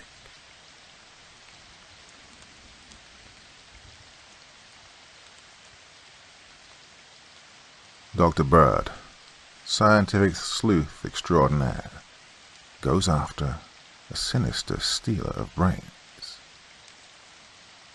Stolen Brains by Captain S. P. Meek. I hope, Carnes, said Dr. Bird, we get good fishing. Good fishing? Will you please tell me what you're talking about? Well, I'm talking about fishing, my friend. You seen the evening paper? No. What's that got to do with it? Dr. Bird tossed across the table a copy of the Washington Post, folded so as to bring uppermost an item on page 3. Carnes saw his picture staring at him from the center of the page. What the hell? He exclaimed as he bent over the paper. With growing astonishment, he read the operative Carnes of the United States Secret Service had collapsed at his desk that afternoon and had been rushed to Walter Reed Hospital, where the trouble had been diagnosed as a nervous breakdown caused by overwork. There followed a guarded statement from Admiral Clay, the President's personal physician, who had been called into conference by the Army authorities. The Admiral stated that the Chief of Washington District was in no immediate danger, but that a prolonged rest was necessary. The paper gave a glowing tribute to the detective's life and work, stated that he'd been given sick leave for an indefinite period, and that he was leaving at once for the fishing lodge of his friend, Dr. Bird of the Bureau of Standards, at Squapan Lake, Maine. Dr. Bird, the article concluded, would accompany and care for his stricken friend. Carnes laid the paper aside with a gasp. Do you know what this means? Carnes demanded. It means, Carnesy, my old friend, that the fishing at Squapan Lake should be good right now, that I feel the need of accurate information on the subject. I didn't want to go alone, so I engineered this outrage on the government, and I'm taking you along for company. Now, for the love of God, look sick from now on until we're clear of Washington. We leave tonight. I already have our tickets and reservations, and all you have to do is collect your tackle and pack your bags for a month or two in the woods, and meet me at the Pennsy station at 6 tonight. There are some people who say there is no Santa Claus, mused Carnes. If I'd really broken down from overwork, I'd probably have had my pay docked for the time I was absent. But a man with official pull in this man's government wants to go fishing, and hey, presto, the wheels move and the way's clear. Doctor, I will meet you as directed. Good enough, said Dr. Bird. Oh, by the way, Carnes, he went on as the operative opened the door, make sure to bring your pistol. Carnes whirled about at these words. Are we, going on a case? He asked. That remains to be seen, replied the doctor. At all events, bring your pistol. In answer to any questions, we are going fishing. As a matter of fact, we are, with ourselves as bait. If you have a little time to spare this afternoon, you might drop around to the office of the Post and get them to show you all the amnesia cases they've had stories of during the past 3 months. It'll make interesting reading. No more questions now, my friend. We'll have lots of time to talk things over when we're in the Maine woods. Late the next evening, they left the Bangor and Aroostook train at Mezardis and found a Ford truck waiting for them. Over a rough trail, they were driven for 15 miles, winding up at a log cabin which the doctor announced was his. The truck deposited their belongings and jounced away, and Dr. Bird led the way to the cabin, which proved to be unlocked. He pushed open the door and entered, followed by Carnes. The operative glanced at the occupants of the cabin and stared back in surprise. Seated at a table were 2 figures. The smaller of the 2 had his back to the entrance, but the larger one was facing them. He rose as they entered, and Carnes rubbed his eyes and reeled weakly against the wall. Before him stood a replica of Dr. Bird. was the same 6'2" of bone and muscle, the same beetling brows, the same craggy chin, and high forehead surmounted by a shock of unruly black hair. In face and figure, the stranger was a replica of the famous scientist. It was until he glanced at their hands. Dr. Bird's hands were long and slim with tapering fingers, the hands of a thinker and an artist, despite the acid stains which disfigured them but could not hide their beauty. The hands of this double were stained, as were Dr. Bird's, but they were short and thick and indicated more the man of action than the man of thought. The second figure arose and faced them again, and Carnes received another shock. While the likeness was not so striking, there was no doubt that the second man would readily have passed for Carnes himself in a dim light or at a little distance. Dr. Bird burst into laughter at the detective's puzzled face. "Carnes," he said, "get yourself together and then shake hands with Major Trowbridge of the Coast Artillery Corps. It's been said by some people that we look like one another."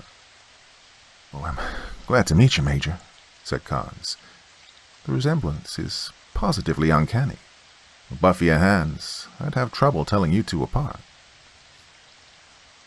The Major glanced down at his own stubby fingers. "It's unfortunate, but it can't be helped," he said. "Now, Dr. Bird, this is Corporal Askins of my command.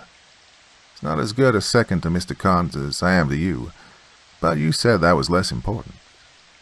"The likeness is plenty good enough," replied the doctor. "You'll probably not be subjected to as close a scrutiny as you will. Hey, did you have any trouble in getting here unobserved?" "None at all, Doctor. Lieutenant Maynard found a good landing field within half a mile here, as you said he would. He had his plane camouflaged, and it's standing by. When do you expect trouble?" "I have no idea. May come tonight, may come later. Well, personally, I hope that it comes later, so that we can get in a good few days of fishing before anything happens." What do you expect to happen, Doctor?" demanded Carnes. "Every time I've asked you anything, you told me to wait until we were in the Maine woods. And, well, here we are now. I read up everything that I could find on amnesia victims during the past 3 months, but, well, didn't throw much light on the matter to me." "How many cases did you find, Carnes?" 16. There may have been lots more, but couldn't find any others in the post records. Of course, unless the victim were a local man or someone of prominence, it wouldn't appear." "Well, you got most of them at that. So, did any points of similarity strike you as you read them?" "None except that they were all prominent men and all of them mental workers of high caliber. Well, it didn't seem strange to me because, well, it's the man of high mentality who's most apt to crack." "Undoubtedly. And there were some points of similarity which you missed. Hey, where did the attacks take place?" "Why, one was... Oh, shit. Doctor, I did miss something. Every case, well, as nearly as I can recall, happened at some summer camp or other resort where they were on vacation." "Correct. Oh, one other point. What time of day did they occur?" "In the morning, as well as I can remember." "Well, that point didn't register." "No, they were discovered in the morning, all of them, Carnes, which means the actual loss of memory occurred during the night. More than that, every case has happened within a circle with a diameter of 300 miles. We're near the northern edge of that circle." Carnes checked through his memory rapidly. "God, you're right, Doctor," he cried. "Hey, do you think—" "I do once in a while," replied Dr. Bird dryly. "I think enough to know the futility of guesses hazarded without complete data. We're now located within the limits of the amnesia belt, and we're here to find out what happened, if anything, and not to make wild guesses about it. So, you send up the tent for us, Major?" "Yeah, Doctor. About 30 yards from the cabin and hidden so well that you could pass it a dozen times a day without suspecting its existence. The gas masks and the other equipment you sent to Fort Banks are inside. In that case, we'd better dispense with your company as soon as we've eaten a bite, and retire to the tent.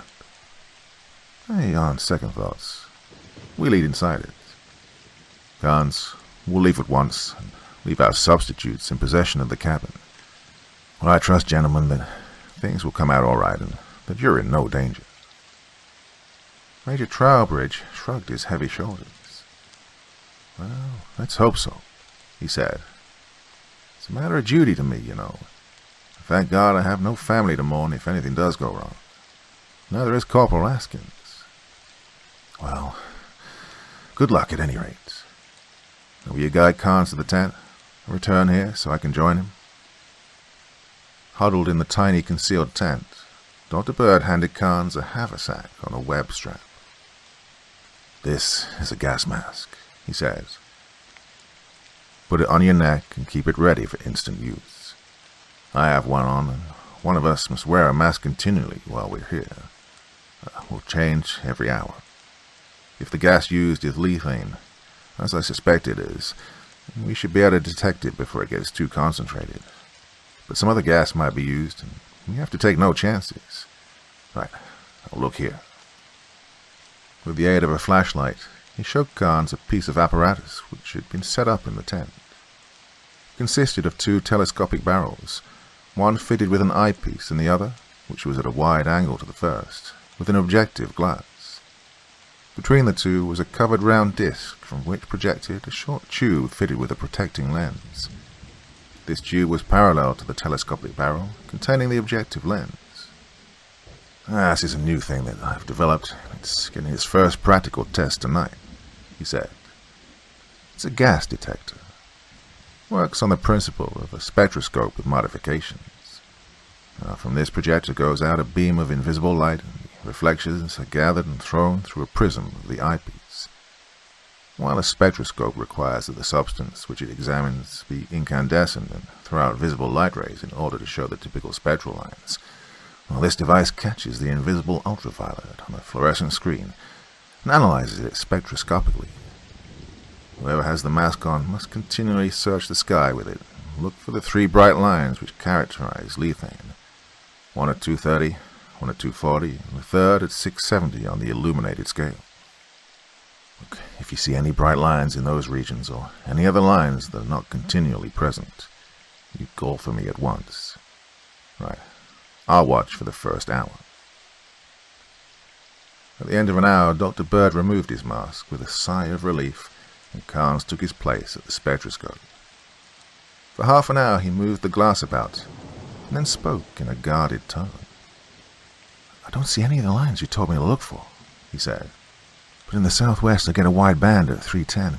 And two lines at about 520. Dr. Bird advanced toward the instrument, but before he reached it, Carnes gave out a cry. Damn, there they are, Doctor. Dr. Bird sniffed the air. A faint sweetish odor became apparent, and he reached for his gas mask. Slowly his hands dropped, and Carnes grasped him and drew the mask over his face. Dr. Bird rallied slightly and feebly drew a bottle from his pocket and sniffed it. In another instant, he was shouldering Carnes aside and staring through the spectroscope. Carnes watched him for an instant, and then a low, whirring noise attracted his attention, and he looked up. Silently, he caught the doctor's arm in a vice-like grip and pointed. Hovering above the cabin was a silvery globe, faintly luminous in the moonlight. From its top rose a faint cloud of vapor which circled around the globe and descended toward the earth. The globe hovered like a drone above the cabin, and Carnes barely stifled his emotions. The door of the cabin opened, and Major Trowbridge, walking stiffly and like a man in a dream, suddenly appeared. Slowly he advanced for 10 yards, and then stood motionless.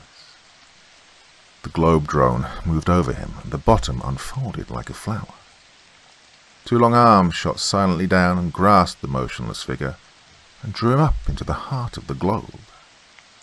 The petals refolded, and silently as a dream, the globe shot upward and disappeared. Damn, they lost no time taking him, commented Dr. Bird. Come on, Carnes. Run for your life, or rather, for Trowbridge's life. No, you idiot, leave your gas mask on. Look, I'll take the spectroscope. That's all we're going to need. Followed by the panting Carnes, Dr. Bird sped through the night along an almost invisible path. For half a mile he kept up his pace, until Carnes could feel his heart pounding as though it would burst his ribs. The pair then left the tree line and went into a glade a few acres in extent, and Dr. Bird paused and whistled softly. An answering whistle came from a few yards away, and a figure rose in the darkness as they approached. "Maynard," called Dr. Bird. "Ah, good enough, man. I was afraid you might not have kept your gas mask on." "My orders were to keep it on, sir," replied the lieutenant in muffled tones through his mask. "But my assistant did not obey orders. He passed out cold without any warning about 15 minutes ago." "Right, where's your ship?"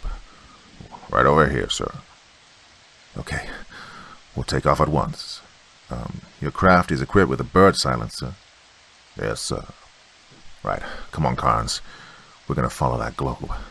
You take the front cockpit alone. Maynard, Carnes and I will get in the rear with the spec and guide you. You can take off your gas mask at an elevation of 1,000 feet. You do have parachutes, don't you?" "Yep, in the rear, Doctor." "Okay, put one on, Carnes, and climb in. I've got to get this spec set up before it gets too high." The aircraft, equipped with the bird silencer, took the air noiselessly and rapidly gained elevation under the urging of the pilot. Dr. Bird clamped the gas-detecting spectroscope on the front of his cockpit and peered through it. "Right, southwest. About 1,000 more elevation," he directed. "Right," replied the pilot as he turned the nose of his plane in the indicated direction and began to climb. For an hour and a half, the plane flew noiselessly through the night. "Bald Mountain," said the pilot, pointing. "Canadian border's only a few miles away." "God, if they've crossed the border, we're sunk," replied the doctor. "The trail leads straight ahead." Part 2. For a few minutes they continued their flight toward the Canadian border, and then Dr. Bird spoke. "Right, swing south," he directed. "Drop 1,000 feet and come back." The pilot executed the maneuver, and Dr. Bird peered over the edge of the plane and directed the spectroscope toward the ground. "Okay, half a mile east," he said. "Then drop another 1,000. Carnes, get ready to jump when I give the word." "Oh, God," groaned Carnes as he fumbled for the ripcord of his parachute. "Suppose this thing doesn't open?" "Well, they'll slide you between two barn doors for a coffin and bury you that way," said Dr. Bird grimly. "You know your orders, Maynard?" "Yes, sir." "When you drop, I'm to land at the nearest town. It'll be low. Get in touch with the commandant of the Portsmouth Navy Yard if possible. If I get him, I'm to tell him my location and wait for the arrival of reinforcements. If I fail to get him on the phone, I'm to deliver a sealed packet which I carry to the nearest United States Marshal. When reinforcements arrive, either from the Navy Yard or from the Marshal, I'm to guide them toward the spot where I dropped you, and remain, as nearly as I can judge, 2 miles away until I get a further signal or orders from you." "Okay, that's right. We'll be over the edge in another minute. You ready, Carnes?" "Oh, yeah, I'm ready, Doctor. If I have to risk my precious life in this contraption." "Good. Then jump." Side by side, Carnes and the doctor dropped toward the ground. The plane flew silently away into the night. Carnes found that the sensation of falling was not an unpleasant one as soon as he got accustomed to it. There was little sensation of motion. It wasn't until a sharp whisper from Dr. Bird called it to his attention that he realized he was almost at the ground. He bent his legs as he'd been instructed and landed without any great force. As he rose, he saw that Dr. Bird was already on his feet and was eagerly searching the ground for the spectroscope which he'd brought with him in the jump. "Right, fold up your parachute, Carnes. We'll stow them under a rock where they can't be seen. We won't need to use them again." Carnes did so and deposited the silk bundle beside the doctor's, They covered them with rocks until they'd be invisible from the air. "Now, follow me," said the doctor, as he strode carefully forward, stopping now and then to take a sight with the spectroscope. Carnes followed him as he made his way up a small hill which blocked the way.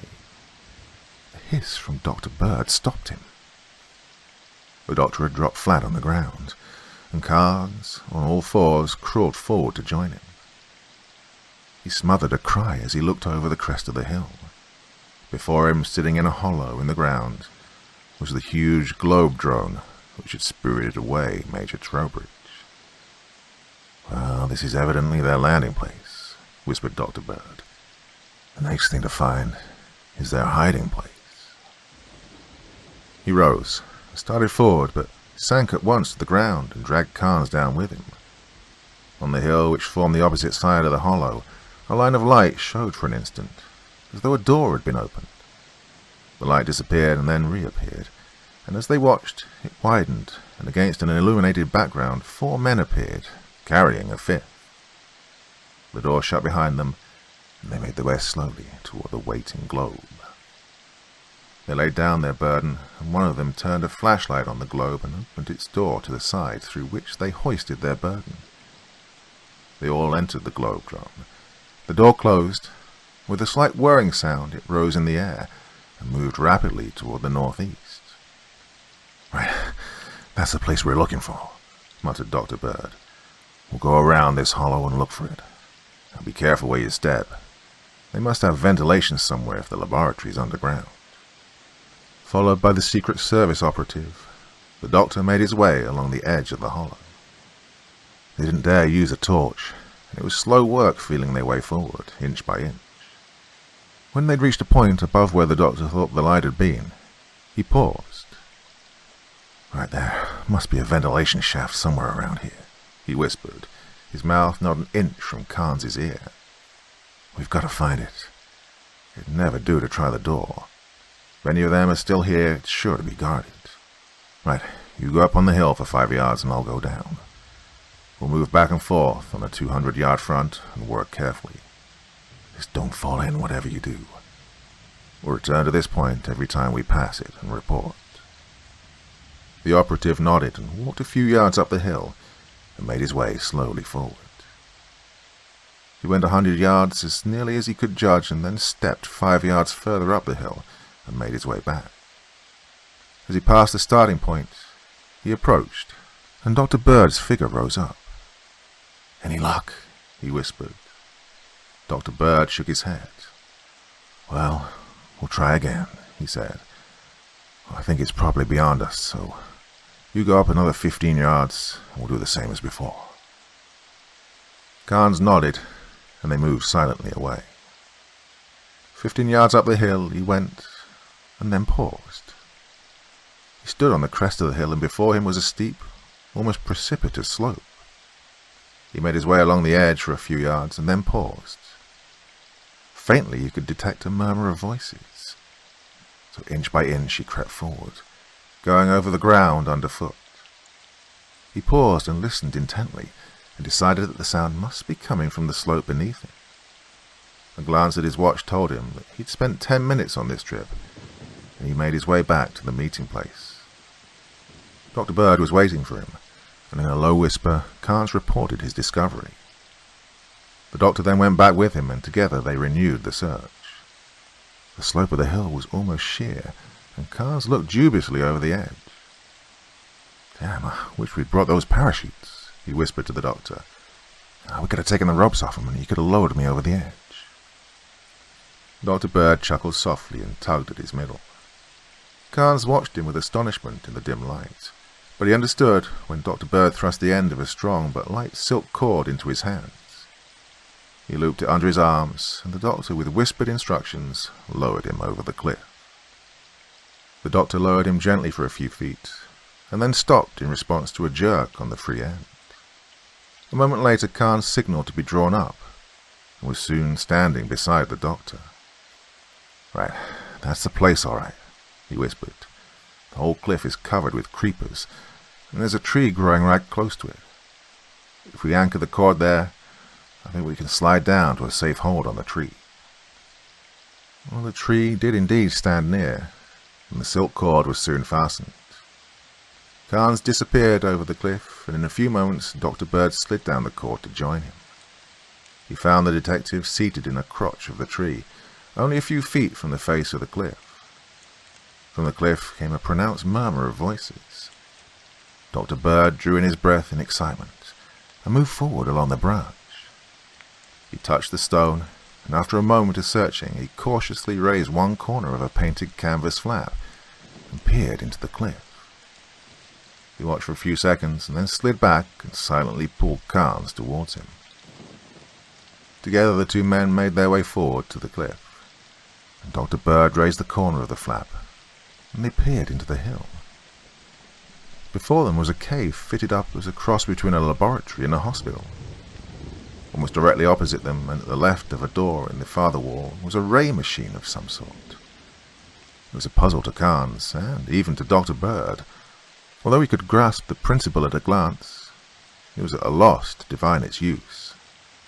From a set of coils attached to a generator was connected a tube of the Crookes tube type, with the rays from it gathered and thrown by a parabolic reflector onto the surface where a man's head would rest when he was seated in a white metal chair with rubber-insulated feet, which stood beneath it. An operating table occupied the other side of the room, while a gas cylinder and other common hospital apparatus stood around ready for use. Seated at a table which occupied the center of the room were three men. The sound of their voices rose from an indistinct murmur to audibility as the flap was raised, and the watchers could readily understand their words now. Two of them sat with their faces toward the main entrance, and the third man faced them. Carnes bit his lip as he looked at the man at the head of the table. He was twisted and misshapen in body, a grotesque dwarf with a hunched back, not over 4 feet in height. His massive head, sunken between his hunched shoulders, showed a tremendous dome of cranium and a brow wider and even higher than Dr. Bird's. The rest of his face was lined and drawn, as though by years of acute suffering. Sharp black eyes glared brightly from deep sunken caverns. The dwarf was entirely bald.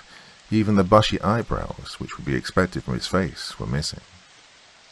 "They ought to be getting back," said the dwarf sharply. "If they get back at all," said one of the two figures facing him. "What do you mean?" growled the dwarf, his eyes glittering ominously. "They are return, all right. They know they'd better." "Well, they'll return if they can. But I tell you again, Slavatsky, I think it was a piece of foolishness to try to take 2 men in one night. Well, we got Bird all right, but it's getting late for a second one, and they had to bring Bird over 100 miles and then go nearly 300 more for Williams. The news about Bird may have been discovered and spread, and others may be looking for us. Even Carnes might have recovered." "Didn't he get a full dose of lethane?" "So Frick says, and Bird certainly had a full dose. But I can't help but feel uneasy. Our operations were going too nicely on schedule. God, you had to break it up and take on an extra case in the same night as a scheduled one. I'm telling you, I don't like it." "Well, I'm sorry that I did it, Carson. Only because the results were so poor. We'd planned on Williams for a month, and I wanted him. Bird was so easy that I couldn't resist it." "What did you get?" "Not as much menthium as would have come from an ordinary bookkeeper." "Well, I'll admit that Bird is a grossly overrated man. He must have relied on sheer luck in his work in the past, and there was nothing in his brain to show it above average. We barely got enough menthium to replace what we used in capturing him." "Damn, we ought to have taken Carnes and left Bird alone," snorted Carson. "Even a wooded-headed detective ought to have given us a better supply than Bird yielded."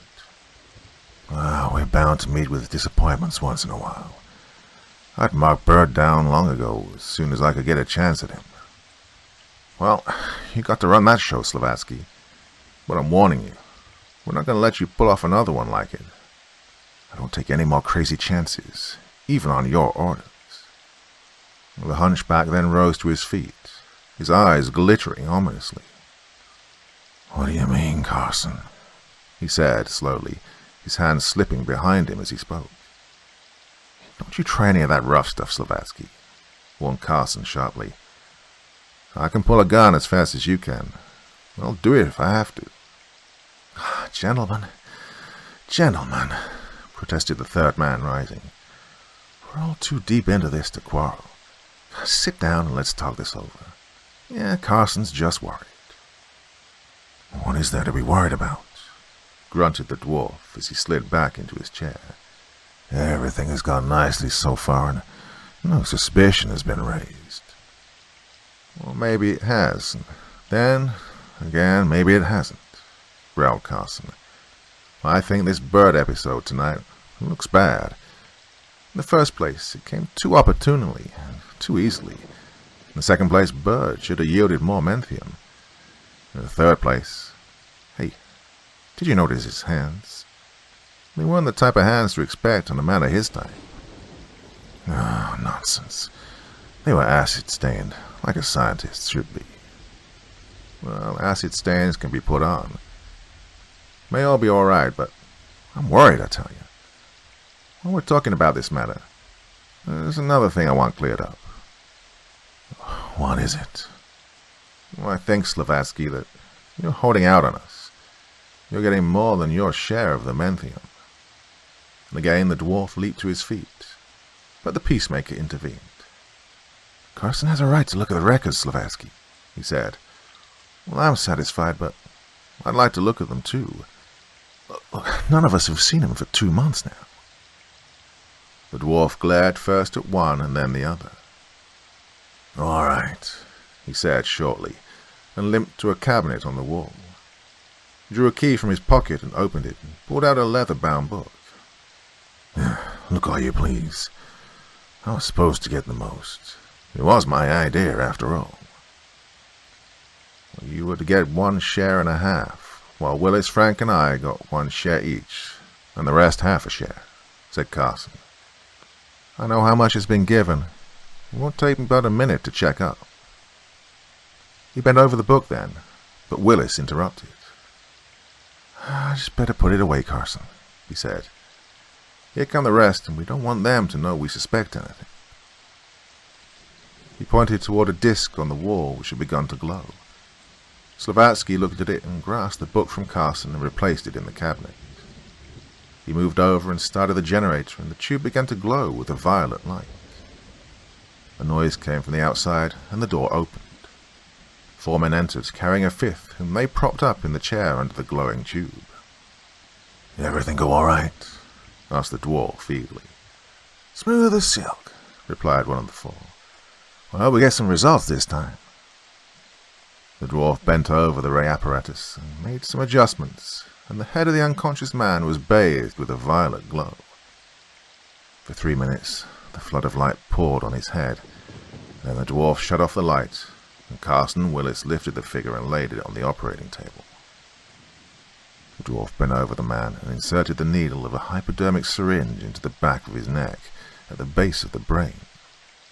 The needle was an extremely long one, and Dr. Berg gasped as he saw 4 inches of shining steel buried into the brain of this unconscious man. Slowly, Slavatsky drew back the plunger of the syringe, and Dr. Berg could see it was being filled with an amber fluid. For 2 minutes this slow work continued, until a speck of red appeared in the glass syringe barrel. 7.5 cubic centimeters, cried the dwarf in a tone of delight. Damn, cried Carson. That's a record, isn't it? Oh no, we got 8 once. Now, hold him carefully while I return some of it.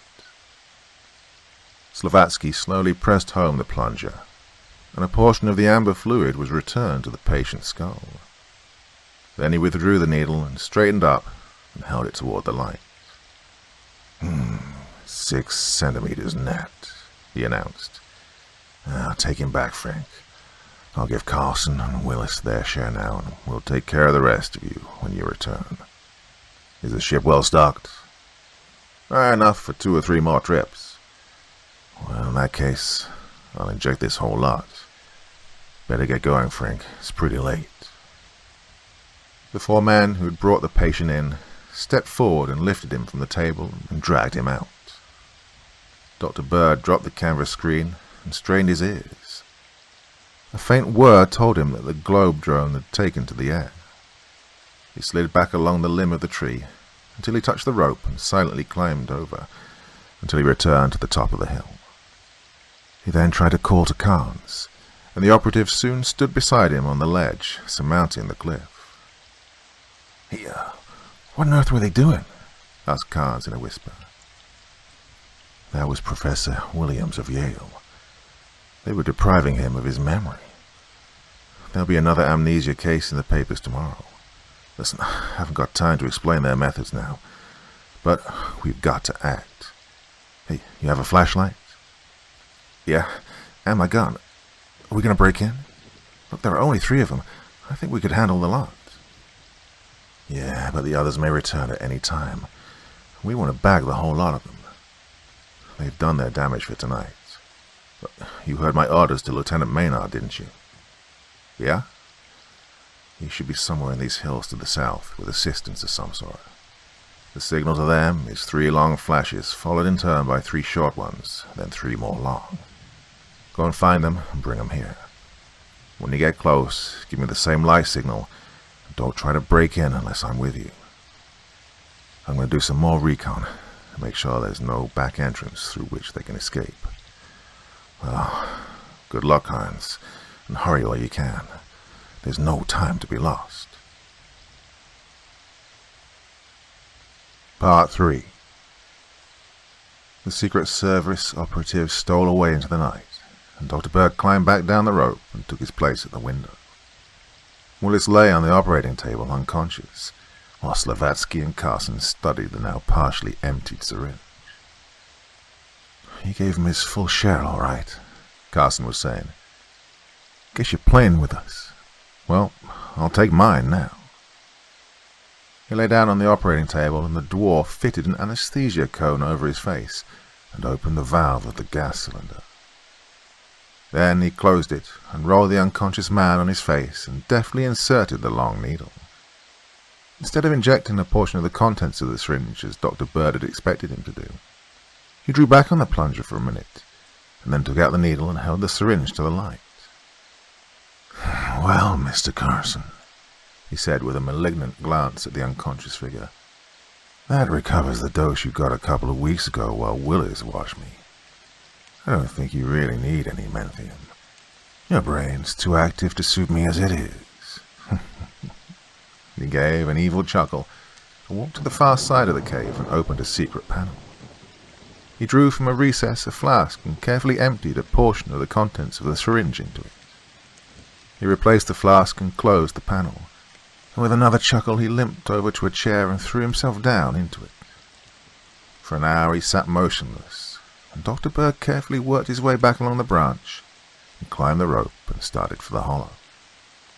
A faint whirring noise attracted his attention, and he could see the faintly luminous globe drone in the distance, rapidly approaching. It came to a stop at the spot where it had previously landed, and 4 men got out. Instead of going toward the cave, they towed the globe, which floated a few inches from the earth, toward the side of the hill farthest from where the doctor stood. 3 of them held it, while the 4th went forward and bent over some controls on the ground. A creaking sound came through the night, and the men moved forward with the globe. Presently its movement stopped, and the men reappeared. Again came the creaking sound, and the globe faded out, as though a screen had been drawn in front of it. The 4 men then walked toward the door of the cave. Dr. Bird dropped flat on the ground and saw them pause a few yards below him on the hill, and again work some hidden controls. A glare of light showed for an instant, and they disappeared, and everything again went quiet. Dr. Bird debated the advisability of returning to the window, but decided against it and moved down the face of the hill. Inch by inch he went over the ground, but found nothing. In the darkness he could not locate the door, and he made his way around the back of the hill. The precipice loomed above him, and he swept it with his gaze, but he couldn't locate an opening in the darkness. He dared not use his flashlight. As he turned, he faced the east and noticed with a start of surprise that the sky was getting red. He glanced at his watch and realized that Carnes had been gone for nearly 3 hours. God damn, he exclaimed in surprise. Time's gone faster than I realized. He ought to be back at any time now. He mounted the highest point of the hill and sent 3 long flashes, followed in turn by 3 short and then 3 more long to the south, and watched eagerly for an answer. He waited 5 minutes and repeated the signal, but no answering flashes came from the empty hills. With a grunt, which might have meant anything, he turned and made his way toward the opposite side of the hollow where the globe had disappeared. Here he met with more luck. He marked the location with extreme care, and he had not spent over 20 minutes feeling over the ground before his hand encountered a bit of metal. As he pulled on it, his eyes sought the side of the hill. The dawn had grown sufficiently bright for him to see the result of his actions. A portion of the hill folded back, and the faintly glowing ship became visible. With a muttered exclamation of triumph, he approached it. The globe was about 9 feet in diameter, and was without visible doors or windows. Around and around it the doctor went, searching for an entrance. The ship now rested solidly on the ground. Well, he failed to find what he was looking for, and his hands began to go over it, searching for an irregularity. He covered nearly half of it before his finger found a hidden button, so he pressed it. Silently a door in the side of the craft opened, and he advanced to enter. "You, hands up," said a sharp voice behind him. Dr. Bird froze in an instant, and the voice spoke again. "Now, turn around." Dr. Bird turned and looked full into the eye of a revolver held by the man the dwarf had addressed as Frink. Behind Frink stood the dwarf and 3 other men. As his eye fell on Dr. Bird, Frink turned momentarily pale and staggered back, the revolver wavering as he did so. In that instant, Dr. Bird made a lightning grab for his own weapon, but before he could draw it, Frink had recovered and the revolver was again steady. "What? Dr. Bird?" gasped Slavatsky. "That's impossible." "Get his gun, Harris," said Frink. One of the men stepped forward and dexterously removed the doctor's automatic and frisked him expertly to ensure himself that he had no other weapon concealed. "Bring him to the cave," directed Slavatsky, who, though obviously still shaken, had just as obviously recovered enough to be a very dangerous man.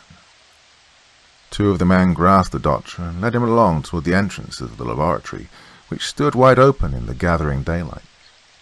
Frink paused long enough to shut the side of the hill and conceal the ship, and then followed the doctor. In the cave, the door was shut, and the doctor placed against the wall under the window through which he had peered earlier in the night. Slavatsky took his seat at the table, his malignant black eyes boring into the doctor. Carson and Willis sat on the edge of the operating table, evidently still partially under the effects of the anesthetic that had been administered to them. "How did you get back here?" demanded Slavatsky. "You work it out," snapped Dr. Bird. The dwarf then rose threateningly. "You speak respectfully to me, for I am the master of the world," he roared in an angry voice. "Answer my questions when I speak, or means will be found to make you answer. Now, how did you get back here?" Dr. Bird maintained a stubborn silence, his fierce eyes answering the dwarf's look for look, and his prominent chin jutting out a little more squarely. It was Carson who suddenly broke the silence. "Hey, that's not the Bird we had here earlier," he cried as he staggered to his feet.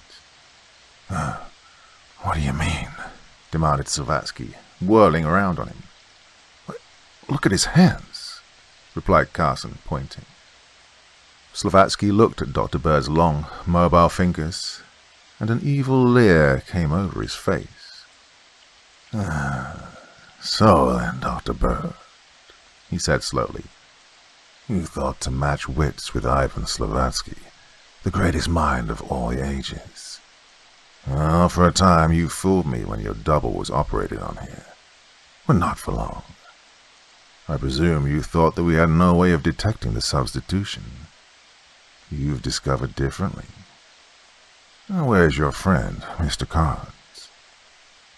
Didn't your men leave him in the cabin when you kidnapped me? Slavatsky looked at Frink inquiringly. Well, he stayed in the cabin, if he was in it when we got there, the leader of the kidnapping gang replied. He got a full shot of lethane, and he's due to be asleep still. I don't know how this man recovered. God, I left him there myself. Ah, you fool, shrieked Slavatsky. You brought me a dummy whom I wasted my time in operating on. Was the other one a dummy too? I didn't enter the cabin. Slavatsky shrugged his shoulders. If that's all the good the menthium I've injected has done you, I might as well have saved it. It doesn't matter, though. We have the one we wanted now. Well, Dr. Bird, it was very thoughtful of you to come here and offer your marvelous brain to strengthen mine.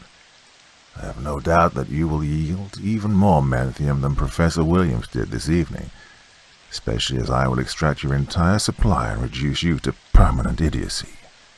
I will have no mercy on you as I have on the others I've operated on. Dr. Bird held strong, in spite of himself, at these ominous words. You have the whip hand for the moment, Slavatsky, but my time may come, and if it does, I will remember your kindness. I saw your operation on Professor Williams this evening. I know your power. I also know that you stole the idea and the method from Zweigart of Vienna. I saw you inject the fluid you drew into Willis's brain. Shall I tell what else I saw? There was a look of shock in the dwarf's eyes, just for a moment, but he recovered himself quickly. Into the chair with him, he roared. 3 of the men grasped the doctor and forced him into the chair, and Slavatsky started the generator.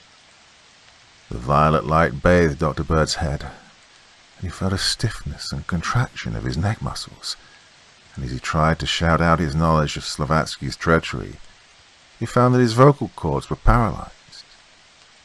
Through a gathering haze, he could see Carson approaching with an anesthesia cone, and the sweet smell of lethane assailed his nostrils. He fought with all his force, but strong hands held him, and he felt himself slipping, and then falling into an immense void. His head slumped forward on his chest, and Slavatsky shut off the generator. Now, on the table, he said. The 4 men picked up the Herculean frame of the unconscious doctor and hoisted him up on the table. Carson seized his head and bent it forward, and the dwarf took from a case a syringe with a 5-inch needle. He touched the point of it to the base of the doctor's brain. Part 4. Wait, Slavatsky, look over there, cried Frink. With an exclamation of impatience, the dwarf turned and stared at a disc set on the wall of the cave. It was glowing brightly. With a quick move, he dropped the syringe and snapped a switch, plunging the whole cave into darkness. A tiny panel in the door opened to his touch, and he stared out into the light. Soldiers, he gasped. Quick, out the back way.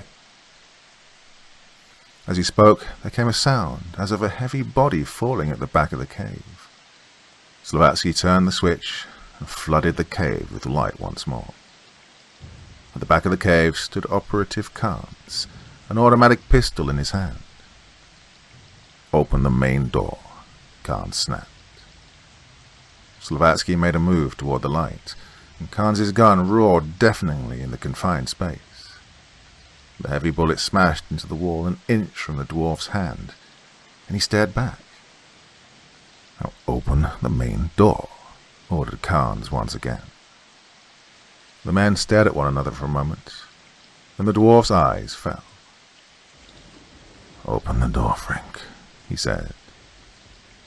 Frink moved over to a lever. He glanced back at Slavatsky, and a momentary gleam of intelligence passed between them. Frink raised his hand toward the lever, and Carnes' gun roared again, and Frink's arm fell limp from a smashed shoulder. "Now, Slavatsky," said Carnes sternly, "come over here." Slowly the dwarf approached. "Now, turn around," said Carnes. He turned and felt the cold muzzle of Carnes' gun against the back of his neck. "Now tell one of your men to open the door," said the detective. "If he promptly obeys your order, you are safe. If he doesn't, you die." Slavatsky hesitated for a moment, but the cold muzzle of the automatic bored into the back of his neck, and when he spoke it was in a quavering whine. "Open the door, Carson," he whimpered. There was a moment of pause. "If that door isn't open by the time I count 3, said Carnes. "As far as Slavatsky is concerned, it's just too bad. Well, I'll have 4 shots left. I'm a dead shot at this range. 1. 2. His lips framed the word 3, and his fingers were tightening on the trigger when Carson jumped forward, pulled the lever on the wall, and the door swung open. Carnes shouted an order, and through the open door came half a dozen Marines, followed by an officer. "Now, tie these men up," snapped Carnes. In almost an instant, the 6 men were securely bound, and Frink's bleeding shoulder was being skillfully treated by 2 of the Marines. Carnes then turned his attention to the unconscious doctor. He rolled him over on his back and began to chafe his hands. An officer in a naval uniform came through the door, and with a swift glance around, bent over Dr. Bird. He raised one of the doctor's eyelids and peered closely at his eye, and then sniffed at his breath. "It's some anesthetic, I don't know," he said. "I'll try a stimulant." He reached in his pocket for a hypodermic, but Carnes interrupted him. "Early in the evening, Dr. Bird said they were using lethane," he said. "Oh, that new gas the Chemical Warfare Service has discovered," said the surgeon. "In that case, I guess it'll just have to wear off. I know of nothing that'll neutralize it." Without replying, Carnes began to feverishly search the pockets of the unconscious scientist. With an exclamation of triumph, he drew out a bottle and uncorked it. A strong smell of garlic penetrated the room, and he held the open bottle under Dr. Bird's nose. The doctor lay for a moment without movement, and then he coughed and sat up, half strangled with tears running down his face. "Take that confounded bottle away, Carnes," he said. "Do you want to strangle me?" He sat up and looked around. "Hey, what happened?" he demanded. "Oh, yeah, I remember now. That brute was about to operate on me. How did you get here?" "Never mind that, Doctor. Are you all right?" "I'm fine. Hey, how did you get here so quickly?" "Well, I was a little slow in locating Lieutenant Maynard and the Marines. When we got here, I was afraid that we couldn't find the door, so I took Maynard and a detail around to the back, and I went up to the top and slid down our cord and looked in the window. You were unconscious, and Slavatsky was bending over you with a needle in his hand. I was about to try a shot at him, when something called their attention to the men in front, and I squeezed through the window and dropped in on them. They didn't seem too glad to see me, but I overlooked that and insisted on inviting the rest of my friends in here to share in the party. Well, that's all." "Carnes," said the doctor, "you're probably lying like a trooper when you make out that you did nothing. But I'll get the truth out of you sooner or later. But for now, I've got to get back to work. Send for Lieutenant Maynard." One of the Marines went out to get him, and Dr. Bird stepped to the cabinet from which Slavatsky had taken his record book earlier in the evening and took out the leather-bound volume. He opened it and started to read when Lieutenant Maynard entered the cave. "Hello, Maynard," said the doctor, looking up. "Are the rest of the party on their way?" "Well, they'll be here in less than 2 hours, Doctor." "Good enough. We'll have someone sent to guide them here. In the meantime, I'm going to study these records. I'll keep the prisoners quiet.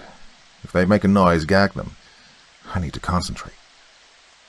So for an hour and a half, silence reigned in the cave. A stir was heard outside, and Admiral Clay, the President's personal physician, entered, leading a stout grey-haired man. Dr. Bird whistled when he saw them and leaped to his feet as another figure followed the Admiral. "God, it's the President," gasped Carnes as the officers came to a salute and the Marines presented arms. The President nodded to his ex-guard, acknowledged the salute of the rest, and turned to Dr. Bird. "Have you met with success, Doctor?" he asked. "I have, Mr. President, or rather I hope that I have.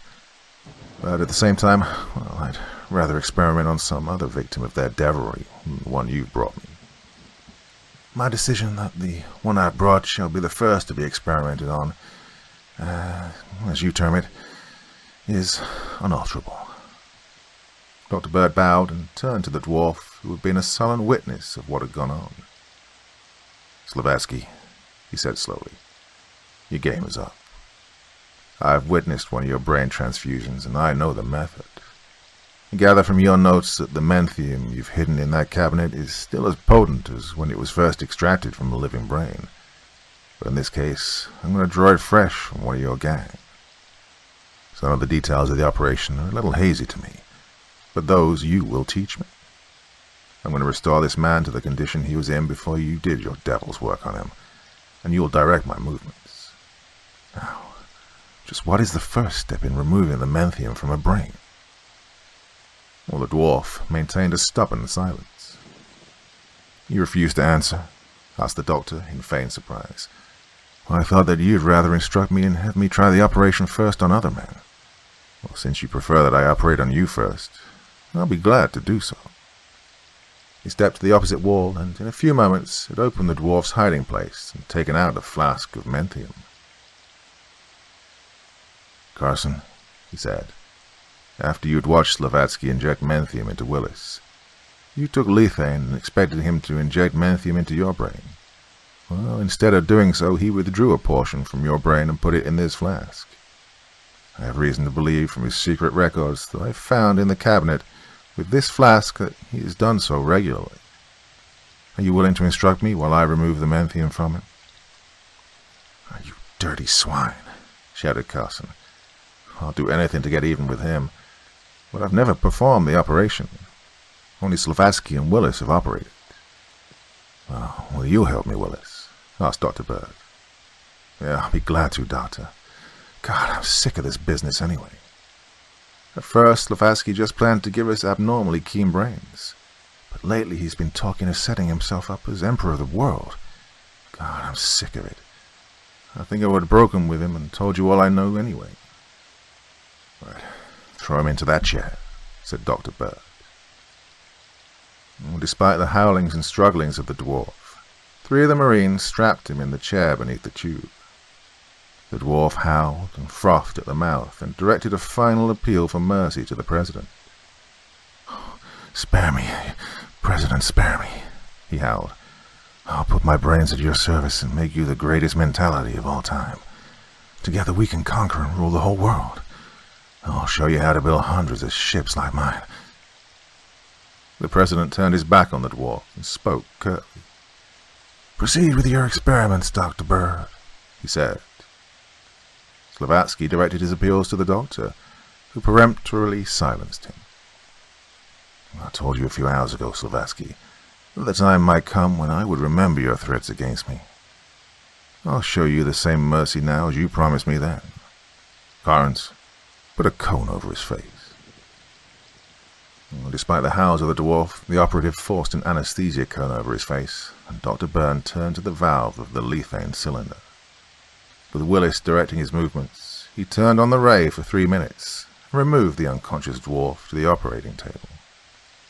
He took the long needle syringe from a case and sterilized it, and then turned to the President. "I'm about to operate," he said.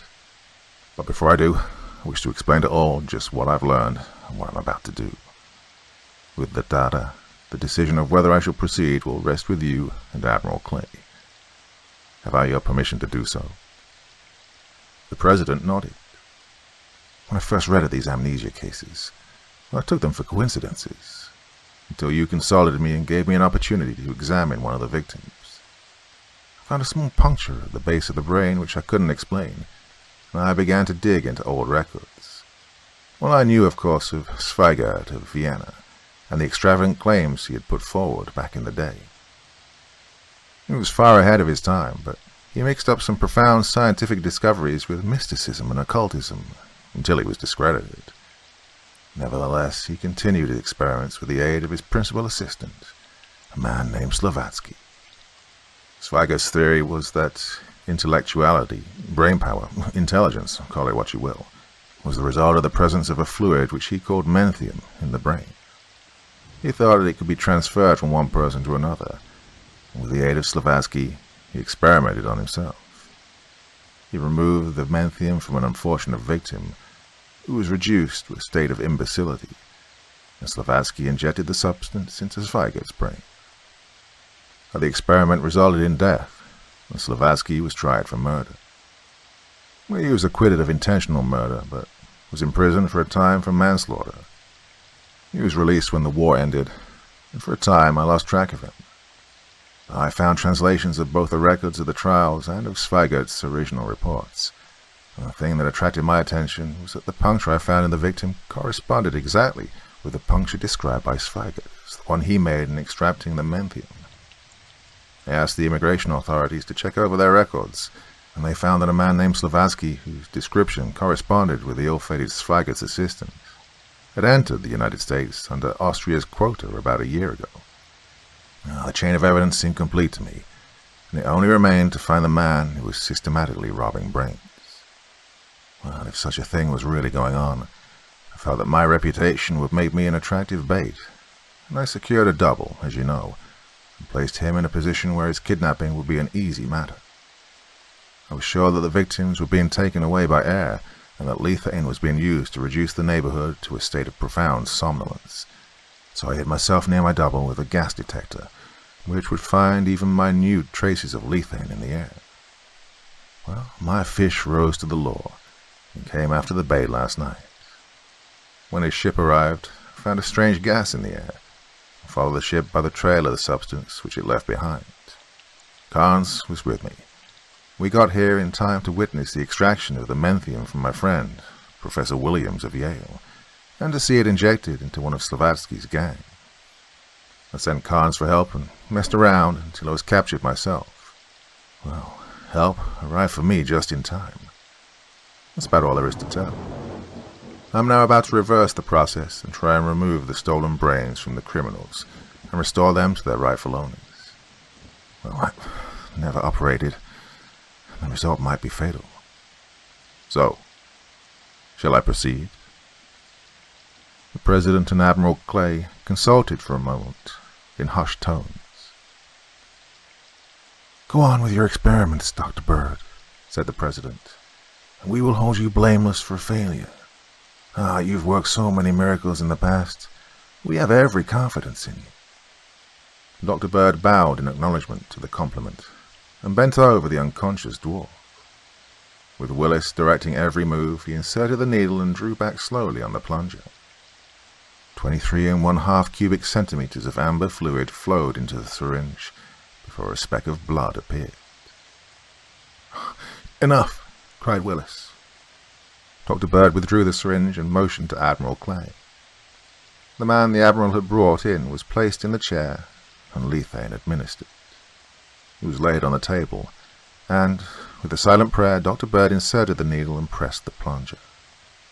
When 5 1/4 centimeters had flowed into the man's brains, he withdrew the needle and held the bottle which Carnes had used to revive him under the man's nose. The patient coughed a moment and sat up. "God, where am I?" he demanded. His gaze roved the cave and fell on the President. "Oh, hello, Robert," he exclaimed. "What's happened?" With a cry of joy, the President sprang forward and shook the hand of the man. "You all right, William?" he asked anxiously. "Do you feel perfectly normal?" "Of course I do. Neck feels a little stiff." "What you talking about? Why shouldn't I feel normal? God, how did I get here?" "Take him outside, Admiral, and explain it all to him," said the President. Admiral Clay led the puzzled man outside, and the President turned to Dr. Bird. "Doctor," he said, I need not tell you that I again add my personal gratitude to the gratitude of a nation which would be yours, could the miracles you work be told of. If there's ever any way that can serve you, either personally or officially, don't hesitate to ask. Now the other victims will be brought here today. Will you be able to restore all of them? I will, Mr. President. From Slavatsky's records, I find that I'll have enough if I reduce all of his men to a state of imbecility, except Willis. Now, in view of his assistance, I propose to leave him with enough menthium to give him the intelligence of an ordinary schoolboy. I quite approve of that, said the President, as Willis humbly expressed his gratitude. Have you had time to make an examination of that ship of Slavatsky's yet? Well, I haven't. As soon as the work of restoration is completed, I'll go over to it. When I master the principles, I'll be glad to take them up with the Army-Navy General Board. Well, thank you, Doctor, said the President. He shook hands heartily and left the cave. Carnes then turned and looked at the Doctor. Now, will you answer a question, Doc? He asked. Ever since this case started, I've been wondering at your extraordinary powers. You've ordered the Army, the Navy, the Department of Justice, and everyone else around as though you were an absolute monarch. I know the President was behind you. But what puzzles me is how he came to be so vitally interested in this case. Dr. Bird smiled quizzically at the detective. And even the Secret Service doesn't know everything, he said. Evidently you didn't recognize the man whose memory I restored. Besides being one of the most brilliant corporation executives in the country, he has another unique distinction. He happens to be the only brother of the President of the United States.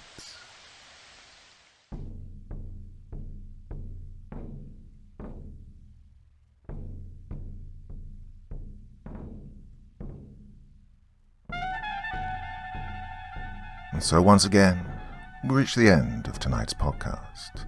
My thanks as always to the authors of those wonderful stories, and to you for taking the time to listen. Now, I'd ask one small favor of you. Wherever you get your podcast from, please write a few nice words and leave a 5-star review, as it really helps the podcast.